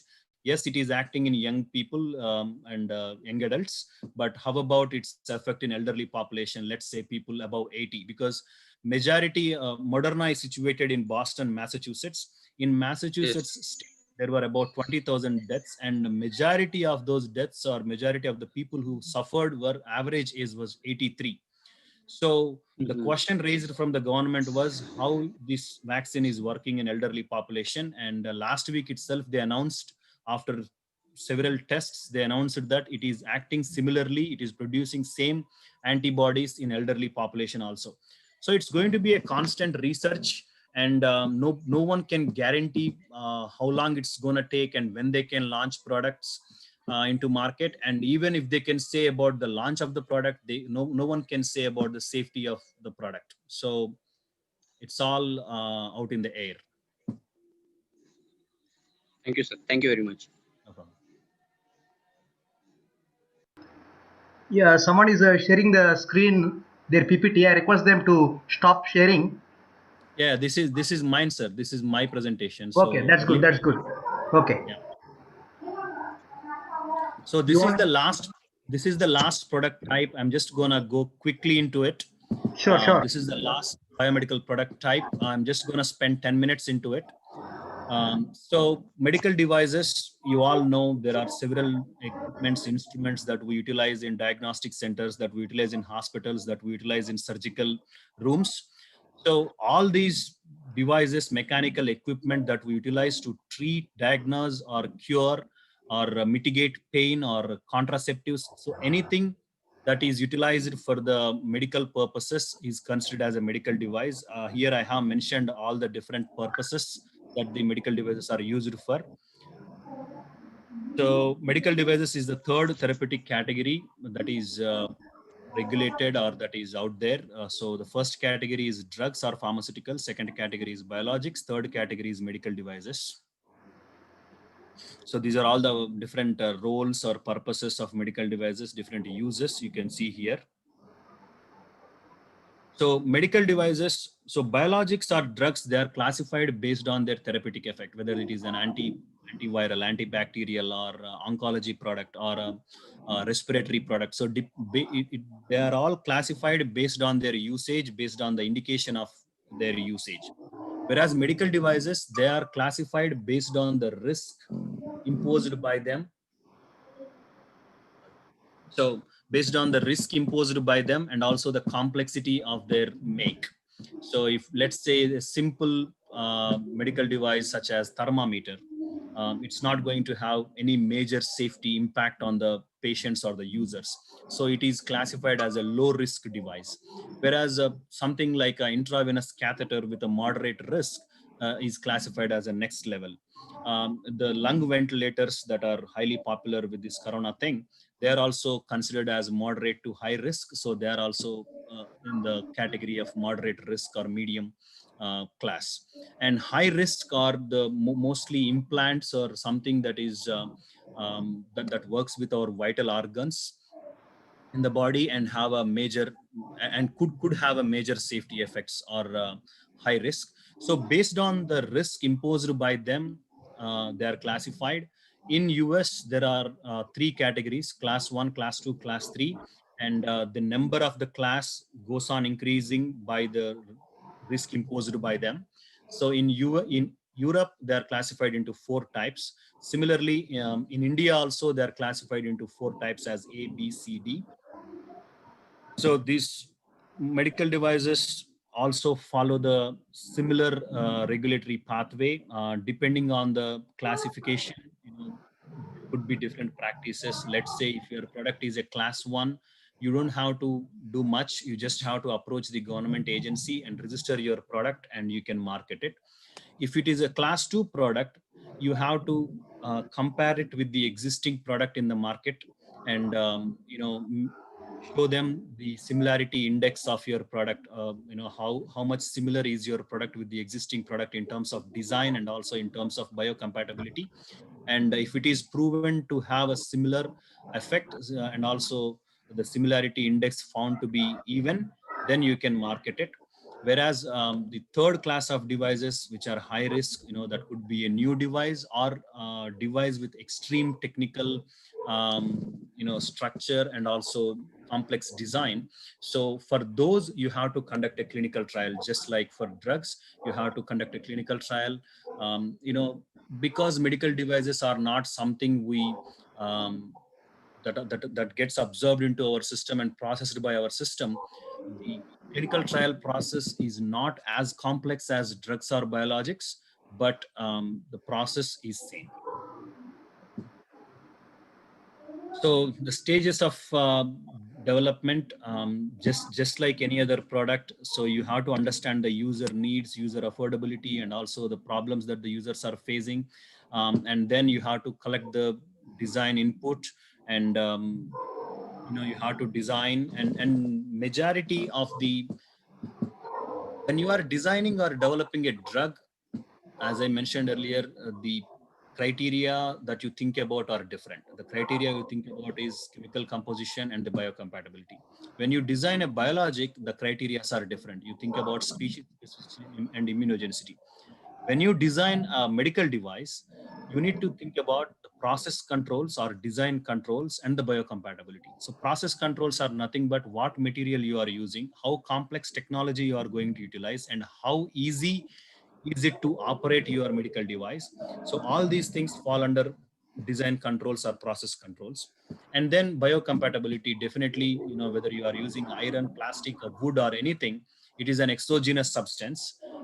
So it is going to have a certain effect on your body, and you have to make sure that effect is compatible with your system.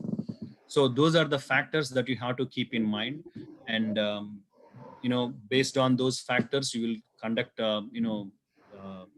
quality tests or validation tests and release your device into market. So this is basically a detailed explanation of those phases. So coming to the healthcare sector in India, in the recent years, Indian healthcare sector has seen a significant development, and there has been a constant 10% growth every year. And it could be the changing demographics, changing economies, and also the life expectancy in India is also raised. I mean, even though there are several diseases that are becoming more prevalent than earlier, the life expectancy of the average human being is also increased. So all these reasons are contributing to the increase in the healthcare sector's economy. So the reason I want to talk about medical devices today is this one. Indian medical device industry, until very recently, is predominantly relied on imports.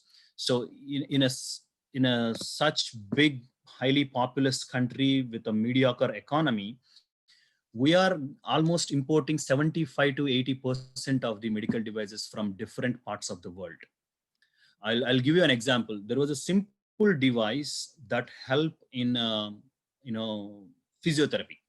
So it actually helps to basically practice the physiotherapy without a human help. So instead of having a physiotherapist at home, if you have a fractured hand or leg, you can just insert your hand into that machine, and that machine will help you to move your hand in a way to get flexibility or get strength to your muscles and bones.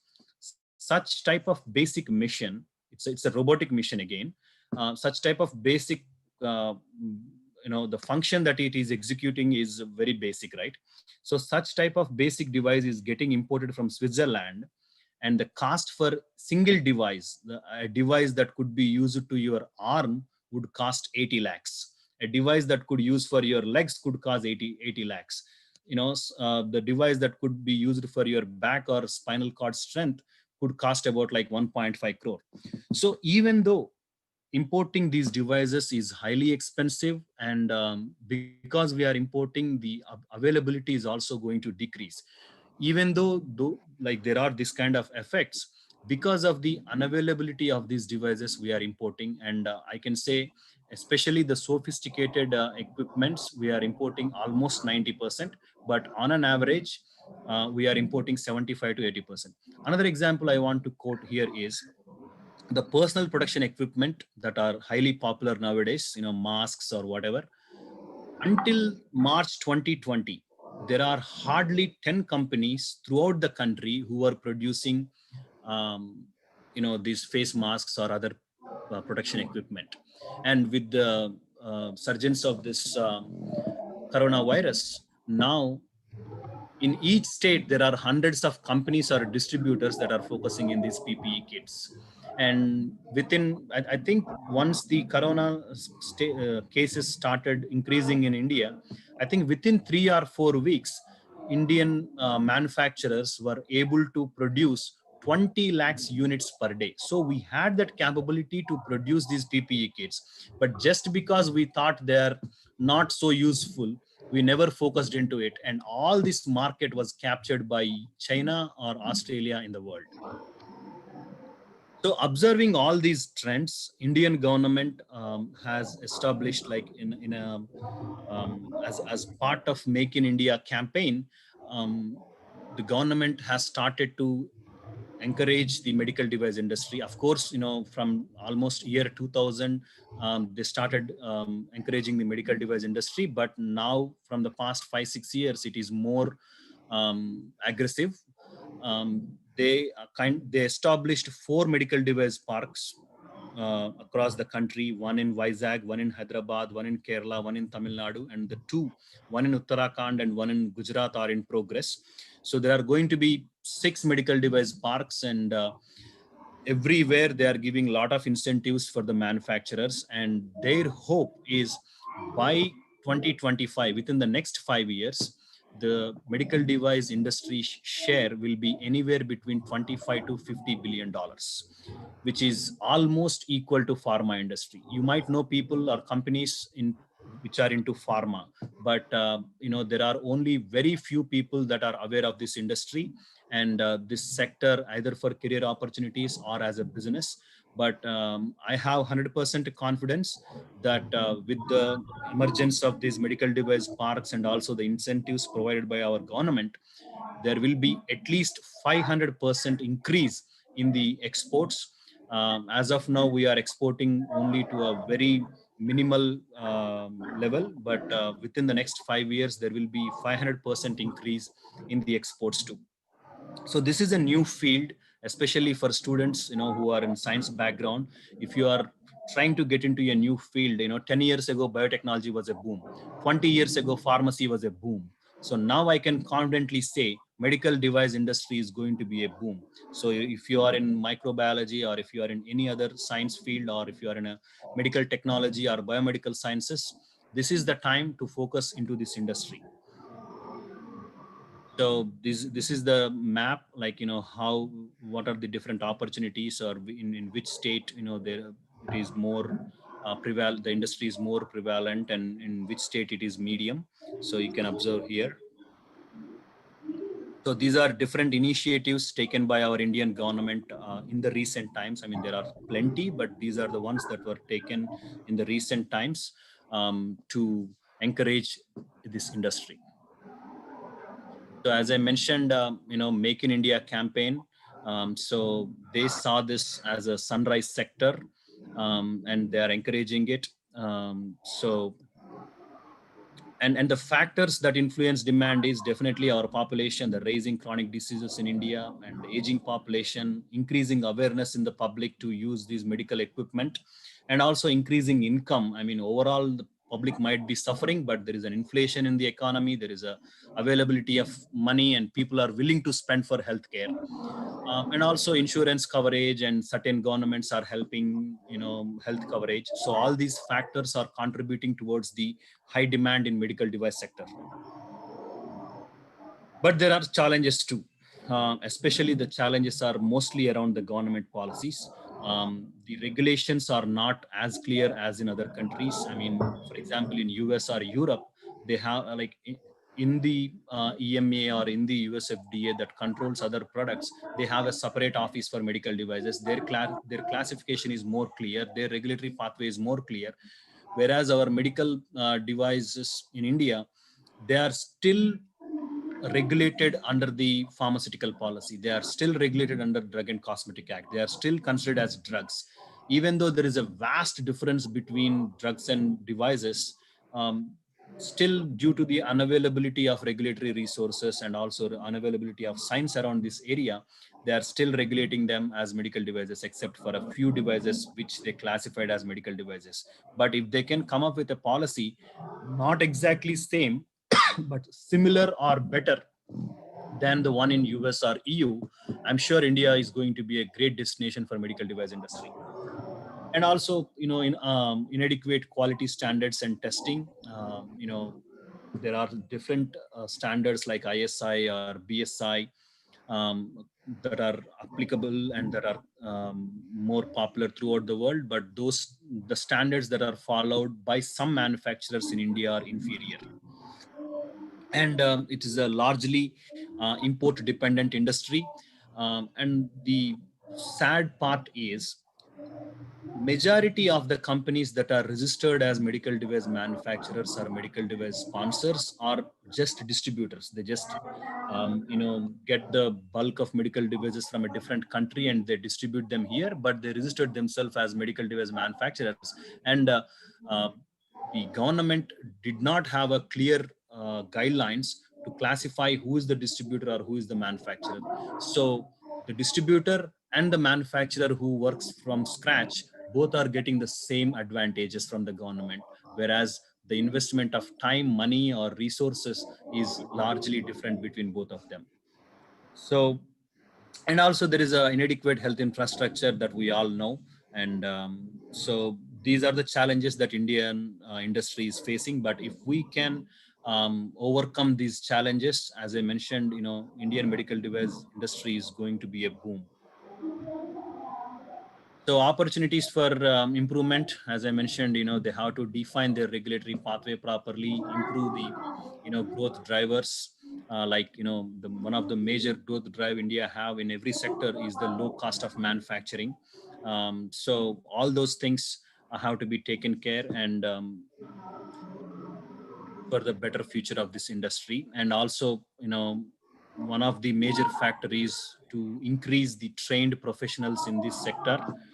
So that some innovation can happen and address our own domestic needs. So this is my conclusion. So India needs to adopt a robust policy and a regulatory framework around the medical device sector. Develop a brand image for India by improving the quality standards, by cutting all the inferior practices that some manufacturers are following, and also improve the innovation practices.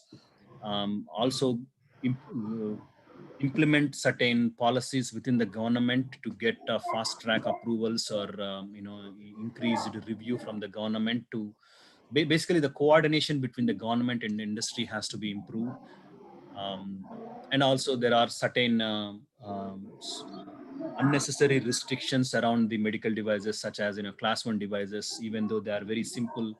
Sometimes due to the lack of clarity around differentiation between drugs and devices. Even for a small class 1 medical device, they are imposing clinical trial regulations. So those things have to be addressed. So if they can focus on these issues and improve the industry, definitely there are going to be greater opportunities in the global market. Thank you. Yeah, Purush. Yeah. You have done a big job. Thank you, sir. Completing 2 tasks. One PPT is of Dr. Leona, and another one is of your topic, medical devices. Thank you so much. You have done it well. No problem, sir. We wish you all the best for all your future endeavors. Thank you, sir. And we look forward working with you. Sure, definitely, sir. Please stay online for a few minutes. Sure. We are going to wrap it up. Yeah.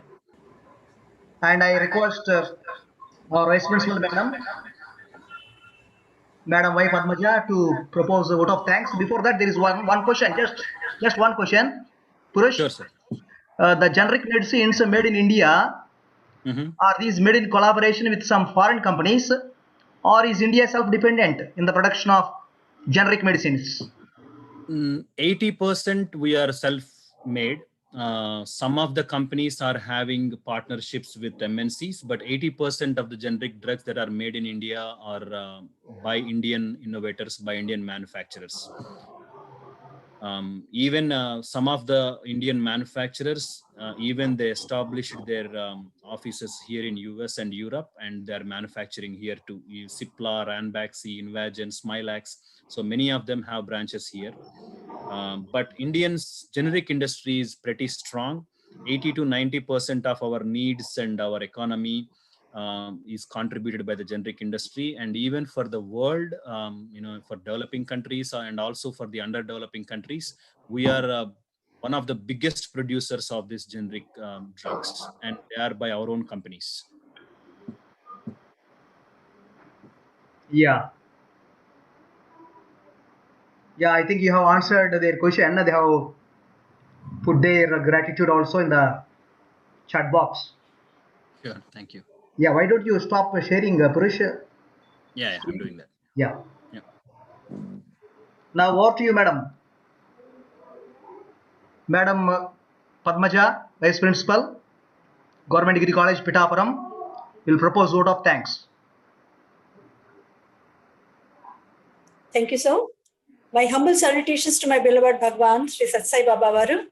It gives me a great pleasure to propose vote of thanks in conducting this international webinar on biomedical product development, challenges, and future opportunities. First of all, on behalf of the Principal Madam, staff, teaching, non-teaching, and also on behalf of the students, we convey our sincere thanks to our Chief Patron, Sri M.M. Naik Garu, IAS, Special Commissioner of AP College Gate Education, for giving permission in arranging this international webinar. We also convey our special thanks to our beloved patron, Dr. R. David Kumar Sir, Regional Joint Director and Principal Government College Autonomous, Rajamahendravaram, AP, for his continuous support in encouraging and mobilizing the staff to conduct this kind of events. Now, coming to today's webinar. Sarire jajjare bhute vyadigraste kale bhare aushadam janhavi toyam vaidyo narayano hari.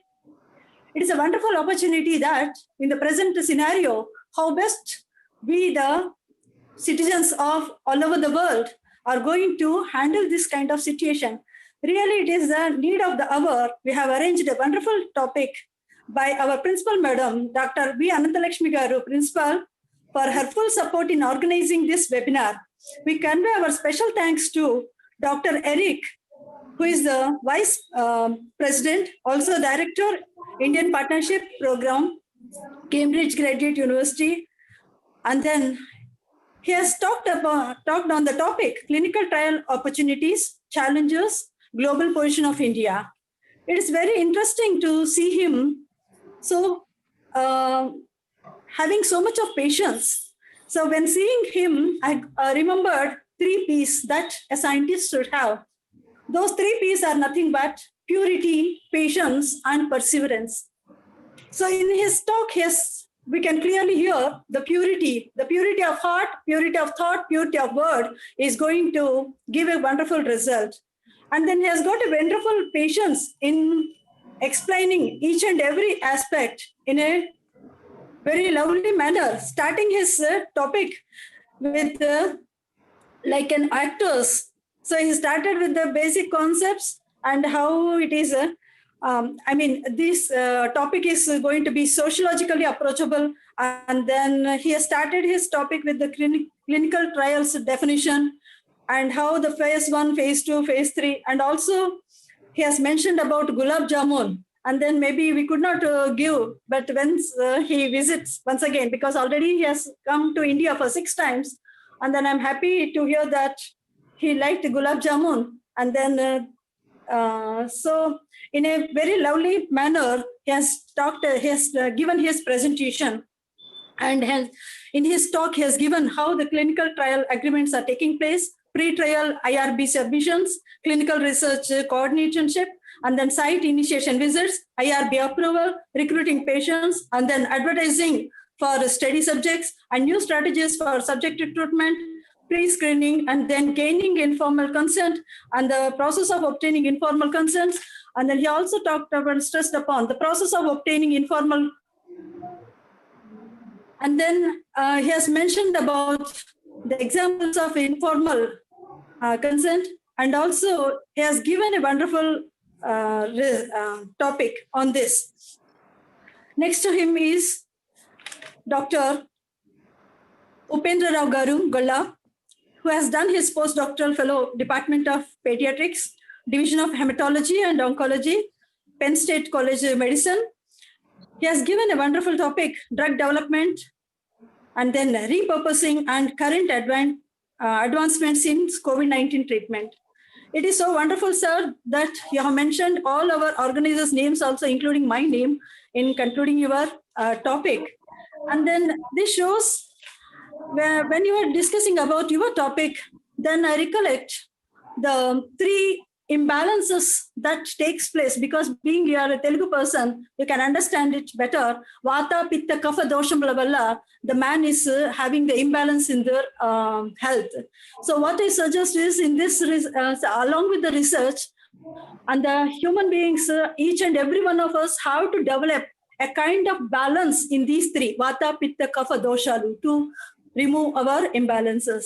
So he also touched upon step by step how the process has started, and then how lengthy it is in conducting all these clinical assets and all that. And coming to the main person, main hero, I can say. So at least I should say something, one word. Teachers play a vital role in shaping our lives. They teach us much more than just science, maths, and language. They teach us to live. A thank you for all that they do for us may not be enough, but that is the least we can do to express gratitude towards them. So it is clearly evident to all of us that how our hero present day today, that is none other than, Sir is calling him Purush. Sorry to call you Purush, but I am so fond of you because as a student, you have given, because tomorrow being the Teacher's Day, you have given a wonderful gift to your sir through this program. Not only your presentation, I'm happy to see the way you have presented regarding Madam's presentation also, and then slowly, and then like a teacher, actually, though you may not be in the scientific way, but still you have given vividly all the explanation. Particularly, I think you have taken more than 15 minutes in explaining about one particular screen, where you have mentioned about how much time it takes for a drug to design, and then when it comes out in the market, and then how it is going to be. And then, so really wonderful associating with all of you. Today only my sister's daughter has joined her, once again, the second job in Boston. And then she has recently received her degree mechanical engineering degree during this COVID time. And then actually I was supposed to come to Boston, but I missed the opportunity because of COVID. But in the other way, I'm really, really, really thankful to our beloved Bhagwan for giving a wonderful students like you people, because you're a student of Eliasar means you're also, I'm happy to see people like you, and then coming up in life and then seeing you people, I've started recollecting our own students and then how happily we used to conduct together all these activities in PR Government College also. Same support is rendered by all our staff members, particularly Dr. Eliasar has done wonderful job in connecting you people. And then special, please convey our regards on behalf of all our staff and then students to Madam also, because we missed her talk. But you are wonderful. That's all. I cannot say words, but you are something special to see and then coming up in life. And then once again, thank you very much on behalf of that. And then on this platform, I would also congratulate and thank our colleagues. Without their support in introducing each and every participant who have given the talks, and also particularly the directors behind the screen, Dr. Eliasar and another co-host, Dr. Vijay Kumar sir, and then English lecturer. So we convey our special thanks to all our staff members. Also, last but not the least, without the participant support, the program may not be successful. So once again, I congratulate and thanks for their patience listening and then joining this wonderful program. Thank you very much. Once again to all of you. Thank you, thank you, thank you. Jai Hind. Thank you so much, madam, for a vote of thanks. And personally, I have to thank my good friend Purush. He is the main person behind this webinar. And there is one more guy who worked very silently from Hyderabad, designing the flyer for us and sending it online. He is Suresh. He might have joined for some duration online in this webinar. I express my sincere gratitude not only to my good friend Purush, but also to Suresh, who designed the flyer in Hyderabad and sent it online for us. And personally, I also thank our principal madam, Dr. V. Anandalakshmi madam, for giving full support to me, not only to me, to all the staff members. And small announcements from my side regarding a certificate. Feedback link, it is already there in the Zoom chat box, and also WhatsApp group, we have already put it. It becomes active today at 9 p.m. and that link will expire by Sunday afternoon, 1 p.m. So before that, we have to fill this feedback form. Without filling feedback form, participants won't get e-certificate, and after filling a feedback form, e-certificate will be reaching your inbox in a day or two. It won't reach you immediately after feedback is submitted, but it will reach you in 1 or 2 days, e-certificate. And without feedback, we are not going to give e-certificate. Our principal madam is very strict with that. So I request you all to please fill the feedback form whenever you are free. Today from 9 p.m. onwards, it becomes active.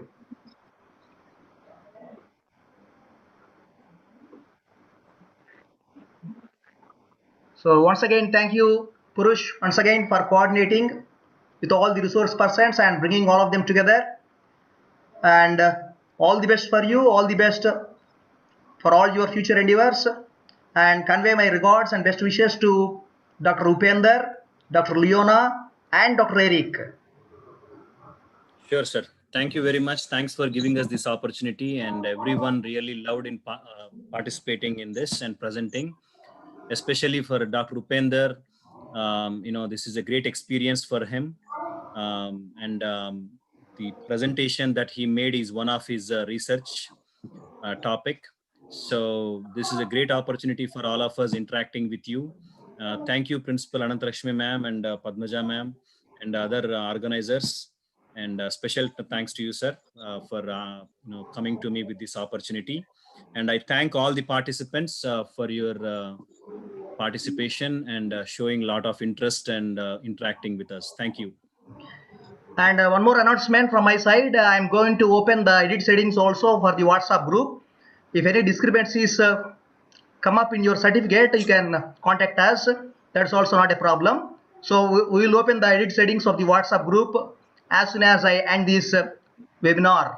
Now, our principal madam has something to say to all the participants. Over to you, madam. Sir, thank you very much to all the resource persons and participants for utilizing this webinar very successfully, completing this webinar. Thanks for the resource persons for enlightening us about the medical field. Actually, as in the teaching field, we are not aware of medical trials and everything. We have learned so much from you. And I'm very much thankful to the participants for successfully completing this this webinar. Thank you very much, and best wishes to the student participants and Teachers' Day wishes to all the teachers. Thank you very much. In this occasion, I am very thankful to the Dr. Elia sir for organizing this program and all my staff members and especially the Purushottam sir for arranging this program and conducting this very successfully. Thank you very much. Thanks to one and all.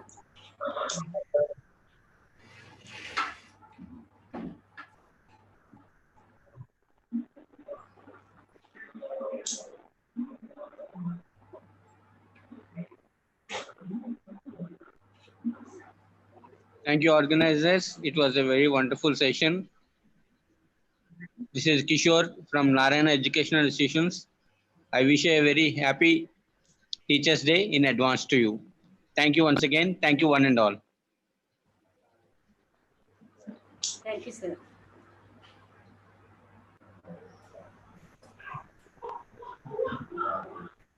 Elias sir, please conclude this program.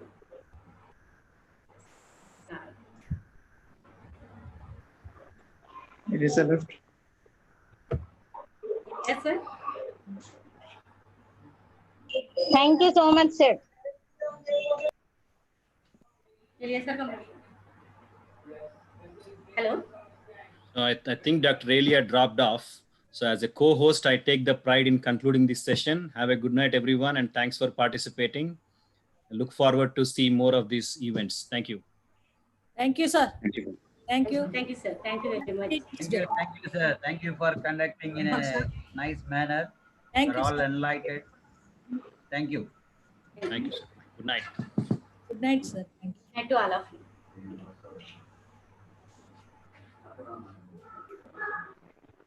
Thank you, madam.